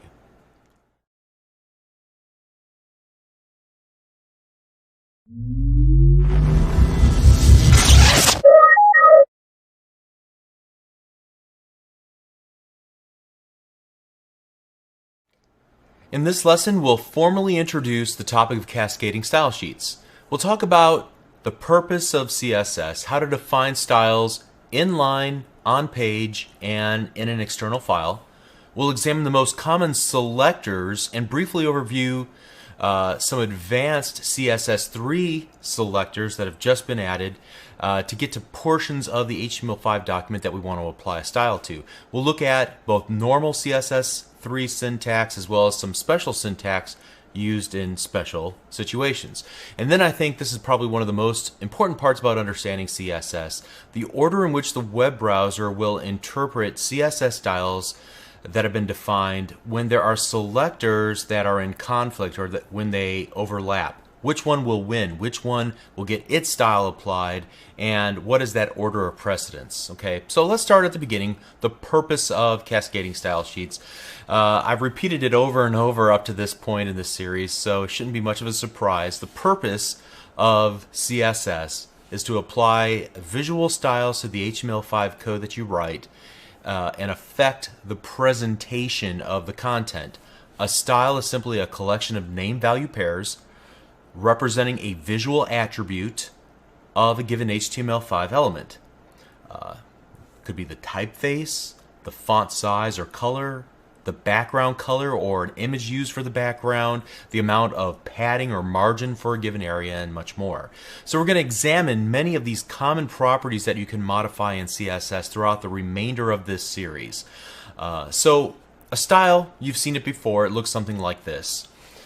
In this particular case, we have several different parts to our style. First of all, is the selector.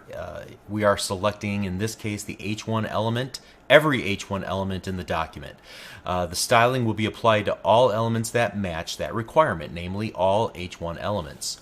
Secondly, we have a set of curly braces that kind of define the body of the style that we'll define. And third, inside of the curly braces, there's a collection of name-value pairs that are separated by semicolons.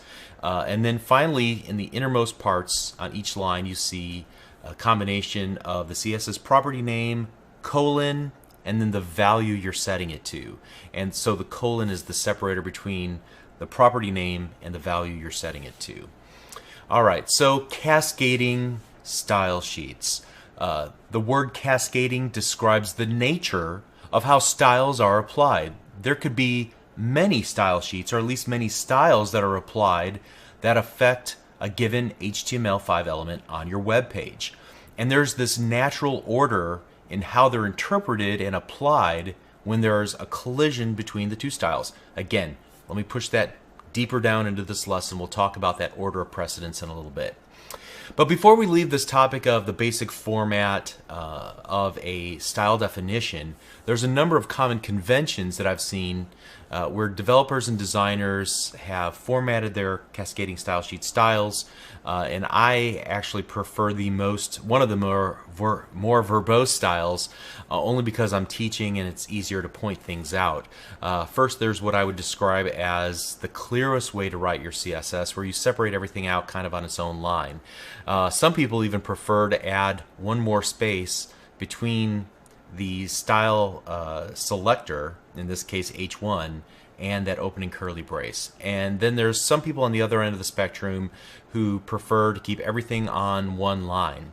Now, it's important to note in HTML5 and in CSS, white space is ignored. So when you do layout and you do indentation, it is purely for your own readability of the code. In fact, some designers would prefer to keep, like I said, what you see right here, the entire style defined on a single line, so that they can at least look down the left-hand column and see all the selectors to find the one that they want to work, instead of weeding through bodies mixed along inside, with the actual selector names. And that's fine.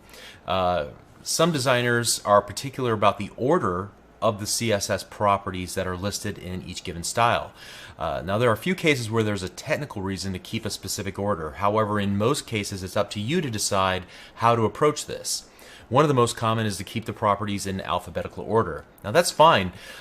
I'm kind of lazy. I'll probably just wind up typing something and leaving it as is, and not kind of going back and combing through my code and making sure that every property name is in alphabetical order. But if I had a client or a team that used this as a standard, certainly that's something I would be aware of. So my advice to you is take a look on the internet. There's plenty of opinions about which styles to choose and why. My advice is just to pick one style and go with it. Be consistent and don't look back. Don't obsess about that. Okay, we've up to this point been using an external style sheet when we worked in lesson 3, and there's basically 3 different ways to define styles. The only one I really recommend is to use an external style sheet when you're working with a large project or a real project. So you'll see me in the next couple lessons use inline styles, meaning that you can add the style attribute to any given HTML5 element like you see listed here. So I have an H1 with a style equals, and then a number of CSS property names, colon, the value I'm setting it to, semicolon, and then another set of name value pairs. Hopefully you'll immediately recognize the problems with this approach. First and foremost, you're mixing in the HTML5 structure and semantic meaning of the H1 with the styling and presentation of the CSS. And secondly, it makes styling less portable. You can't easily take these styles you define out and put them in and use them across your entire project or multiple projects. So if you ever need to redesign your entire website, you're going to have to go in and touch every single web page. Clearly, that's an advantage to using the external style sheet instead of embedding the styles directly into the style attribute. Furthermore, as we'll see in a little while, styles that are defined inline take precedence over any other style. So if you were in the future to define an external style sheet for the page, but you left in the styles on a tag by tag basis, those styles would win out over the ones that you defined in an external file. Okay, something to be aware of. So the second way to define CSS styles is on page. And so if you watch the previous lesson in lesson 11, if you take a look at the before, I did some work and I said, hey, just ignore this. But you can see what I did here. I created a style tag, opening and closing style tag inside of the head section of my HTML page, and then we did all of our work down here in this form area. But here I was able to define a number of styles just on the page. Now, okay, the good news is that we were able to pull this out, and I could easily take this out and put it into its own document. But as it exists right now, it's still problematic because the presentation code is still mixed in with the HTML5 structural code. So at any rate, it's a step in the right direction, but still the best way and the approach that I would highly, highly, highly recommend that you take throughout the rest of your career is to put all your CSS into one or more external files dedicated to cascading style sheets. And so in this way you can reuse the styles across your entire website or utilize it in multiple websites. If you need to make sweeping changes to your website, you merely need to change the CSS in one place, and then the changes will propagate everywhere where that external CSS file is used. So to include an external CSS file, you use the link element. And we've already seen this in our lesson 3, right? Link rel equals style sheet, href equals styles.css, type equals text / CSS, media equals all. So what do these attributes mean? I think we already talked about them at the time.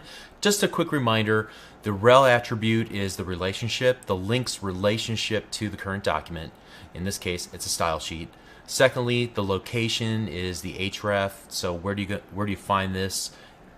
I've kept the styles in the same directory, but we talked about URLs when we were talking about anchor tags and all the many different ways, whether absolute or relative, ways of defining some sort of reference to an external file. Okay, and then the type. And the type we set to text / CSS. We're just instructing the browser how it should interpret this type of file. In this case, it's going to be ASCII text, and it's going to contain CSS, so get ready for it, okay? And then finally, media, and that's to be, we set it in this case to all. We've seen it set to screen before as well. When we use the term all, we're basically saying that these styles that are defined in this section of CSS are to be used on all screen sizes and all devices, but we can target specific media for certain styles, and that approach is the backbone to the notion of responsive web design, which I'll talk about briefly at the very end of the series. But this media attribute will take on an increasingly important role in modern web development as time goes on, so just be aware of that. So the link is one way that we can reference an external CSS document. Another way to do it is to use an import statement inside of a CSS file itself. So we could use this inside of any CSS file at the very top, the @ import, and then a URL inside of those open and close parentheses. And why would you ever want to use this? Well, if you had styles that were specific to different page types, but all the page types had the same basic styles defined in the CSS in a main style.css file, then it could become very useful. So you think of using import as a means of establishing a dependency between style sheets. And frankly, I'm not going to use this, so you can largely ignore it through the remainder of this series. But if you go to work in certain environments, that is a tool that could be used to manage large style sheets, break them up by page type, but they can all reference a common CSS file where the majority of the styles are defined. Okay.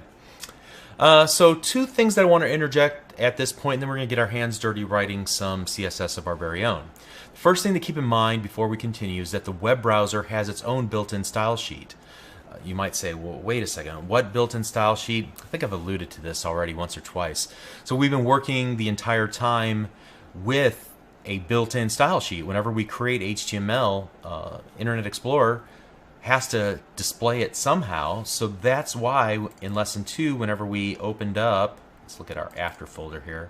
We open up our lesson 02. How is it that the H1 is larger than the H2 and that the paragraphs have just this much margin above and below it? And how is it that, oh, I don't know, let's see, don't we have, yeah, these list items here, how are they rendered using numbers as opposed to having nothing at all? Well, that's because there's a default style sheet, and when you define styles using cascading style sheets, you're overriding the default style sheet. And so later on at the very end of the series, I'll point you to a couple of reset style sheets that will override all of the settings for the browser so that you can start from scratch, or at least you can get to a baseline. Now, some designers say you should never use somebody else's work. You should look through it and make it your own. So I'll repeat that caution later on. but I just wanted to say that now when we're talking about reset.css, which is a common style sheet that's used out on the internet. Just be aware of what it's attempting to do, and that is to override the default style sheet, so it gets every web browser kind of back into just the most basic rendering of content so that you can build on top of it. So the second thing I wanted to talk about before we continue on is that users can define their own personal style sheets that'll be applied to every web page. And I imagine that very few users consciously think of it in these terms. However, if they ever tell their web browser to use a larger font in their web browser, let's see where that is.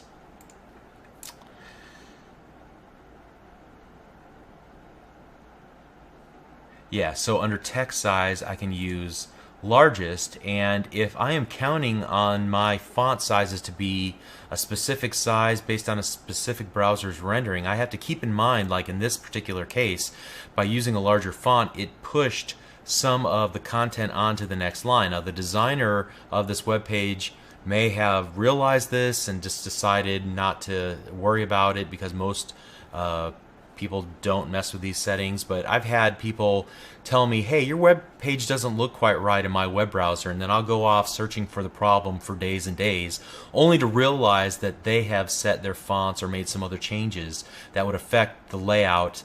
And in my particular case, everything was cattywampus. So the moral of the story is, when it comes to designing web pages, trying to build the perfect design that's going to work equally well in everybody's web browser is a fool's errand. It cannot be done.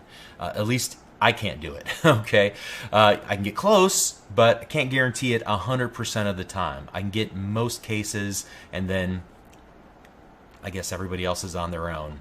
I don't get crazy about it. Okay, so let's move forward. We're gonna get our hands dirty in code. I want to point out a couple of things that I may or may not use while I'm coding. For example, the use of code comments. If you're familiar with other software development, you can use in C#, for example, 2 forward slashes or a forward slash and an asterisk to create a comment section. That allows me to get rid of certain code temporarily by commenting it out, or to write notes to myself that are not compiled. And you can do the same thing with cascading style sheets. So here you see a simple comment. I open the comment with a forward slash asterisk and then end the comment with a asterisk forward slash. And I could wrap those two around large passages of CSS in order to remove them from the web browser's rendering temporarily during development time. So just be aware of that. Okay, so now let's move on to CSS selectors. If you recall from earlier, CSS selector is how you attach a style to one or more HTML5 elements. Now we've already seen how tags like the H1 tag can be used as a CSS selector. However, there are many different CSS selectors available, and we'll look at those in just a moment.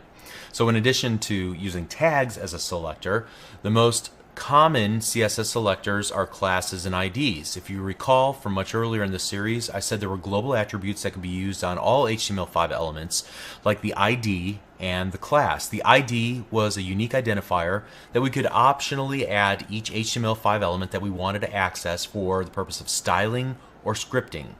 Classes were attributes that allowed us to further refine the semantic meaning of a given element.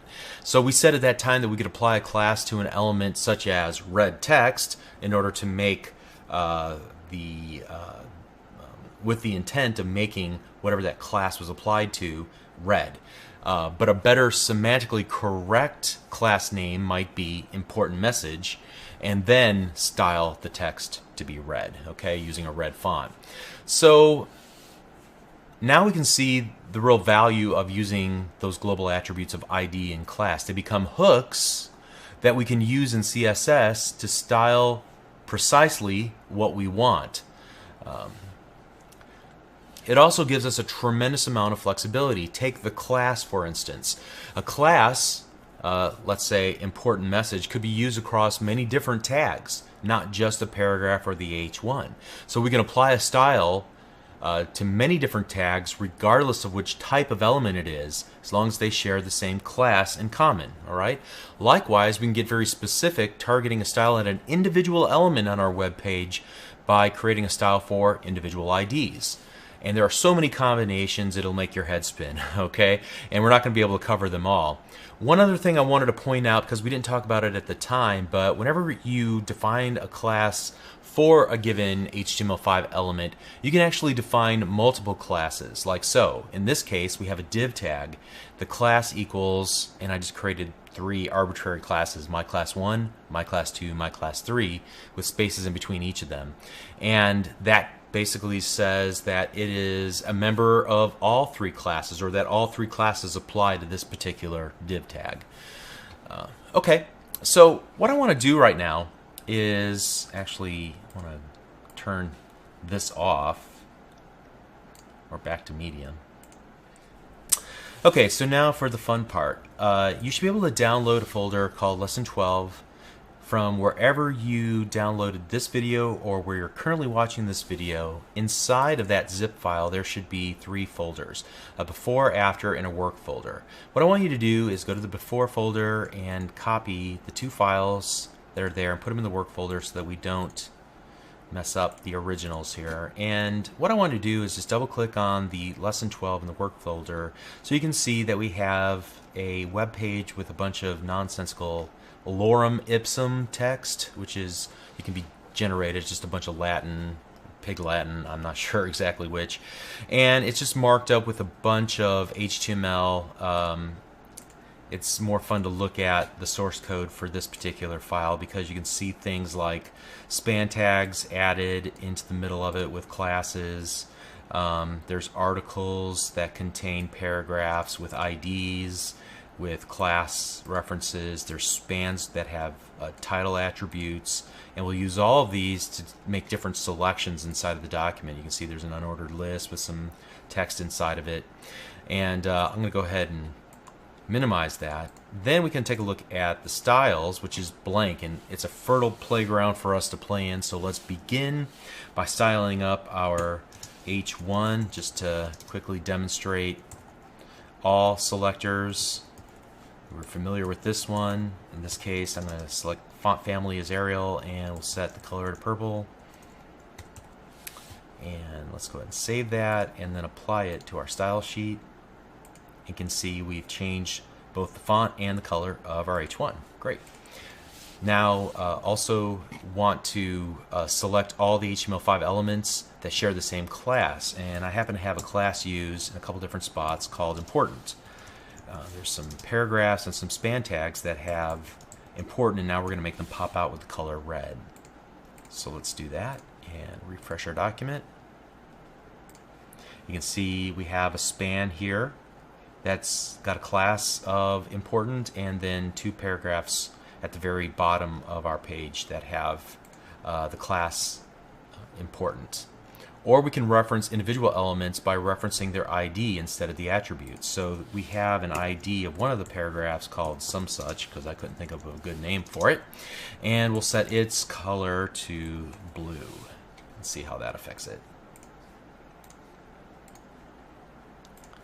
Alright, so you can see this entire paragraph now is set to blue text. So those are your 3 primary selectors, but there are tons of ways to combine these. For example, let's look for just the span dot important, so we don't affect all spans, just the ones that are the spans that are important, and not all important classes, just those that belong to the span. And we'll color those in a dark red instead of just red. So now we should override that, and you can see if you look at your version of this, it'll look, this red will look darker than this red. Okay, at least it does on my screen. And then additionally, what we can do in terms of combinations of things, and let me just make some space here, is to define a style that applies to multiple tags. And so we can use a comma for that. So like H1, H2, H3, comma, and then P dot important.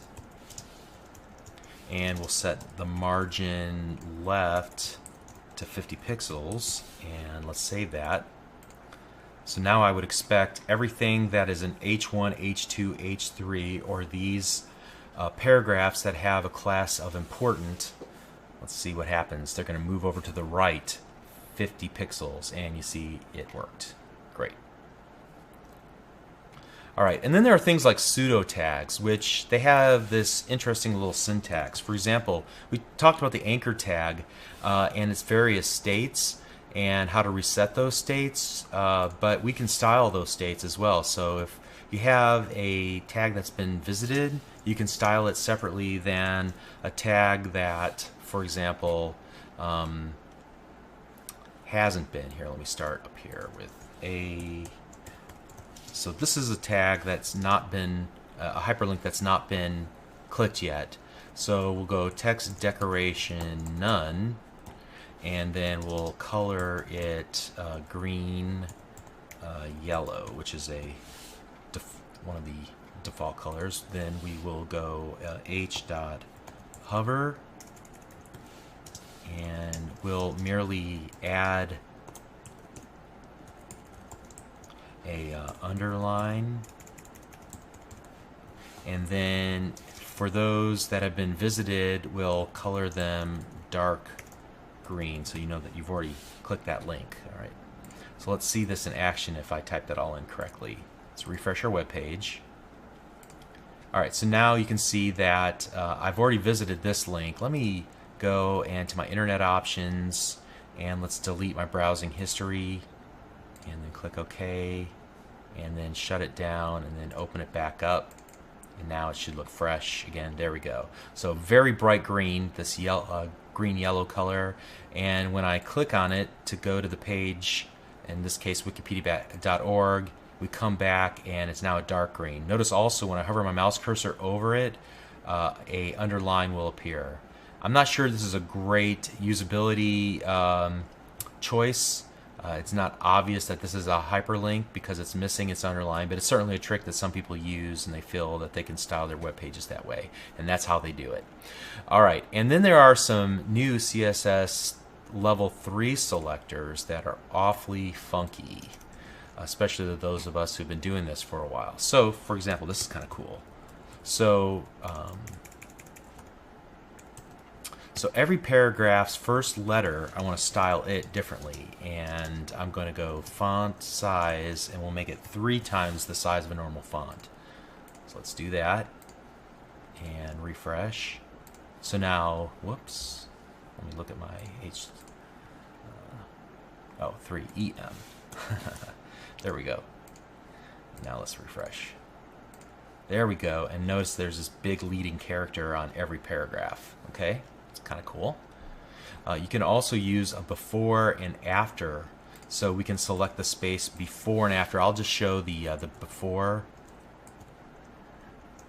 article before. So in that space that's immediately before the article, I'm going to use this other special new thing called content, and I'm just going to put some a line of asterisks.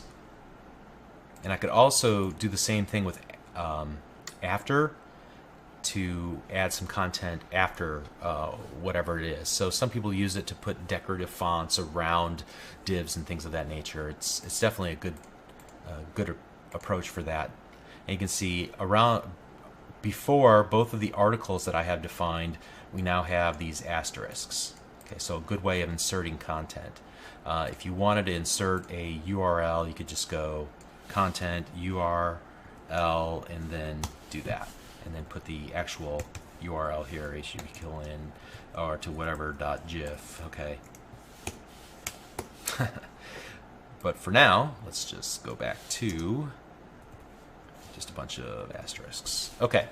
So next up, the next pseudo tag that's been added with CSS level 3, first of type. So the very first paragraph in each section or each article is what's implied here, is that we're going to give it a margin right of 200 pixels. So we will indent it in from the right hand side, not make it stretch the entire length of, or width rather, of the web page.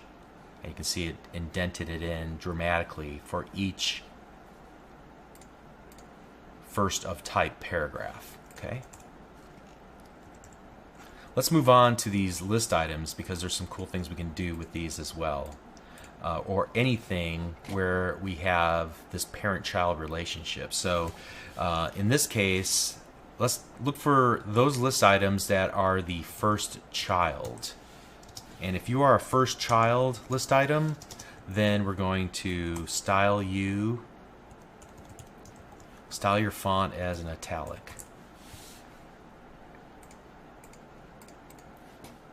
And as we would expect, this very first list item is italicized.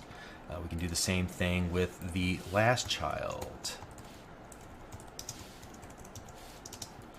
And so we'll go font, weight, bold.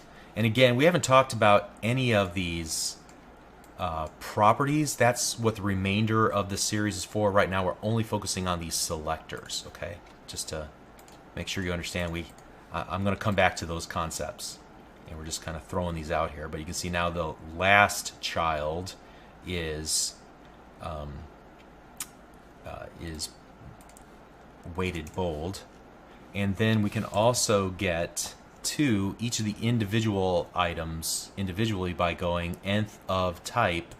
So we want, for example, the third list item, every third list item on our web page, and we'll set the text decoration to underline. We just happen to have only one set of list items, so but the 1, 2, third item, notice it's underlined. Cool.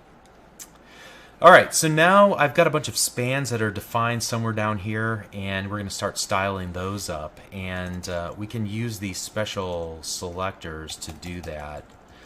For example, any span that has an attribute of title, regardless of what title is set to, then we'll set its color to black. So now let's see those that have,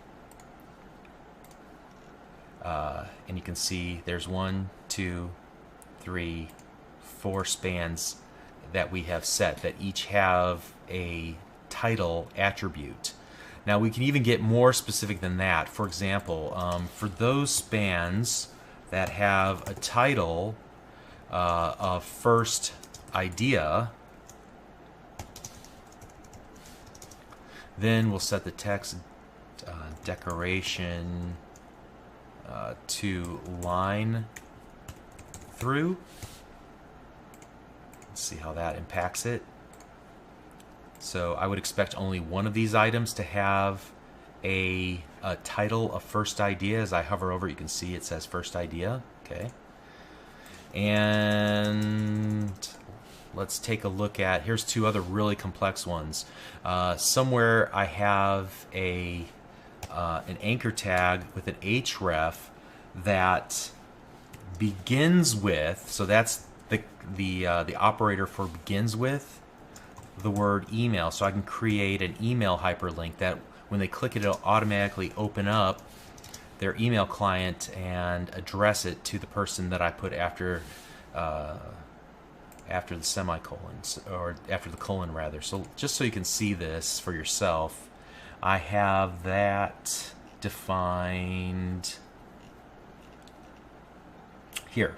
So ahref colon Bob Tabor at yahoo.com. All right, and when you click this text, it would send an email or start the process of sending an email to Bob Tabor at yahoo.com. All right, so let's close that back down, and I can select all anchor tags where the href, the value of the href begins with the word email. Poof, that's pretty cool, right? So then I can style up that entire anchor tag and set the font size to 2EM, for example.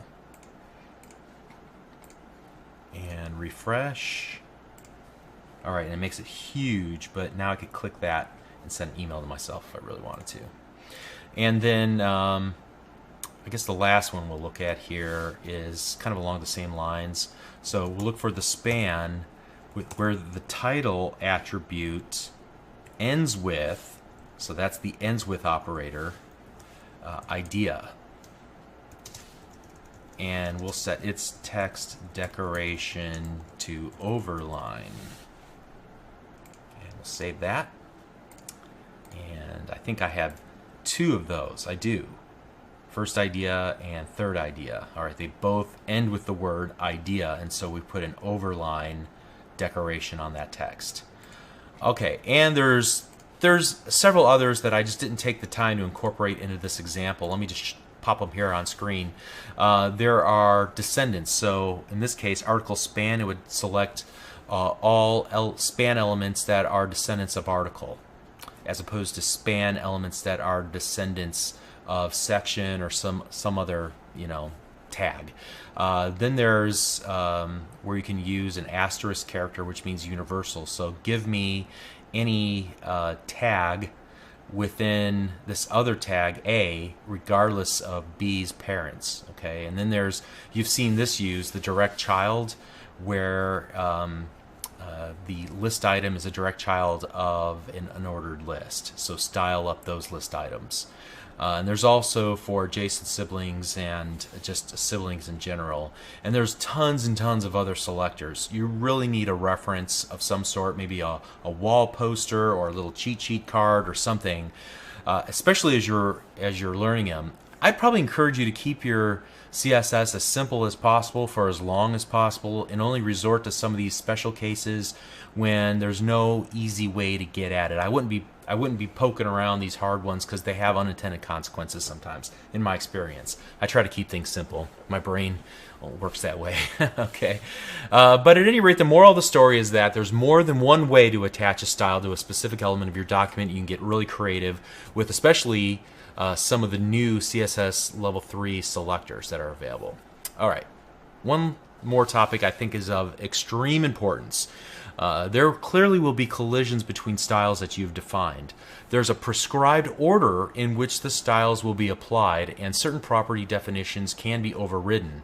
So if you define a style, all the children of that element will inherit the style. This applies to some styles, mostly text, font, table, and list properties. So if you take a look at, for example, a parent-child relationship where we set a style on the parent and it affected the child, take a look at our Lesson 03 example and look at the after folder where we set a style on our header section and we set the color white.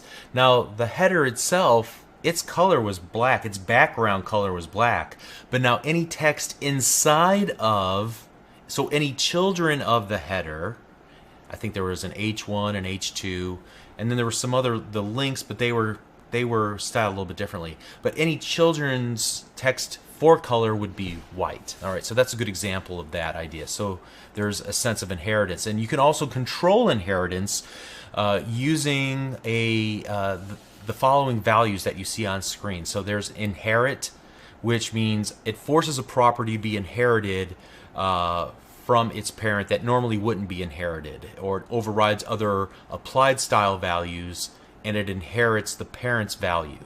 There's also none, normal, and auto. So again, find a good reference, make sure you understand what those do and when to apply them so that you can take control of inheritance if you really want to for a given element.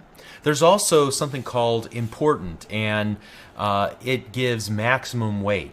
In a moment, we're going to talk about the precedence of things. However, we can take something that would normally have a low precedence and bring it up very high in the chain by attaching this important off to the right-hand side of that particular style definition. So in this case, any H1 will try to really push the fact that its color is red, even if other style sheets at different levels in the process would say otherwise. Okay?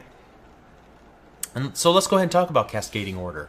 Generally, the last defined style is the one that's used, but in case of a conflict, the following order of importance is used. At the very top, the user's own style preferences, so their own style sheet, will be honored. So if I set in my web browser the font size to large, there's not a whole lot that you as a designer can do about it. I'm going to force that issue because the user will have the highest precedence. Let me jump all the way to the bottom. Will be the browser's default. So we are able to easily override the default style sheet by defining a style at any other level in between user and the browser's default. Most of what we do is with regards to either inline styles, and you can see that that has a very high precedence. There's also this importance that we just talked about a moment ago. Specificity, so that means if I define a style for an ID, it will take precedence over a style that was defined just generally for that tag. So if I have an ID of some such, but I have the paragraph tag is defined even lower down in my document, the one that has specificity will override it. Next down in importance is the order of things. So we saw just a moment ago how we defined, let me see if I can find that.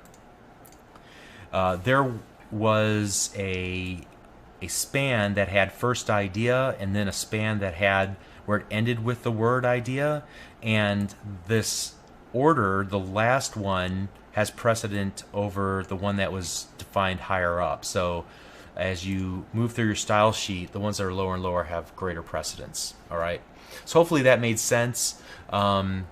It's just think in terms something is overriding what I've done, and there's a cool tool that's built in Internet Explorer to help you see how that really works. If I were to open up my web page one more time and then go back to the F12 developer tools in my little tool section here, my little tool icon, it'll open up this little dialog at the very bottom of my page. And the neat thing about it is I can go to this CSS side and I can click this arrow and then start hovering my mouse cursor over things, and it starts a selection window. And when I select something, it'll show me all the styles that have been applied and the source of that style. Now in my case, I only have styles defined in this styles.css page, but if I had like 4 or 5 CSS pages, it would say where it got the style from. Okay. And you can use this on any web page over the internet to see how they did what they did, and this is the best way to learn CSS. You look at a web page, you say, wow, that's cool, I wonder how they did that. And then you spend about a half hour, an hour dissecting what they did using a tool like this. Okay, so you can see in this case, I've selected this. Notice that there are a number of styles could be applied to it. For example, the paragraph itself. But since this wasn't the first letter, it struck that out because it didn't deem that necessary, I guess. It's also regarded as important, and therefore it should be styled as red. However, we specified the span of title, which takes precedence over important because it's deeper down on the style.css page, and it set its color to black. The same is true with the span where we set the text decoration, and notice that that has a line through it because something more specific or later down in the document overrode it, and so that's why it now has an overline. And so we can just kind of go around and inspect the various parts of our web page and learn about what takes precedence and why. And furthermore, what we can do, which is kind of cool, when we're trying to understand better how to style something and we're getting frustrated, and it's would be convenient for us to turn off or turn on styles. So I'm turning on and turning off by clicking these little check marks and saying, what would it look like if I included that or removed it? Oh, I guess I didn't need that style in the first place. How about if I remove that? Oh, that's closer to what I wanted. Or you can at least see how it affects the document in real time. Awesome debugging tool, awesome development tool, awesome learning tool. Okay, so keep in mind F12 developer tools. It's there for you to use exactly the way that we're demonstrating it here. Okay, so we've covered a lot of ground in this short period of time. What's up next is looking at the types of CSS properties that can be set. I've already given you a preview of that a number of times, but now we're going to start talking about each of those at least at a high level. There are families of properties, and I've split up the next 4 videos as follows.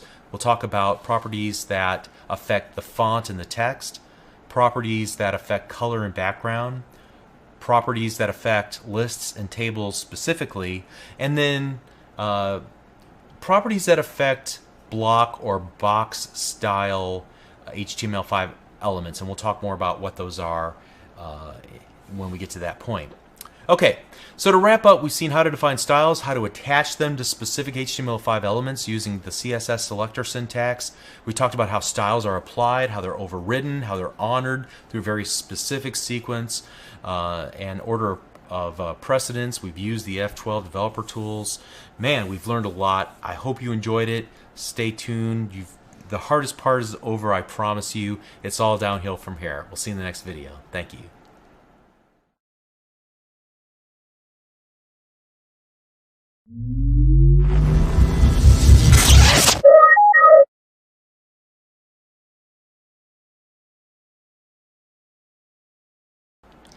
In the previous lesson, we talked about CSS at a high level, and then we discussed the various CSS selectors at length.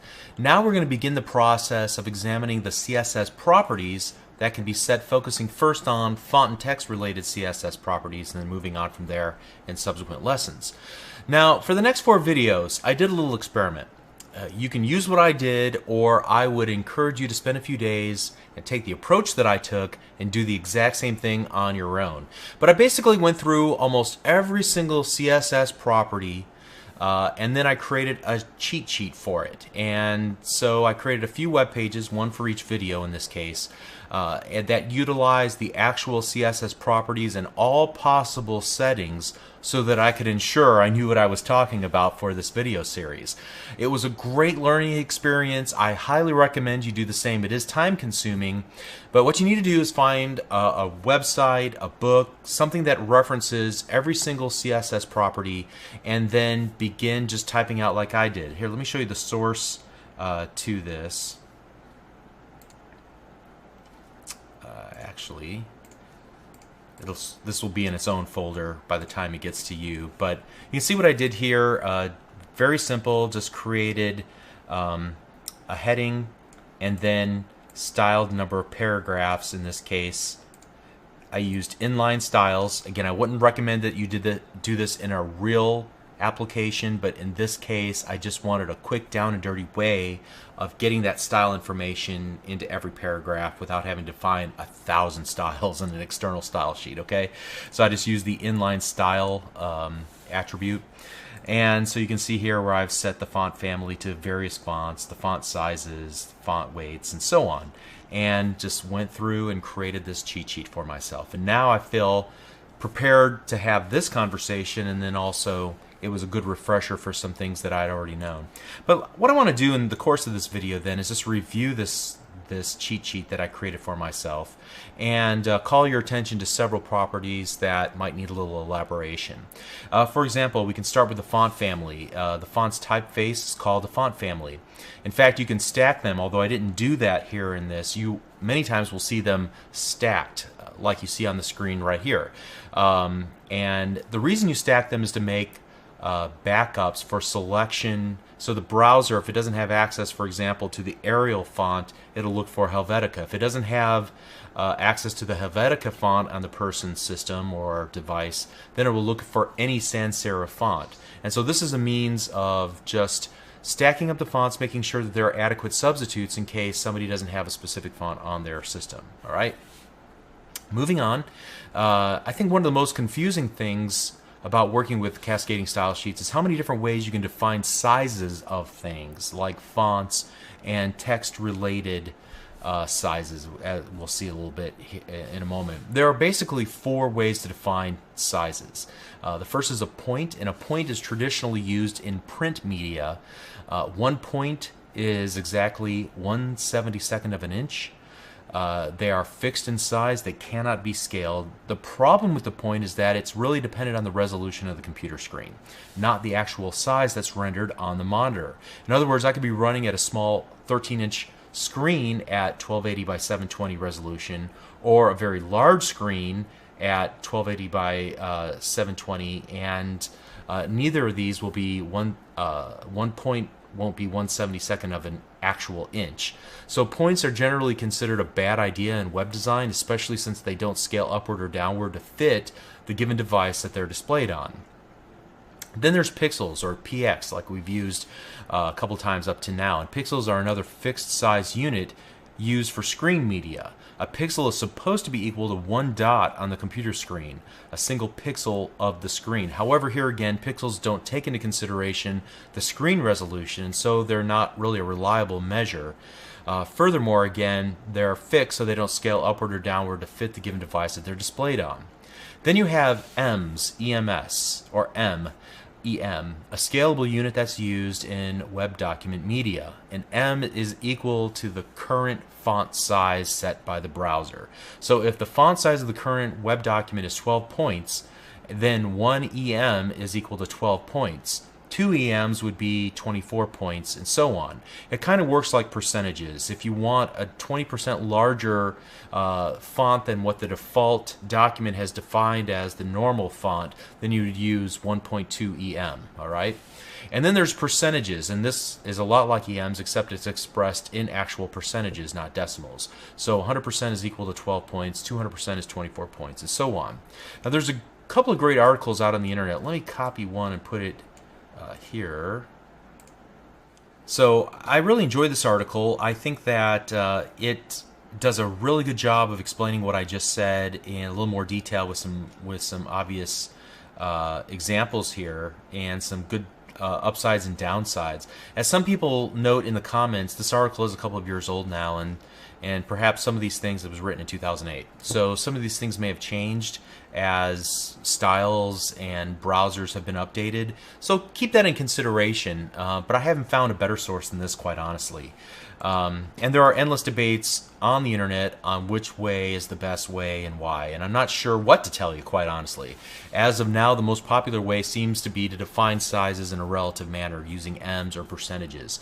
But some people swear by pixels for fixed sizes because they don't want to relinquish the size of the font to the user and when they change the sizes in the browser, but the people are going to do that anyway, quite frankly.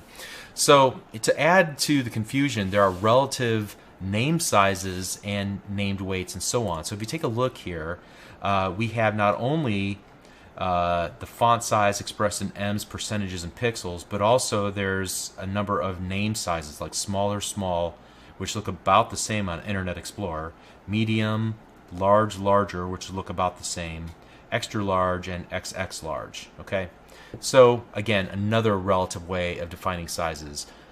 As I've recommended several times up to now, pick a style and stick with it, unless you have a reason not to. Next up are font weights, and you can see that there are named weights as well as font weights from 100 to 900, with 900 being the thickest. I think again it depends on the font that's available to the computer, how it's able to render its thickness, so keep that in mind. As we kind of scroll down, font style is pretty obvious. Font variant, we've already used the small caps variant. Letter spacing and word spacing, just expressed in M's, how each letter should be spaced or each word should be spaced between each word.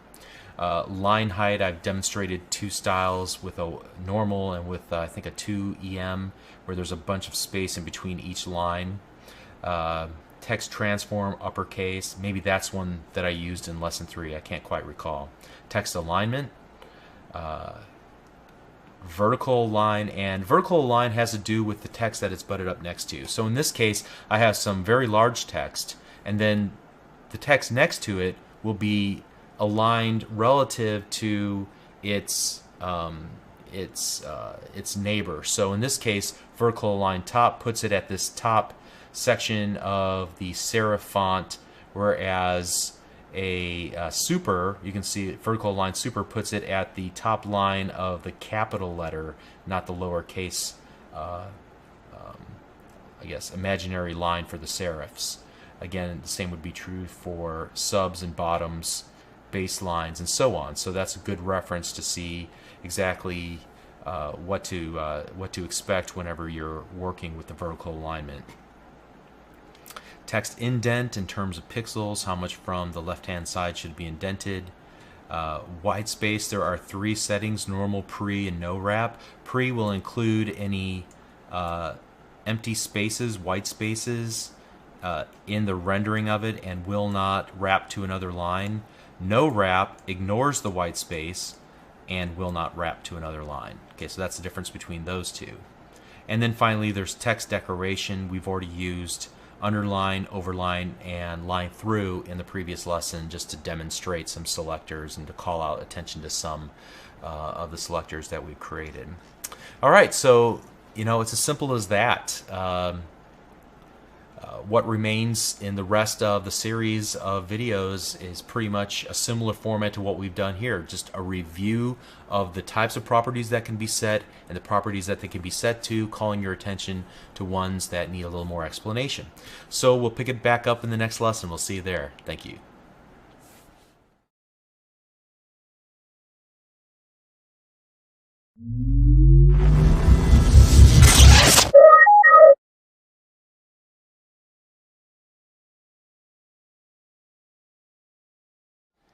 In this lesson, we'll talk about color and background related CSS properties.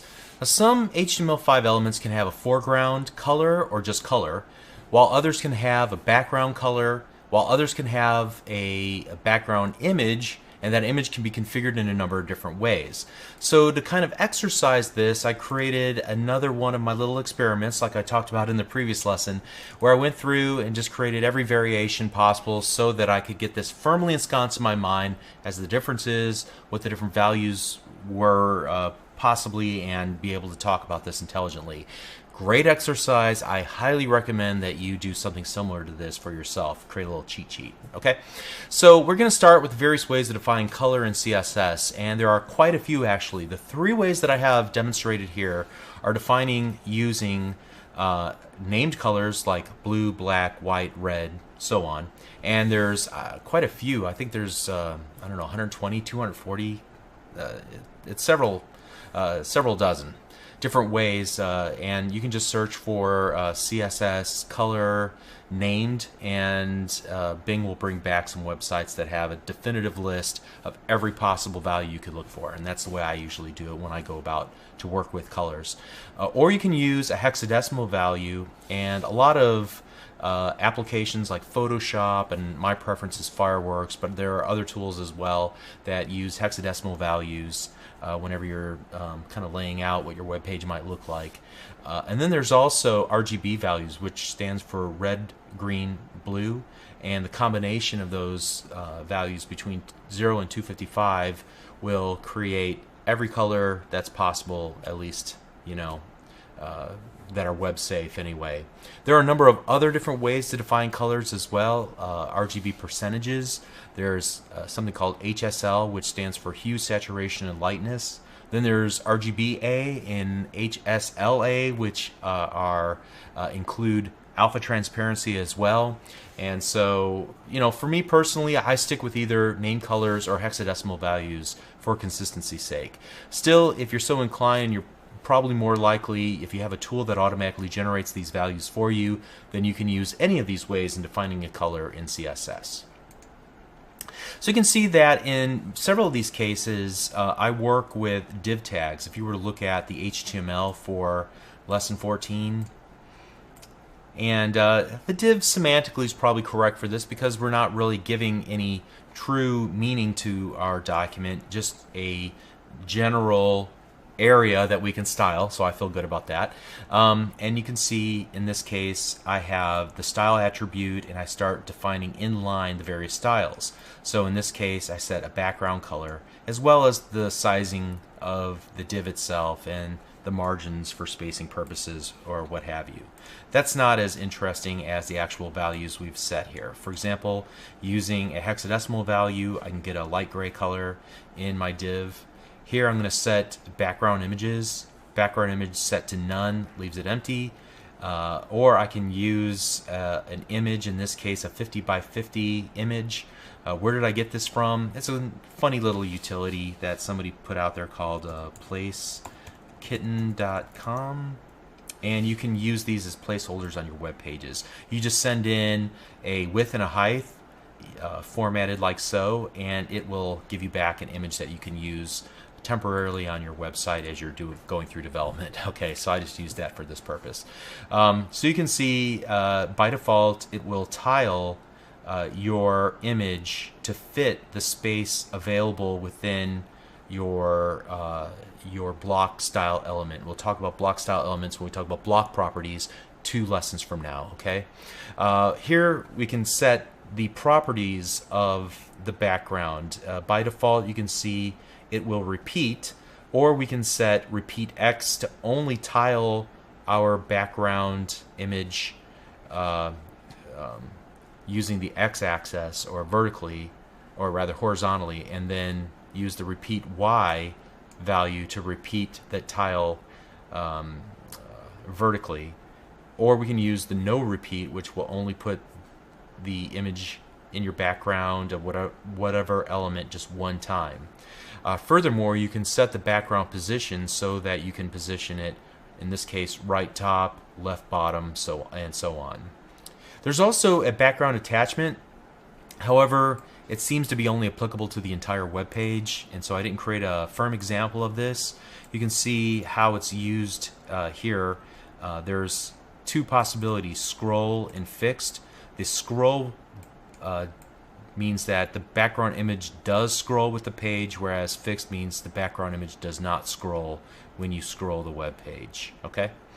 And then finally, I wanted to point out that many of these CSS properties will accept shorthand. So you can kind of stack all of the settings on a single line if you want to. Same thing with border, as we'll see, and I think font has that capability as well. In this case, you just need to put the color or image, optionally put the position, optionally put the repeat, optionally put the attachment value, and so on, and it will figure it out. Okay, so that's really all I have to say about it. Again, a valuable exercise for me. Background colors, background images used often in web development. Make sure you're at least familiar with the various properties, and then just experiment as you're building your web pages. So hope that helps. See you in the next video. Thank you.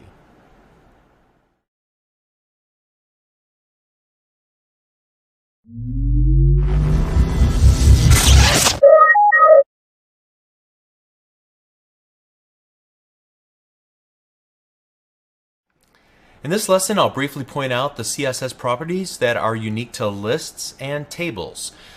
Pretty simple ideas. I just want to be thorough and create a little cheat sheet for myself, so I really understood the options for these. Again, I encourage you to do the same. Take a look at lesson 15.html, available to you for download wherever you downloaded or are watching this video right now.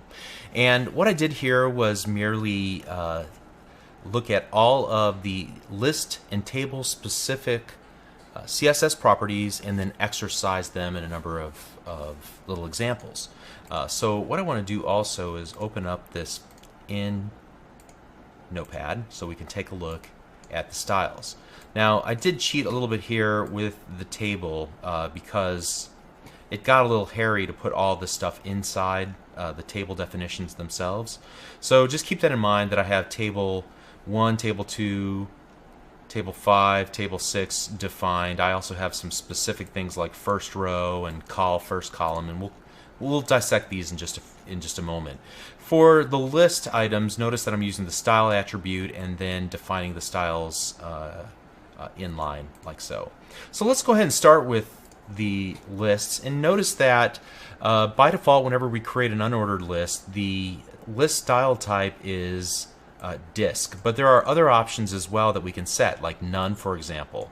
And we use none whenever we want to use the unordered list items as a horizontal menu.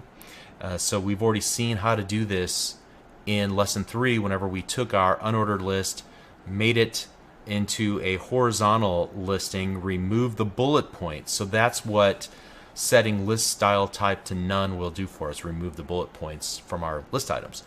Also, you can see there's a circle, square, decimal leading 0, upper Roman, upper alpha, and so we can create a pretty rich indentation scheme using list items, which is awfully neat.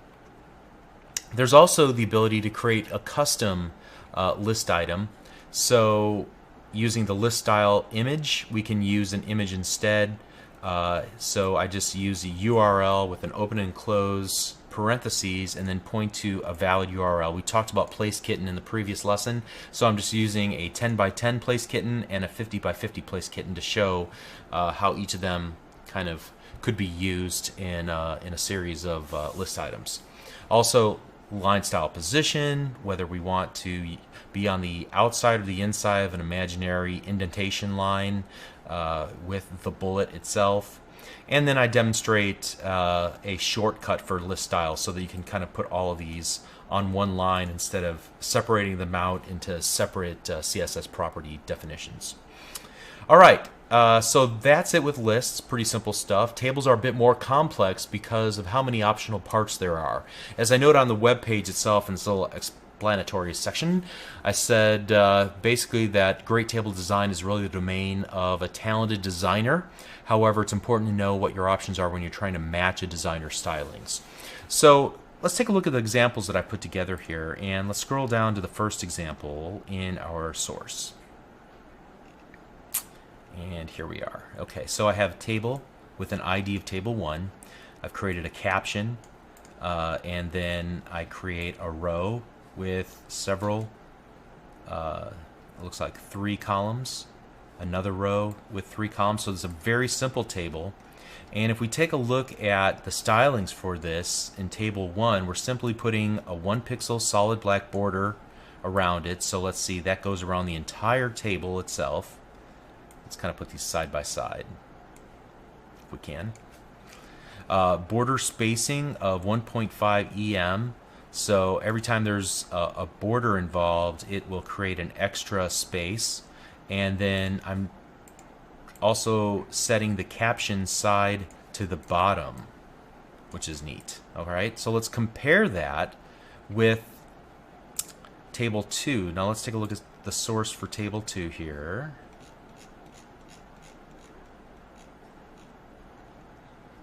All right, and table 2 is almost identical in structure. In fact, it is identical. The only thing that changed was the settings for each of the individual data cells. So you'll notice here that as it says, I apply a 1 pixel border around each of the cells, and I set the border spacing to 1 pixel. So the space in between each of the cells, called the border, has a 1 pixel boundary. And as this points out, this could be removed using the table's cell spacing equals 0 attribute. So if we were to go down on table 2 and add an attribute, cell spacing equals 0. Let's see what that'll do for us. And you can see we get the border, but we get no space in between. All right, so let me go ahead and remove that and just put it back to its original state here. And moving on to example number 3, it says here I'm applying a background color to an entire row. Notice that we still have the 1 pixel border space like we did and we fixed just a moment ago. And it says we'll fix that in the next example. So in table number 3, let's look and see what's different about it. Notice that the first row has a class called first row. That's about the only thing that's different. And then we defined the tr.firstRow to have a border around it, set the border spacing, but then also set the back color to that medium gray color. All right, and that's what we get. So that's how we were to define a color for one entire row. Here we're going to work with an entire column, and I think, if memory serves me correctly, that looks a little bit different. So let's go down to example number 4, and notice here we have a series of columns defined. And I didn't talk about call groups and columns, but it is a way to define up front the various columns that will then be used by the TDs and THs inside of each of our TRs in the body of our table. So I call the first column, I give it a class name of first column, and then give the last column a class of last column, and then I style up the first column like so. So here again, set the border and then the background color, and that allows us to style, to set an entire column's background color. Okay. Finally, let's go, or I guess we're nearing the end here. In examples 5 and 6, we play with the border collapse attribute. Setting it to separate will double the borders between the cells. So notice how thick the borders are between each of the cells. And the reason is because we set the border collapse to separate in table 5, but we set it to collapse in table 6. So the difference between the two is in separate, let each of the borders be rendered out, but when it's collapsed, if there are two borders that are butted up next to each other, only represent one border. So that's the difference between having a 2 pixel and a 1 pixel border, all things being equal. All right, and like I said, there are so many variations and so many additional things that we can set with regards to the T-body, T-head, T-foot, call group, calls, and so on, not to mention IDs and classes. That there's a lot of different ways to slice and dice tables, and it really is a matter of your imagination how you want to render and represent tabular data on screen. Okay, so that's all I have to say about lists and tables, or styling them up with CSS properties. We'll continue on in the next video. We'll see you there. Thank you.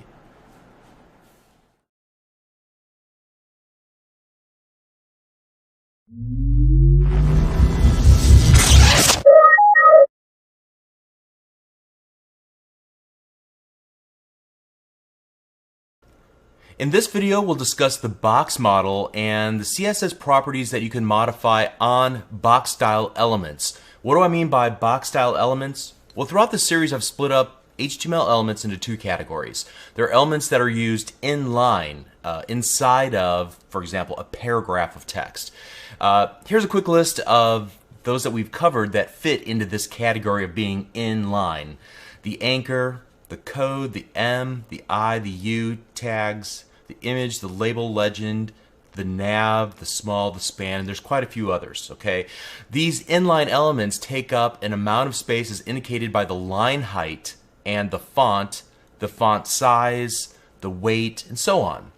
Then there are elements that are used to produce a block of space on the screen. Typically these are used as containers that hold other items, but not always. But here's a quick list of box style, or rather block style elements that we've covered that fit into this category. The article, the aside, the body, the div, the definition list, definition term, and definition description, field set, figure fig caption, footer, form, head, H1, H2, H3, and so on, header, H group, and so on, okay?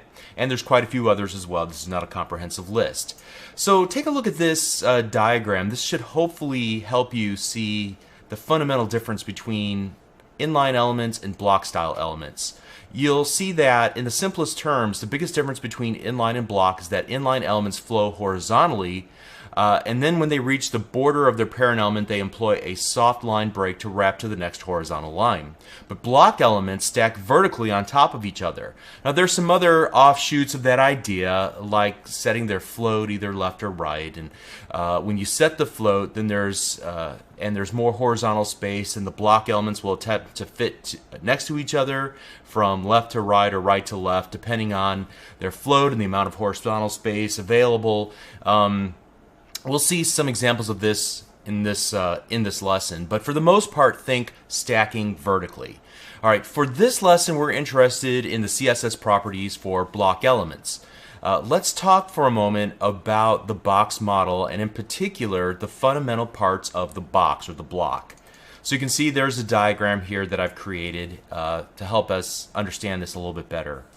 All right, so let's start by talking about the different parts of this diagram. First of all, in the innermost section is the content area itself. The content area contains your text or images or whatever content you are going to place inside of this box or block, okay?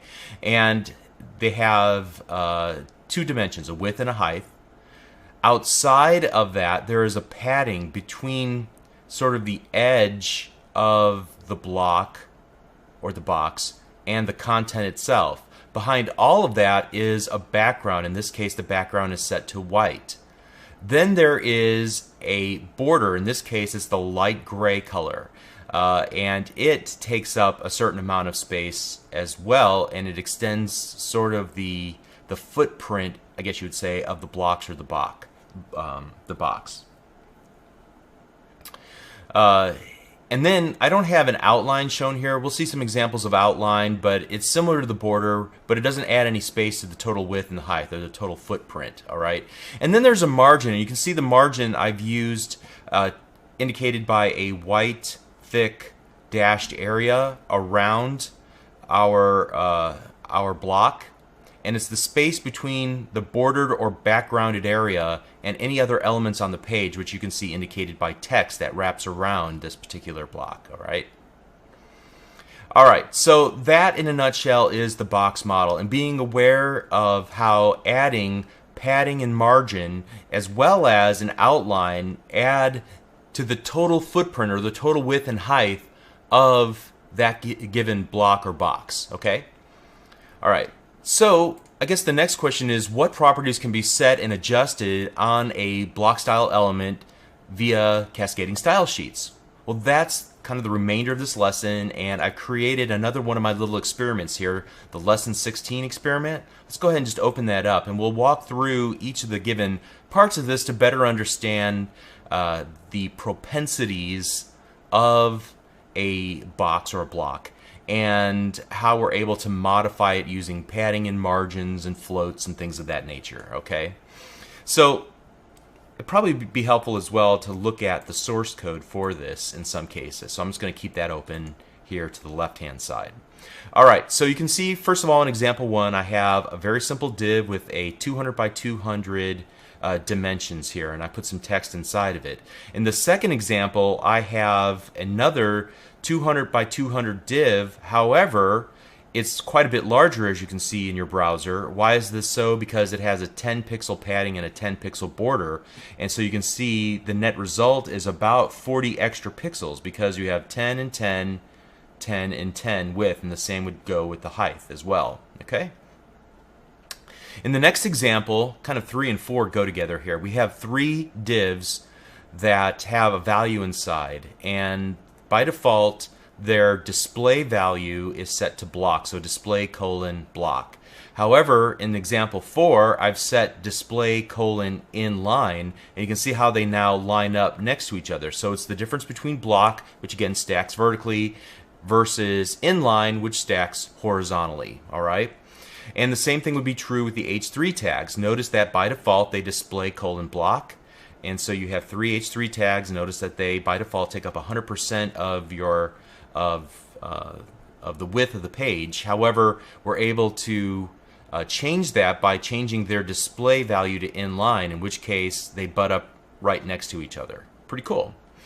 All right, so in example 7 I show you how prior to popular frameworks that have come out within the last couple of years, designers used to use this floating of divs in order to create various sections in a grid-like structure on their web page. So let me scroll down here in the source so you can see what I did to achieve this. You can see that, again, I'm styling everything in line here, which shouldn't be a surprise if you watch the previous lessons. I only do this to keep the styling in the context of each example. Otherwise, you'd have to cross-reference between a style sheet and the HTML page, and I didn't want to go through all that for these simple examples. But never, ever, ever put inline styles in your own web pages. Okay. All right. So start over again. Here we have a let me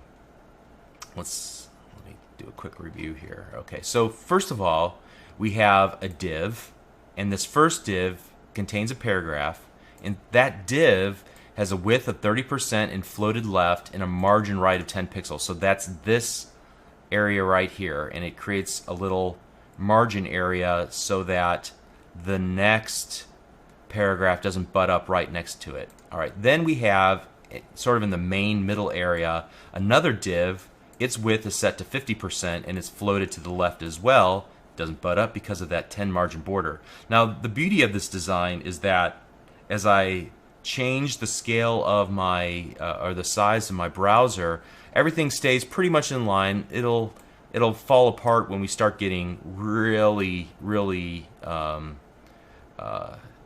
small here, or we reduce the width, you can see that text starts running on over each other, and it just doesn't scale extremely well, but in some cases it does okay.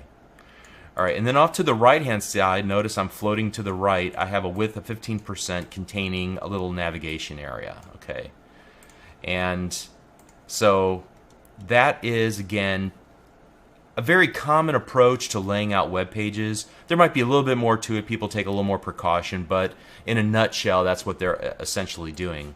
Now, one thing I wanted to point out here, you can see that I have an HR, and I set its clear both for its style, and I explain why this is. Notice the HR tag in this example has a clear both applied. Use this to clear out floated elements. So if you try to remove this, and I'll just temporarily remove it, Control X on my keyboard, I'll save, and now I'm going to refresh this page. Notice what happens to the HR. It tries to put it next to the last floated item, and so it makes it a very small element on the page because it's trying to stack it, floating it left, and as a result, it's floating up against the other two floated items, and it just doesn't work well. So by adding the style clear both, you're clearing out the floats for that element, and therefore it begins a whole new kind of line, horizontal line. It removes itself from the current from the previous floats, and it goes on to its own layer, I guess you could say. All right. Alright, so then let's move on from there and take a look at some of the stylings that you can apply to your block style elements. And we'll start out with border styles. And you can set a border style none like we do in this first div, or a number of different border styles. And let's just see, I just made the borders 10 pixels wide all the way around. So here's a solid border, a dotted border, a dashed border, a double border, and then there's a number of these that kind of have a double border with an outside and an inside color. Here's a groove and a ridge, an inset and an outset. All right. Okay, and then moving on, there's this notion of overflow, and you can see that there are 4 different settings for overflow. And this will come in handy whenever you have too much content to fit inside of a block style element. In this case, I've set the overflow equal to auto, and by doing that, you can continue to see all the content, but it's rendered inside of the div, and there's a scroll bar that's added so you can get to all of it, which was a common technique used years ago. I don't see it used quite as often today because it obscures the fact that there is more content, and I don't know that you would want to just create all your web pages this way, but it's certainly a possibility. The overflow scroll will add scroll bars horizontally and vertically. If there's just text, all it will do is just try to create line breaks and allow you to scroll one direction. But if you had an image, you'd be able, that was larger than the size of the block that you have it contained inside of, then you would also have enabled this horizontal scroll bar. Overflow hidden means that anything that doesn't fit into the boundaries of your div tag or your block style element will just get cut off. The opposite of that is overflow visible, where it'll go ahead and just spit it all out, and it doesn't use any scroll bars. It just puts it beyond the borders of your block style element, which is not preferable, I wouldn't think, in most cases. But it might have special application if you're just having a trouble formatting it any other way. Okay, example number 10, padding and margin. Here on a, let's see what example number 10 looks like. Alright, so you can see in an H3 element I'm styling margin left 50 pixels. Okay. And you can see that I have another one of these shortcuts where we can set the top, right, bottom, and left. So think about a clock beginning at midnight. So top, right, bottom, left, and you can specify each of those values without having to set margin left, margin top, margin dash right, margin dash bottom. All right, example number 11. I've used this a number of times. This is how we would center something using the margin left and margin right set to auto. Okay. Padding on all sides 20 pixels, and again you can use a shortcut here, setting the pixel count top, right, bottom, and then left. And don't forget that the padding adds to the overall dimensions of the content area. All right, something new in CSS is rounded corners, and so you'll see some websites that make use of this. Here I have a border radius of 10 pixels on all sides. I think that's the right one, yes. And then I have the only on the left top and bottom right, and to get to those I set the border top left radius and the border bottom right radius to 20 pixels. All right, giving us a round on two corners. And I see this used often in header sections to kind of give a little stylistic flair, or in comment sections on blogs. Sometimes they'll use just certain corners to style it. Okay, and that degrades gracefully. So if you were to open this up in a browser that wouldn't support that, it would just see square corners. All right, example number 14 shows the outline that is in addition to the border. Let's take a look at what I did here. I set the outline color to orange, the outline width to 10 pixels, and the outline style to double, just to call attention to it. But notice that that is in addition to the border that I've created for this block style element. All right, so you can have kind of a double effect then, a border and an outline. The outline does not add to the underlying margin, padding, border, and content area that makes up the width of your block style element. All right, example number 15 needs some explanation because you don't see anything. That's because the visibility is set to hidden. All right, so you can show visibility hidden or visibility visible. And that's a common technique that's used whenever you're applying JavaScript to show and hide elements on a web page. And we'll talk about JavaScript in a whole other series that utilizes this technique. By setting the CSS property back and forth, it'll give you different ways to show and hide information on a web page, which is a common technique I see often on the internet. All right, and then finally, another CSS property that you can set is the cursor style that's used whenever you hover over a given element. And so again, this is probably used something that's a little bit more interactive, like when you're creating JavaScript applications on the client and you want to change, given the state, you want to change the classes that are added to or removed from a given block style element dynamically. You can also set then its various cursor states. So by default, it's just an arrow, but you can see I'm setting it to crosshair in this second example. Default help has a little question mark off to the right hand side. The move cursor, the pointer with the finger.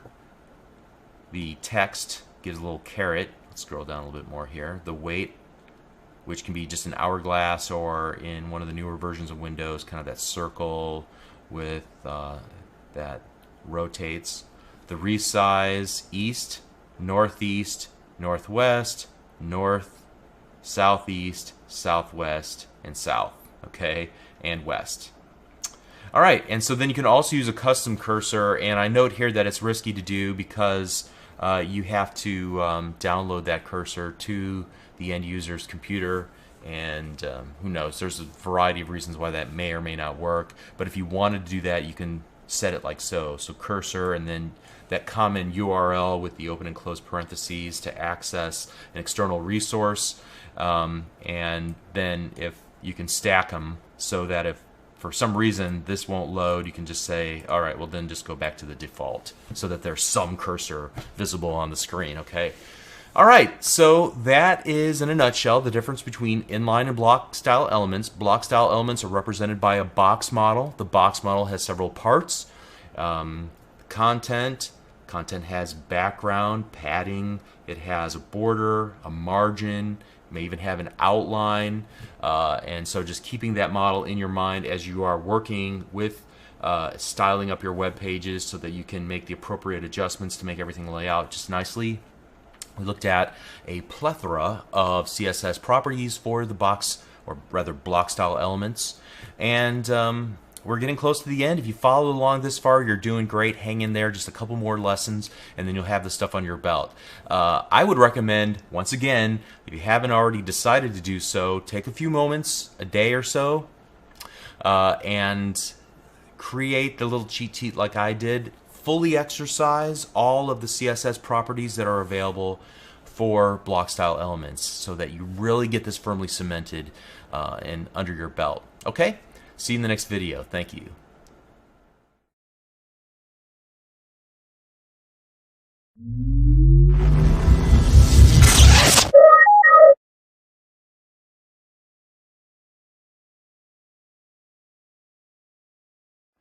Designers often use typography to emote or communicate beyond the words of the headline or the paragraph.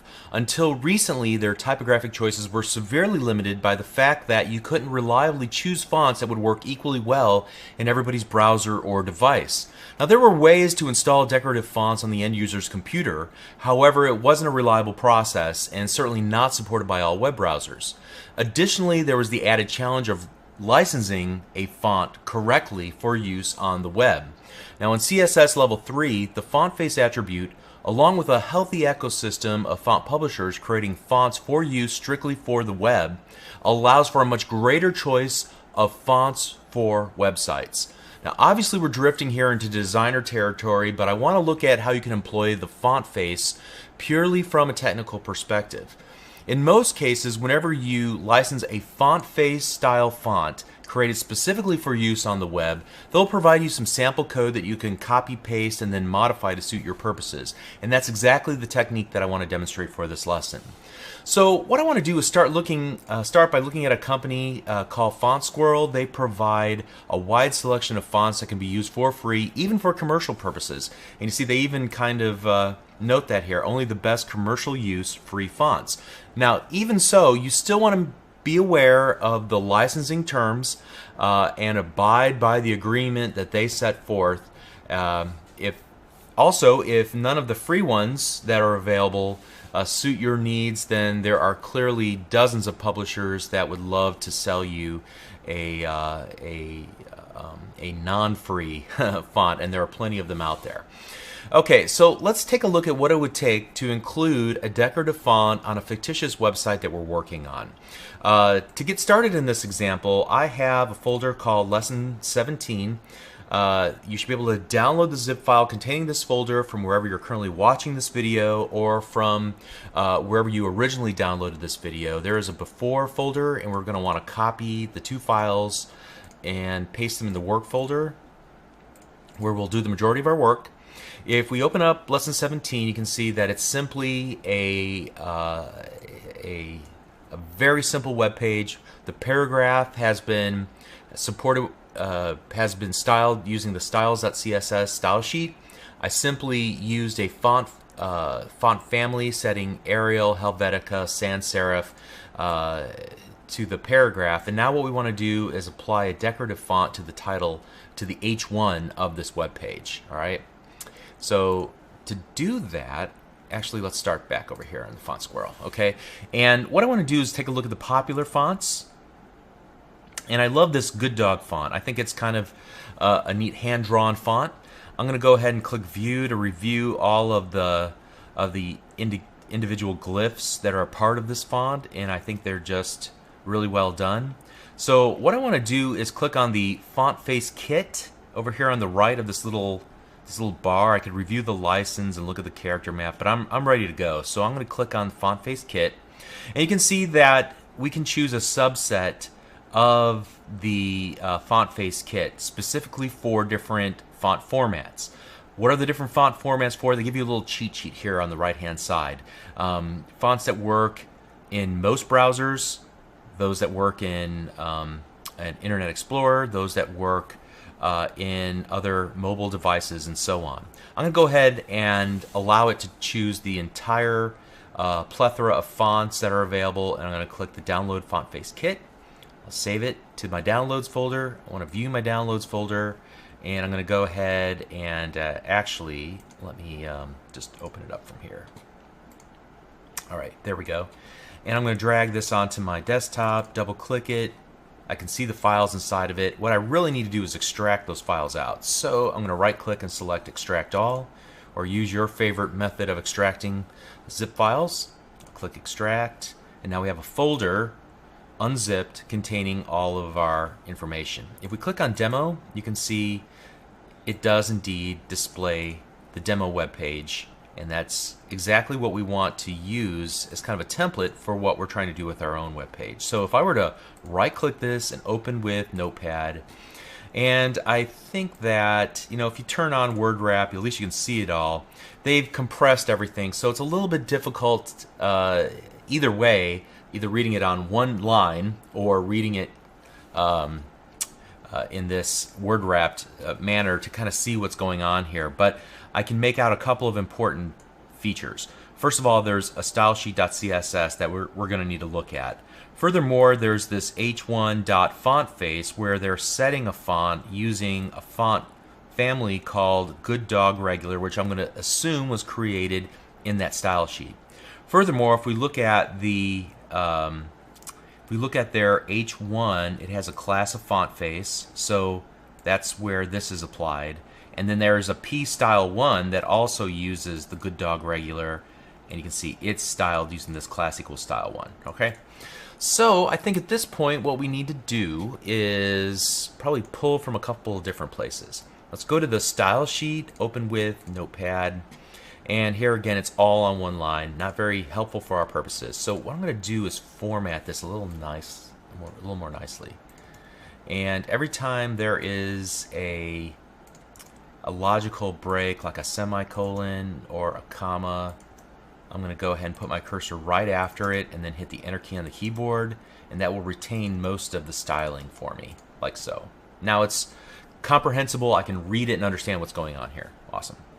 And what I see here is that it's creating a font family called Good Dog Regular, and it will associate that the font face Good Dog Regular with the following actual font files: the EOT file, the WOFF file, the TFF file or TTF file, and the SVG file. All right, and some additional styling as well. So what I'm going to do is just copy this entire section, hit Control-C on my keyboard, and then what I want to do is go to my, let's see, let's close everything down here, and go to my Lesson 17 folder. And in my work folder, I'm going to just paste, or actually I'm going to go into Styles, open that with Notepad, and then paste that font face right here in my Styles. All right, so this is only half the equation. What I need to do now is create a style that utilizes this new font family that was defined. And to do that, what I'll wind up doing is like a H1, and we'll call this H1 heading. And I'm going to take a cue from the example page that they provide in their demo. And let's turn the word wrap back on so we can find it again here. And so in their h1.fontface, this is how they define their font. I'm going to go ahead and just copy that onto my clipboard and then minimize it, and we're going to go back here and Control V. All right, so here we're setting for h1.heading, so a heading class that I'll have to associate in my h1 here in just a moment. It will utilize that Good Dog Regular font face. Let's go ahead and save that. I think we're done here, so we'll close that down. And I think we're done here, so we'll close. Well, I think I'll need to get back to that actually. Now, the last thing that I need to do is shut that down. Shut that down. Let's go to our work folder, our lesson 17. And what I want to do is put class equals, what do we call that, heading? Alright, and then the final thing that I need to do is to make sure I copy the fonts over. So I want to make sure to grab the EOT file, the SVG file, the TrueType font file, and the WOFF file. I'm going to copy those and put them here in my work directory. Now, obviously in a real website, I would want to put these in a subdirectory and kind of partition everything off. I wouldn't want to maintain a website where everything was mixed together like the way that I have it here. But for our simple purposes right now, this will do just fine. All right, so I think I have everything in place now. If I were to reopen Lesson 17, I get our beautiful heading, the new font face using that Good Dog font. Awesome. Okay, so I think a couple of caveats here to keep in mind. First of all, you want to always be aware of the licensing terms for fonts, and if it says you have to keep a file in the same directory as the actual fonts themselves, then make sure you do that. Make sure you read any of the legalese and what the requirements are to properly license that free font or the commercial font. And then the second thing you need to be aware of is the size of the fonts. Some of these are quite large. Take, for example, the SVG document. It's 57K. That's a very large file. Some of them are quite a bit smaller, which is great, but still, most search engines now penalize web pages that take too long to load, so you want to be aware of that when you're designing a website, not to use too many of these external resources, or it might hurt your search engine optimization efforts. Okay. But at any rate, and also, I mean, you know, if somebody's dialing in and loading up your web page, it might take forever for the page to actually render out because it's waiting for all these external resources. All right, that's from a usability perspective, that's obviously a big deal as well. Okay, so at any rate, that's all that I have to say about font face. Hopefully you can have some fun with that, and we'll see you in the next video. Thank you.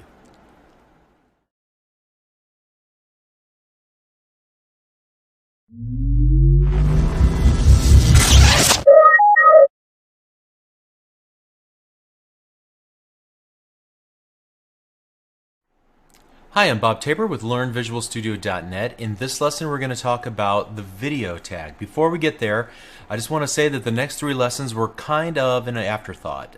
The team at Channel 9 thought it would be a great idea to at least introduce you to some of the new HTML5 elements that are gaining support so that you can understand what all the buzz is about. However, to really dig deep and to learn more about these in a real-world scenario, it would require knowledge of JavaScript, and that's not the purpose of this series. There is a fundamental series on JavaScript and jQuery that I created for Channel 9, so please look for that after you finish this series of lessons. So we're only going to talk about the next couple of ideas at a very high level, overviewing the ideas, showing quick examples, but not really digging into how to actually write the code to make these work. So in this lesson, I'm going to demonstrate the use of the video element in HTML5. There's a corresponding audio element as well for playing audio in your web pages. Once you learn how to use the video element, the audio element's syntax, the attributes that are available are very similar, so I'm not going to take the time to go through the audio element. Just keep in mind that it's very similar to the video element. The video element allows you to include video in your web pages without requiring a special plugin. Now, in the past, if you wanted to include video for display in your web page, you had to require the user, the viewer of your web page, to download and install a third-party plugin like Adobe's Flash Player or the Silverlight plugin by Microsoft. Now, this was an impediment to a more open, plugin-less web, which was another goal of HTML5. Therefore, the video element was introduced, and it required browser vendors to include a video player directly in the browser itself. So from a developer perspective, from a web developer perspective like you and I, the video element is pretty simple. And there are some advanced use cases that require JavaScript. We're just not going to demonstrate those for the purpose of this lesson. But what you want to do to follow along is to download the code that's associated with this video from wherever you're currently streaming the video or wherever you originally downloaded this video from. Inside of that zip folder, there should be a folder called Lesson 18. Inside, there's a before, after, and a work folder. Let's start in the before folder, and I want to copy out the 3 files that are there. We have the lesson18.html file where we'll do most of our work. There's a MP4 file called 30seconds.mp4, which is simply a video file. It's the first video in this series of lessons. I just made it smaller and only chopped it down to 30 seconds, all right, just for demonstration purposes. And then we have a poster.jpg image. If you double click on it, you can see that it's just that nice title screen that we've added to all the videos. So what I want to do is copy these, and I'm going to put them in our work folder. And I'm going to open up the lesson18.html file in Notepad, and you can use any technique that you're familiar with or comfortable with. I'm going to right click and select Open with Notepad, And so the process of adding video is very simple. We're just going to start with a beginning and an ending video element. And then I'm going to add the source attribute. I'm going to set that equal to the 30 seconds.mp4. Now, this happens to be in the same directory as our HTML page, so the rules apply if you're using relative paths. If, for example, you had the video in, for example, the videos subfolder, or if it was in a parent directory, for example. So just be aware that all the things we talked about with regards to relative paths back in lesson number 5 apply here as well. Okay? But that's all we really need to do. Let's go ahead and save this and then open it up and view it in Internet Explorer. And you'll get this little warning about Internet Explorer restricting running scripts or ActiveX controls. We're just going to click the Allow Block Content button for now. And you can see that we get the video player displaying in our web page. Now, it's not a very satisfying experience at this point because we need to add some more information. We can begin the playing of the video if we right-click anywhere in this black area and select play. We can right-click and say mute the video. We can change the play speed. However, there's not any way to fast forward. There's no way to pause. Well, I guess we can right-click and pause the video and so on. So what we really need to do is add another attribute here, and I'm going to add the controls attribute. When I do that, save our work, and then open the page up again. This time, when I hover my mouse cursor over, notice that it gives me a control bar, a play button that toggles as a pause button. There's this scrub bar, which I can scrub deeper into the video. I can also mute the playback of the video and adjust the volume as the end user. Great. Now, what happens if the end user doesn't have a browser that supports HTML5 video elements? Well, in that case, what you can do between the open and close video tag or video element is to add some text describing the problem. And here what I'm going to do is just paste in some text. It says, unfortunately, your browser cannot play the video format. You may right-click this link and choose Save As to download this video instead. Okay. In fact, we might want to put that in a paragraph. That might be better. Okay, so this will display instead of the video in those cases where somebody's using an older web browser or a browser that doesn't support our video file format. Okay, and so let's continue on. There are a couple of other things that we can do. We can change, for example, the width and the height of our video player. So I know that if I were to change the width and height to 960 by 540, that it'll keep the aspect ratio the same, but it'll stretch the video to be much larger on the web page, and it does. And you'll notice one thing about this, and I guess this is just kind of important no matter which technology you use to embed video into your web pages. When you encode a video, you are encoding a lot of information about what's going on in the screen right now, and as a result of that, the file size can be quite large. If you were to change the size of the video encoding and make the height and the width smaller, it would require less information to be encoded in the video. And so the ramification is this.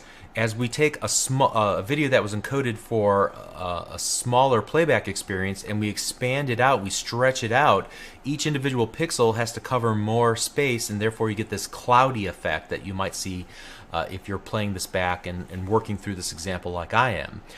The reverse is true as well. If you have a very large video, something that's been encoded for 1280 by 720 or even larger, and then you were to reduce the size because you only wanted to take up a small footprint on your web page, you're really encoding more information than is necessary for the playback experience, and you're wasting a lot of bytes, and it's going to be slower than it needs to be for the end user. So just be aware of what size you ultimately intend your videos to be played in, encode them to that correct size, and that'll get it closer and sharper for the playback experience. All right?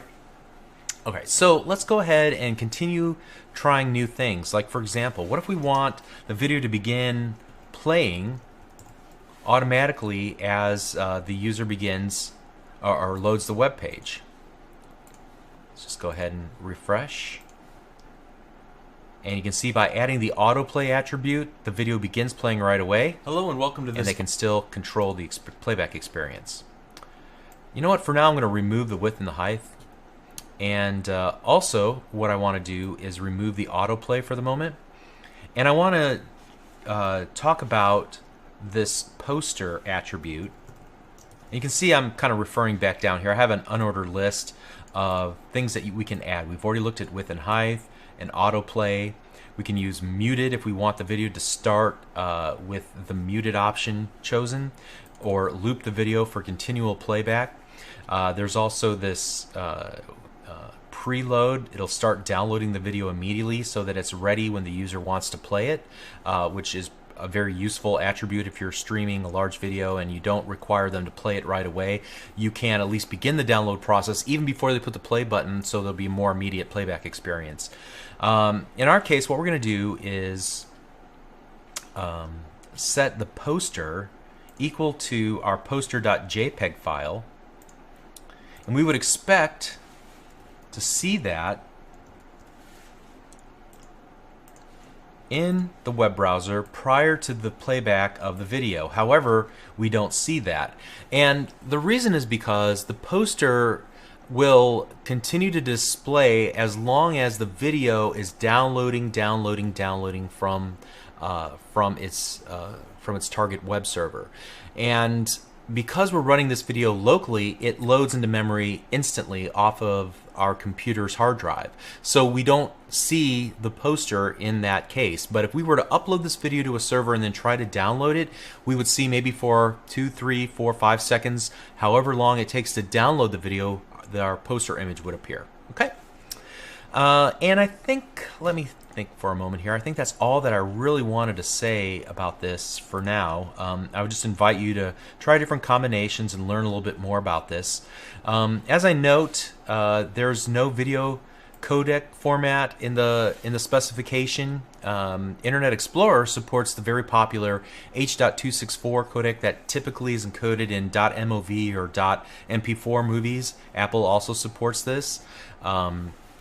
And then also I want to talk about that the video player currently only supports progressive downloads. So this is where you have a file sitting on the file system on some remote server, and you're just downloading incrementally portions of the file. The file has been organized for this purpose, so it puts the video information chronologically so you can begin to play the video while it's downloading. But that's different from having a media server serving up video that allows you to skip ahead and skip back on the timeline.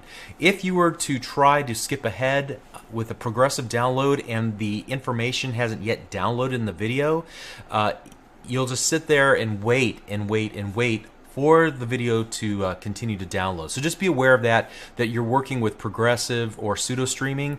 You're not working with true streaming that would require a media server, so you're not using protocols that are common to streaming like RTMP and its various formats as I've noted here. And then also there's no digital rights management. So if somebody comes to your video file and they want to save it to their desktop, all they have to do is right click and choose Save As. If you were to use true streaming, there would be no way to do that, at least no easy way to do that, to pull all the stream bytes together and assemble them in a file and save it onto the local hard drive. All right, so just wanted you to be aware of the difference there. Okay, so to finish up, to really utilize the video element, you'll probably want to script the control using, or the element using JavaScript. It'll allow you to programmatically change the playback experience, change the controls that you see appearing at the bottom, to sync the playback of the video with other on-page interactions, maybe text that'll be shown, hidden or shown on the web page, and so on as the video is playing back, which is really neat.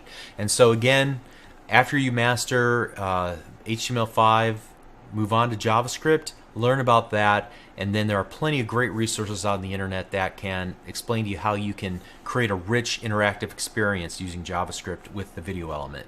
All right, thank you. We'll see you in the next video.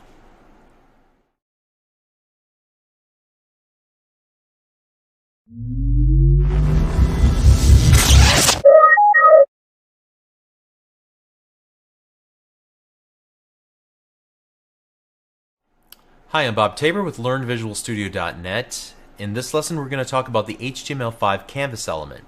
The Canvas element allows developers to create bitmap images using JavaScript inside the browser. The Canvas element is just that, a white, empty canvas that you'll apply your artistic skill to.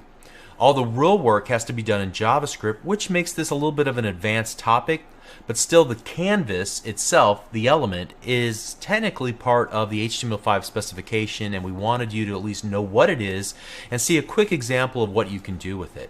So I've already created a relatively simple example just for demonstration purposes. Make sure you download the code that's associated with this video.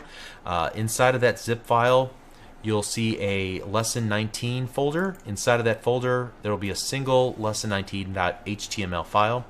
Let's go ahead and just double click it and open it up in a web browser. You can see that it says, should we allow the block content? Of course. And what we have is a simple 500 by 100 rectangle, blue rectangle. On top of that rectangle, we have a yellow circle. On top of that yellow circle, we have some text, HTML5 Canvas rocks. And you'll note that there's a little drop shadow right underneath the red font. Okay, so let's see how we created this in Notepad. I'm going to right click lesson19.html and open a Notepad. Use any technique that you're comfortable with. And you can see that I have quite a bit of code here, but most of it is JavaScript, and even most of that are just code comments that I added for clarifying what each line of code is doing. This all starts with the actual canvas tag itself, the canvas element. I set the ID to my canvas so that I can reference it programmatically from the JavaScript, and then I set the width and the height using these attributes. Also, you'll notice between the opening and closing canvas tag, I add a canvas not supported in your browser. This will only be displayed if somebody comes to this page and looks at it with an older version of a web browser that does not yet support HTML5 or the canvas element. Okay? So let's go ahead and scroll up to the top, or to the body. You can see that I've added an attribute called onload, which will execute a JavaScript function that I created called onload with a capital L, just for clarity's sake. And the purpose of this onload function is to actually do the drawing on the canvas. And we define that here in the very top in the head section, where we have a script type equals text JavaScript and a close script tag, and in between that I've created a single function in JavaScript called onload. If you don't know what a function is in JavaScript, not to worry, don't worry about this. There are actually probably better ways to do this. I just wanted to keep it as simple as possible for now. Again, I'd refer you to the JavaScript Fundamentals series, also on Channel 9. Alright, but I want to show you the basic thought process of working with the canvas in JavaScript. The first order of business is to programmatically access the canvas element, and I do that with a document.getByElementID, and using the ID of the canvas itself, like I've defined right here. Okay. So now that I have a programmatic reference to that canvas, I can begin to work on that and apply code to that element. And so the first thing I want to do is to essentially pick up a two-dimensional pen and start drawing on that canvas, and that's what I do here in this next line of code. I call the canvas's getContext method and say I want a 2D drawing tool. Alright, once I have the drawing tool, now I can say make the drawing tool blue, and I want to fill a rectangle with the blue color starting at the upper left hand corner, so 0, 0, and going to 500 wide, 100 tall. And so you can see I've also copied and pasted the description of each of these methods from the standards document. Next up, after I've filled a rectangle, I'm going to reset and begin filling, creating that yellow ellipse or circle. And the way that I'm going to do this is set the context fill style to yellow, so I'm resetting the color from blue to yellow, and I'm going to begin a path, and then you'll see at the very end here I close the path. In between those two statements, I'm going to create a circle by calling this arc method. And you can see I've added the text from the specification. However, it's kind of convoluted. Essentially, we want to start in the middle, so we made the entire width of our rectangle 500, therefore the middle is 250, and we've also made it the rectangle's height 100, so the middle of that would be 50. So that's our starting point, and then we want to draw an arc. So we use the math object in JavaScript. It has a pi function, and we want to make the arc pi squared. So if you remember from geometry class, that'll give us a circle.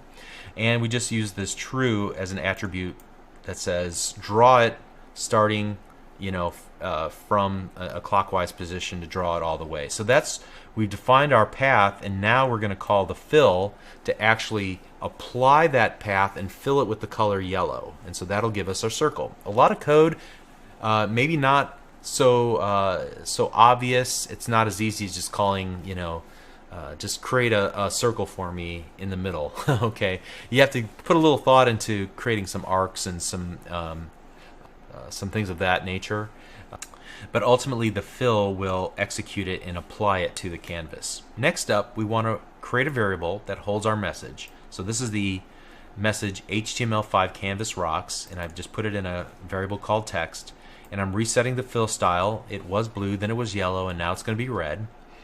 And then I'm going to set some styling of our text by setting the stroke style to black and the font size to 36 pixel Verdana. So this will give me the black kind of outline or drop shadow, I guess you could say.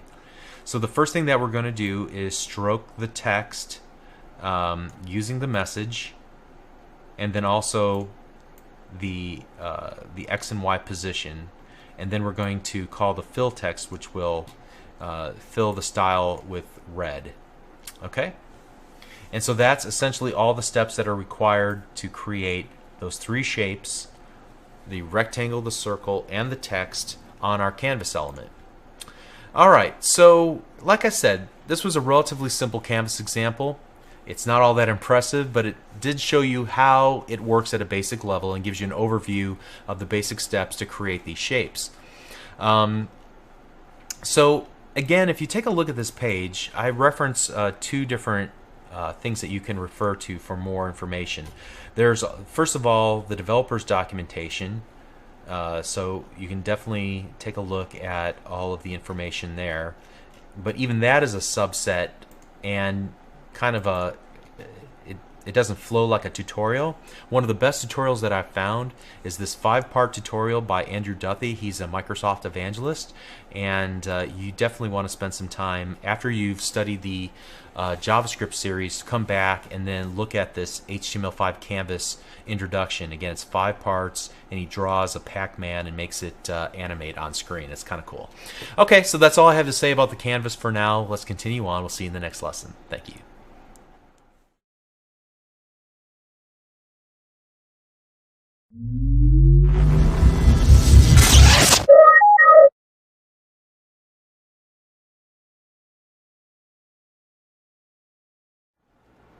In the previous lesson, we learned about the new HTML5 Canvas tag, which, as you'll recall, allows you to use JavaScript to draw shapes and text inside of the canvas to create bitmap images on the web page. And in this lesson, we're going to look at a similar technology that's been included in HTML5, namely Scalable Vector Graphics, or SVG.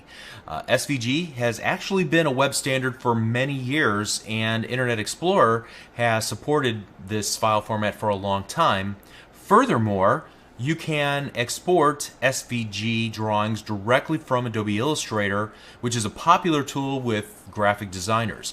Then you can import the SVG drawing into your web page just like you would any other image file. In fact, you're going to see us use the IMG tag, HTML tag, to do this very thing a little bit later in this video. So then, why in the world would you use the SVG file format and not export the file from Adobe Illustrator using something popular like a GIF or JPEG or PNG? So what we need to do is spend a little bit of time talking about the difference between scalable vectors and raster, or rather bitmapped images like GIF, JPEG, and PNG files. And this is going to be a super short answer to a big topic. In a nutshell, a raster or bitmapped image is comprised of a series of dots. Each dot or bit is mapped to a color, okay? And so you can make all the dots look bigger so you can zoom in, but when you do that, things start to look pixelated. By contrast, a vector image is just a description of basic shapes, lines, arcs, text, colors, gradients, and so on. So to scale the image, you merely need to scale the viewable area, kind of like stretching a balloon with printing on it. So as you make the entire area, the view box larger, it scales and the image retains its sharpness and its smoothness, and you can't see the individual dots because there are none per se. Any rate, SVG images are resolution and device independent, so they can scale up or down to fit proportionally into any size display.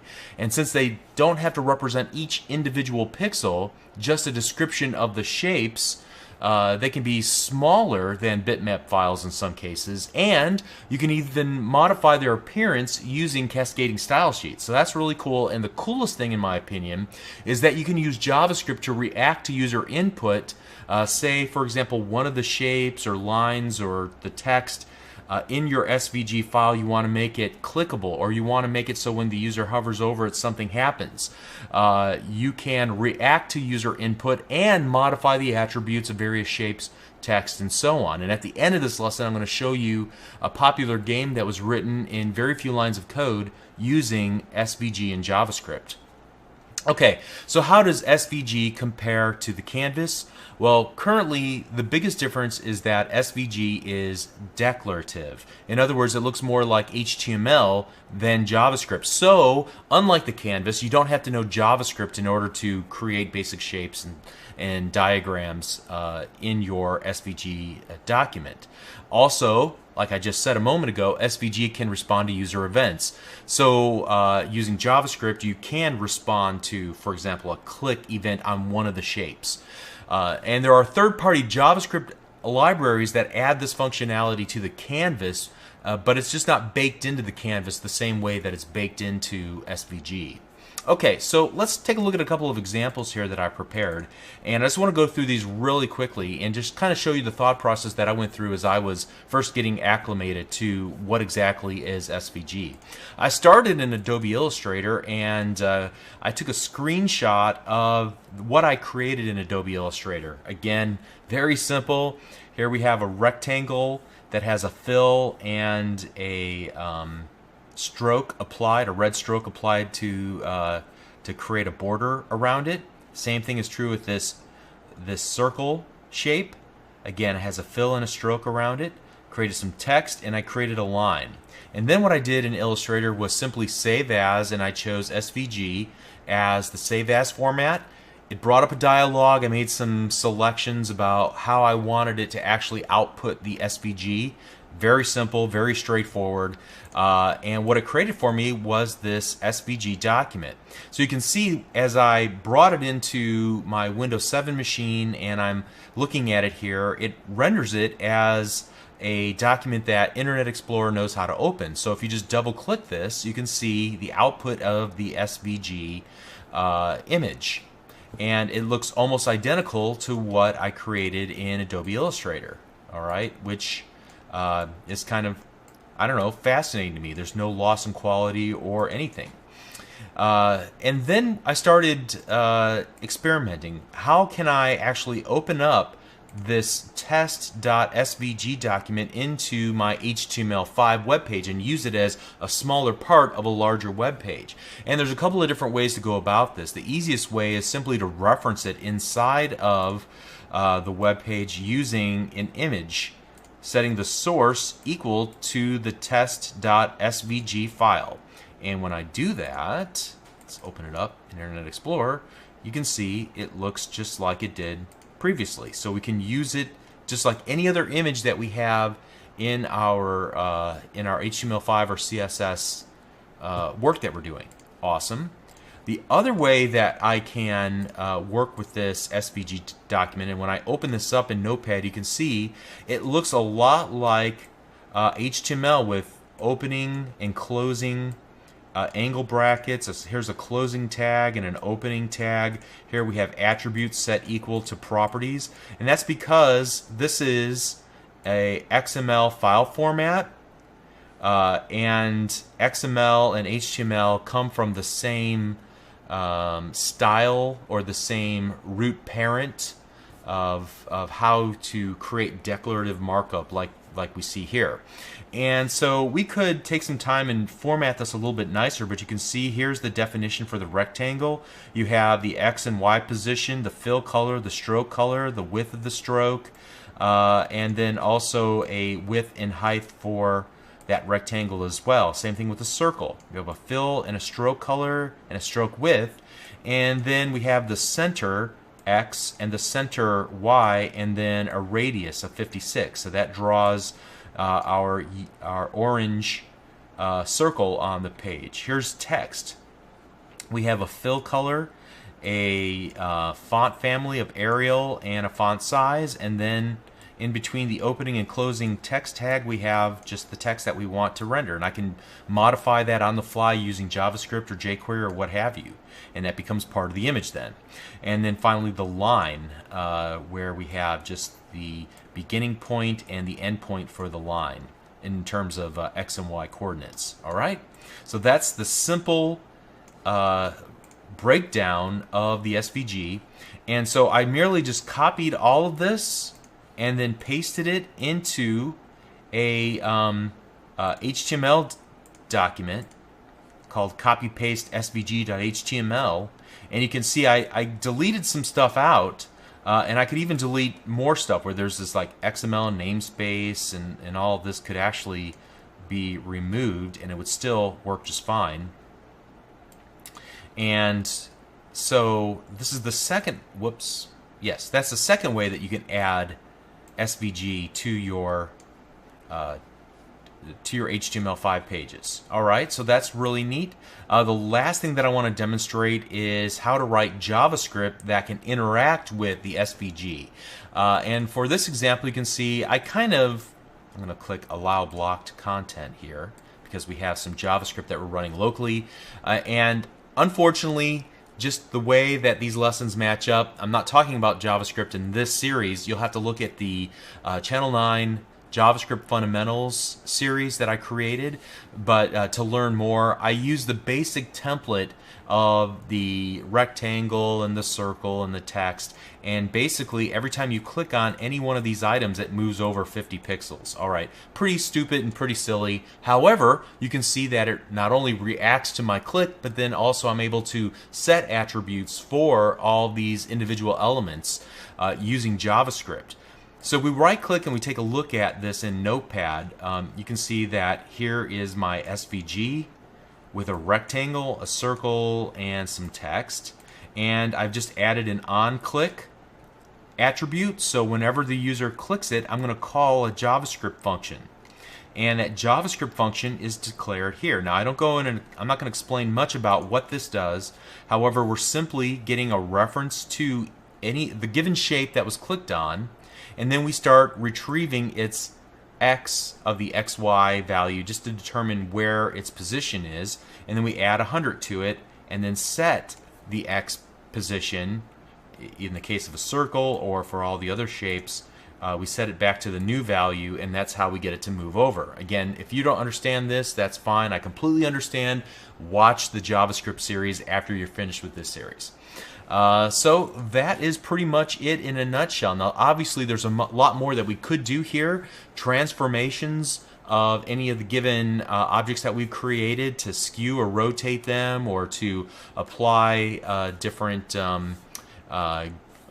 colors or patterns, gradients to the given shapes over time. We can create animations. We can style using CSS. All the those sorts of things you may want to investigate further, and to that end, what I found that was the most helpful was the small book by O'Reilly, and I don't know the author. I just bought this ebook online through their website, and it does a particularly nice job of explaining how to work with the coordinate system inside of SVG, and through that I was able to run through and get a nice example working. And I certainly have a lot more to learn in this regard, but it is it's a very interesting read. Very well done. Let me show you what I promised early in this video, and that is a game that was created using SVG and JavaScript. And so you can take a look at this SVG Tetris. And I'm not very good at this. I tried it a little bit earlier today. Oh man.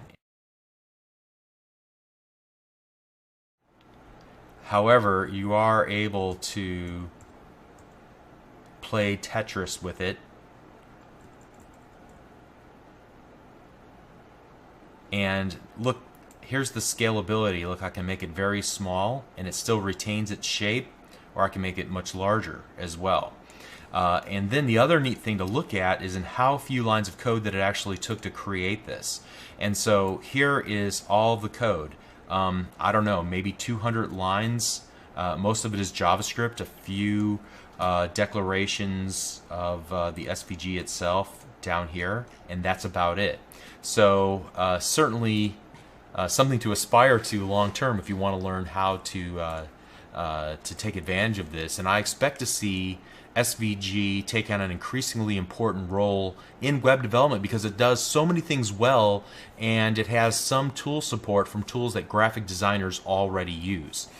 Okay, so that's it for SVG. High-level overview of what it can do and how it can be utilized within your HTML5 web pages. Thank you.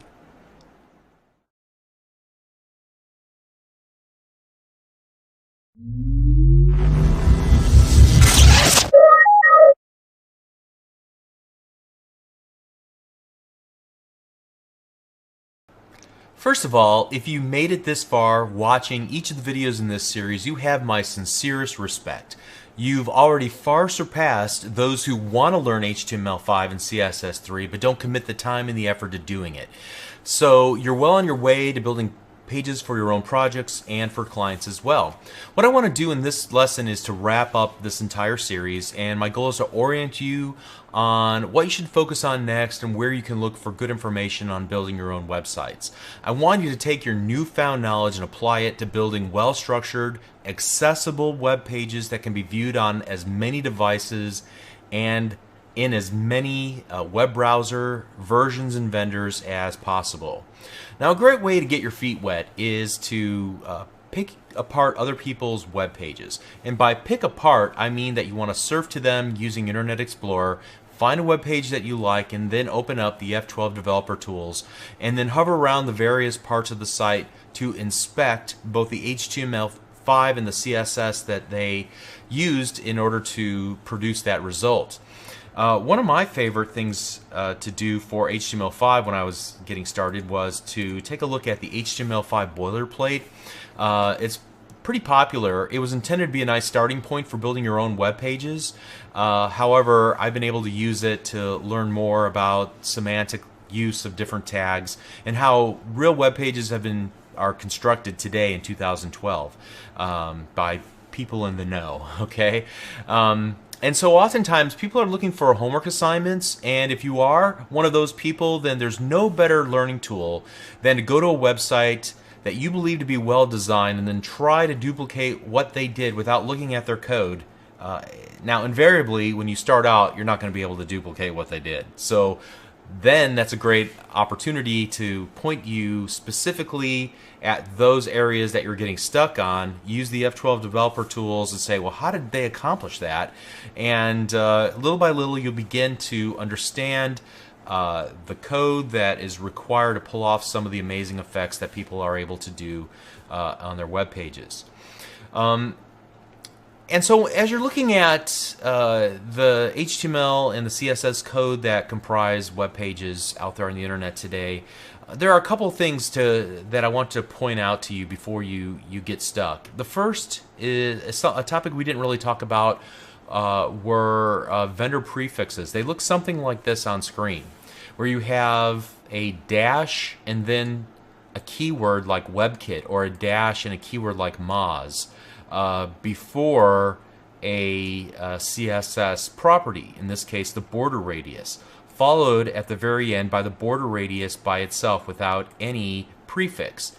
Now, like we said much earlier in this series, CSS Level 3's specification was broken up into multiple parts, and some of those parts are already being implemented by browser developers while others are still being agreed on. Some vendors want to support a particular new and upcoming feature of CSS Level 3 right now, today, so they add their vendor prefix to that property and they support that property unofficially so that it allows web developers like you and I to get their feet wet, to try it out, and then provide feedback to the browser vendor. All other web browsers then would ignore that property, especially if it has that vendor prefix in front of it.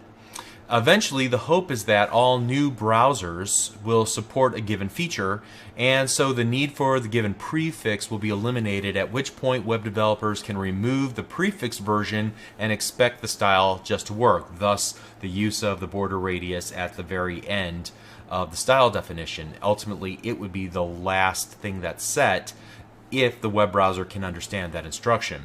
So each vendor has their own prefix. MS for Internet Explorer, Moz for Mozilla or Firefox, WebKit is used on the Safari web browser, Chrome is used by Google's Chrome browser, O for Opera, and KHTML for Conqueror and all permutations of that engine. Just exactly which styles need this change with each new browser version. So I would just say, if that you want to be on the bleeding edge of web development, you're going to need to have more than just a passing familiarity with this idea. You'll probably want to keep track of each new version of the web browser, see what changes have been added, what's been enabled by that given vendor in the latest version. For now, just know what these are, why they exist, and then you can consult a search engine for a particular reason that a given prefix exists if it pops up as you're looking at other people's web pages and you don't know what it's there or what it's doing. It's a great way to force yourself to learn it, is when you come across something you don't recognize, stop right then and do a quick search for it, come to at least some familiarity with it, and then continue on.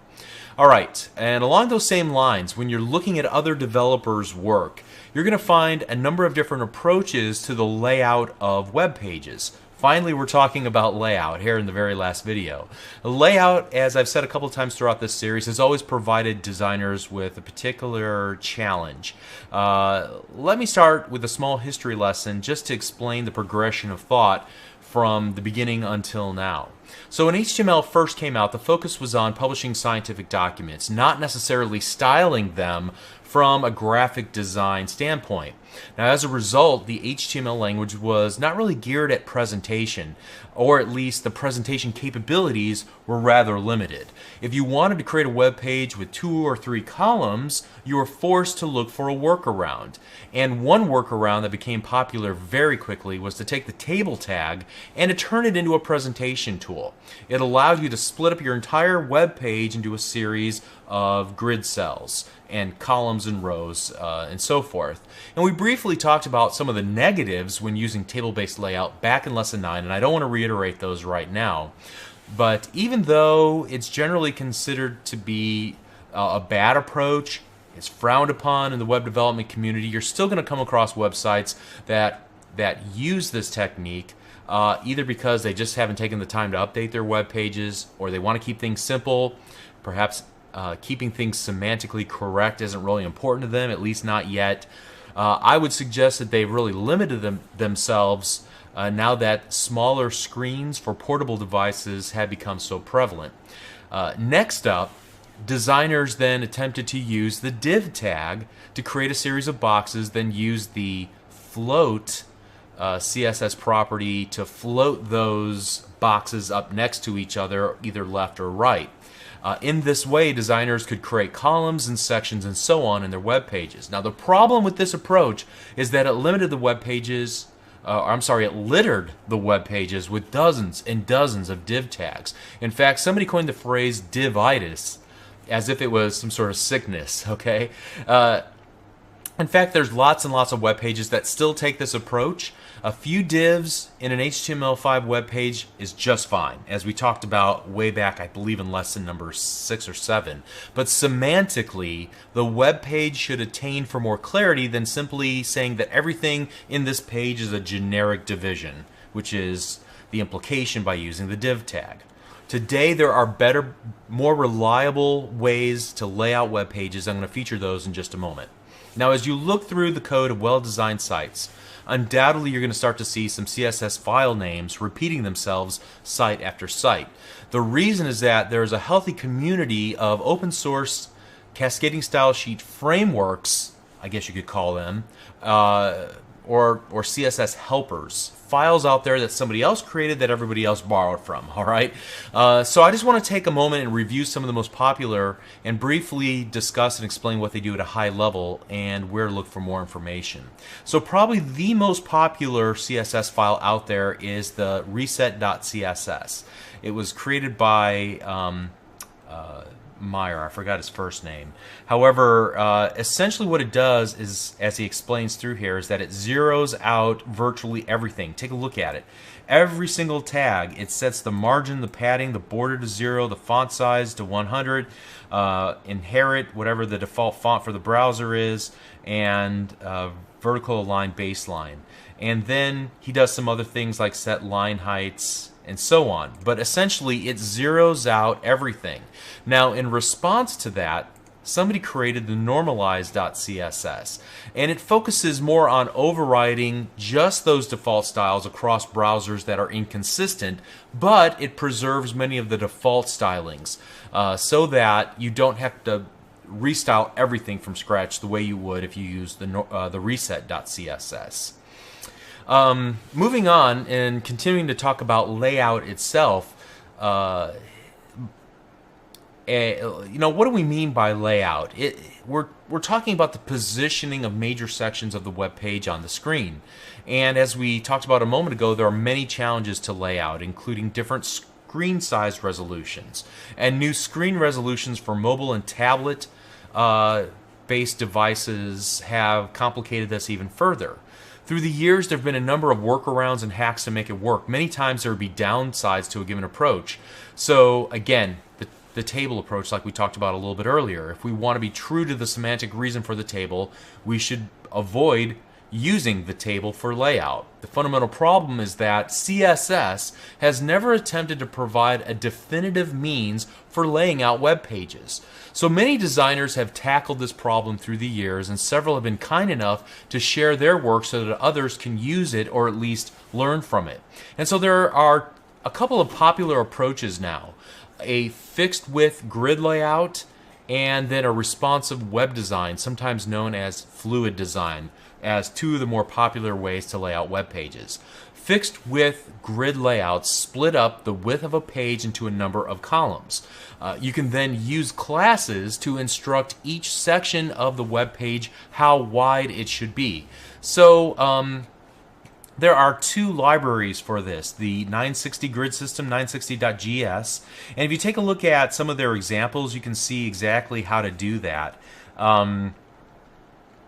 Unfortunately, they don't show any here, and I don't want to take the time to talk about it in any depth, but if you look at some of these links, it'll show you how to use their classes to take a particular section, whether it be an article or a div or some block style element, and make it so many columns wide, and then use another article or div or section and make it so many columns wide, and they'll butt up next to each other naturally, and you can see kind of what has been accomplished through these example web pages using this popular library.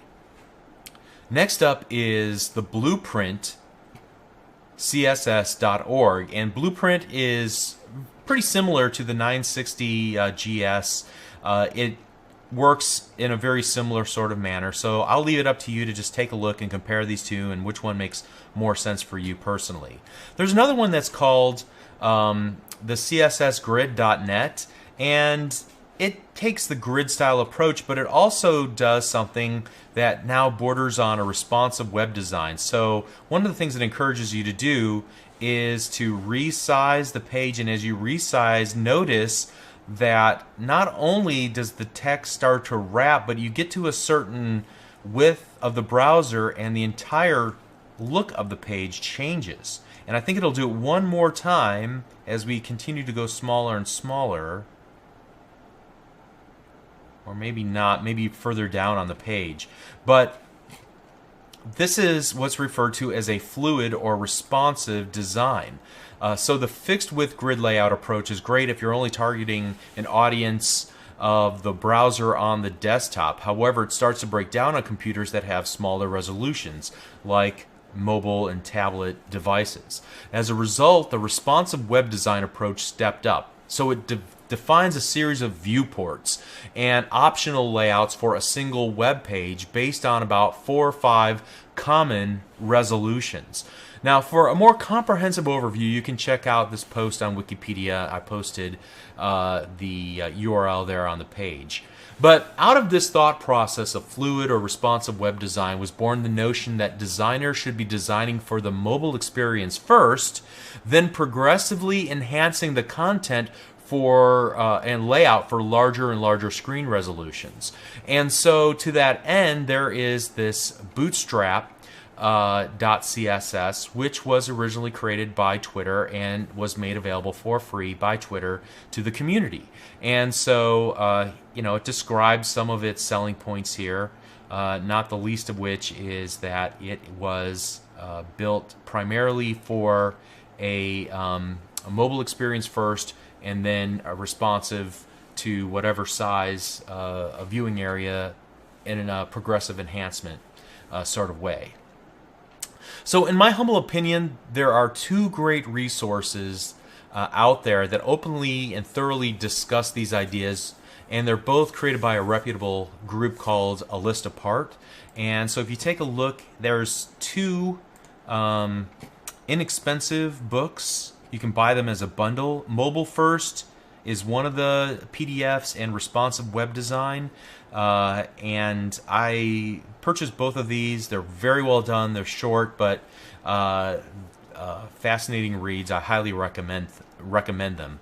Now, if you do buy them, just know up front that this is an advanced topic. I don't think there's anything in these 2 ebooks that would blow you away at this point. In my opinion, I think it's valuable to get started thinking in this direction as soon as possible right out of the gate, since this is currently where web development is heading. All right. So now that we're on the topic of recommending resources and books and websites and all that good stuff, let me recommend a few that were helpful to me as I put this series of lessons together. This is the 2nd edition of this HTML5 book by Bruce Lawson and Remy Sharp. I own both of the editions. It has been really well written. It's really focusing on the differences between HTML and HTML5, so the previous versions versus what's been added in the newest versions, and it also talks about things that are not even supported by most browsers just yet, but extremely helpful resource. As far as cascading style sheets go, I've got 2 books I'd recommend. The first one is by let me see, Peach Pit Press. I love all of their books. I love the layout, the typography of the books, and how they went about putting it all together. This one by Jason Teague, CSS3 Quick Start Guide, Visual Quick Start Guide. Love that. And then if you want a more project-based approach where they start from scratch and then continue to build on until you have an entire website, it's only, well, it's, I don't know, almost 300 pages. However, all the images are in color, does a great job describing why they're doing and what they're doing. It's the Stunning CSS3 by Zoe Gillenwater. Okay, so I highly recommend this book as well. And let me see. I guess that's about it. That's about all I have to say. I hope this series was helpful in laying out the major ideas related to HTML5 and CSS3 and web design in general. Now, chances are your work is not over. There's much more to learn. In fact, there's always more to learn. I'll reiterate what I said at the very beginning of the series. I'm guessing that you're coming at HTML5 and CSS3 from a web developer perspective, not a web designer's perspective. So if you haven't already done so, I would recommend the following. Continue on to the Channel 9 JavaScript Fundamentals series that I also created. Then pick a .NET language. The most popular are C# and Visual Basic. In both cases, there is a C# Fundamentals course and a Visual Basic Fundamentals course on Channel 9 that I created. And then finally, you're going to want to learn ASP.NET, which is Microsoft's platform for building dynamic, data-driven web pages. There are many great resources available online to teach you ASP.NET, but allow me to add one final plug for the content on my own website, http://www.learnvisualstudio.net. And pay me a visit, take a look at what I do, and I appreciate your support in that regard. So if there's any way that I can be of service to you, I would love to have that opportunity. If you have any questions, by all means, please ask below, and I'd be happy to answer if I can. And finally, I wish you all the success as you continue in your web development career. Thank you.